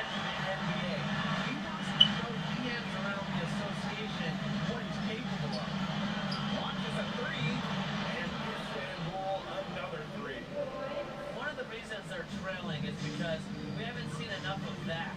He needs to become a bigger part of their offense. Baked in off the glass. In here in Europe, MP only seems to find some daylight to get his shot off. Pass to Arslan. Here's Axel. And he sinks that one, hitting the back of the rim on the way in. And this has been a one-sided affair. Yeah, it's been a very nice couple of skating there. And that one's good. I want to say that they're trying to run up the score, but you keep adding up to that lead. Well, if you want to say it, partner, I will. They're trying to run up the score here. Thanks for saying that, man. Irish can't go. It's 9 seconds separating the shot clock and the game clock. Thomas, no good. It's him to work the ball. To the inside. Axel. Here's Irish. Defended by Thomas. Irish can't go.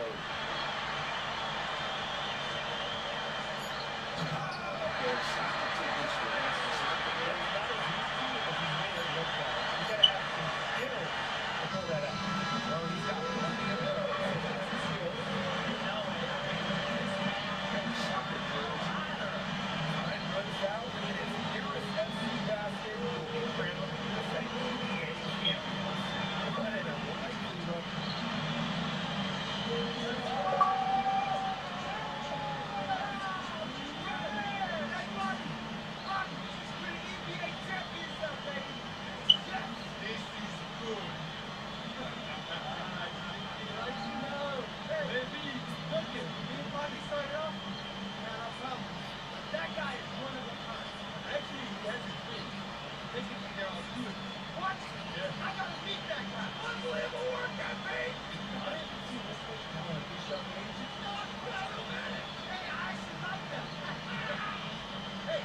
Yes, Miss Muir.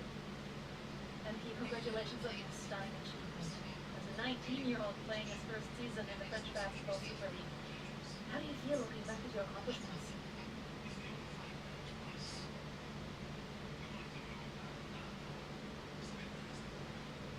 It's been an incredible ride, Miss Muir. I really fell in love with France during my time here. I love the fans, I love the culture. I feel like I've grown so much. I'll cherish these experiences for the rest of my life. MP, Oui. MP, what comes next for you? Will you enter the draft? Right now you're projected as a second rounder. Any chance to come back to FC basketball another season?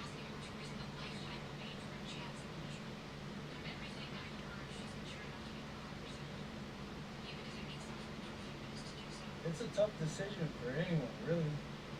I mean, I would love to stay in Europe. I can see myself having a long and successful career, but my friends, family, they're all back in the USA. And my dream is to play in the NBA, so we'll keep pursuing that dream. First round, second round, it really doesn't matter to me. I believe in my work ethic, and I believe in giving a chance. I'll rise to the occasion. So I'll deal with my agent, talk about my options, but if projections stay the way they are, then I'll most certainly be playing for the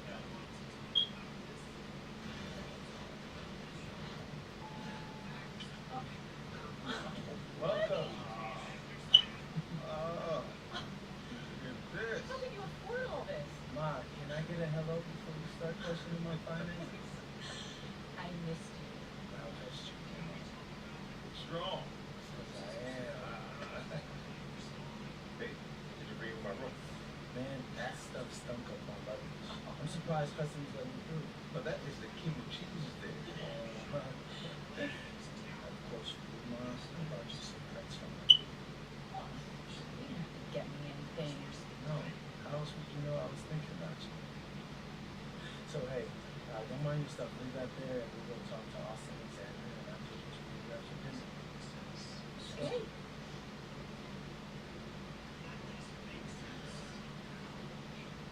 There they are. I don't see you care. Sorry, Dad. I already told you.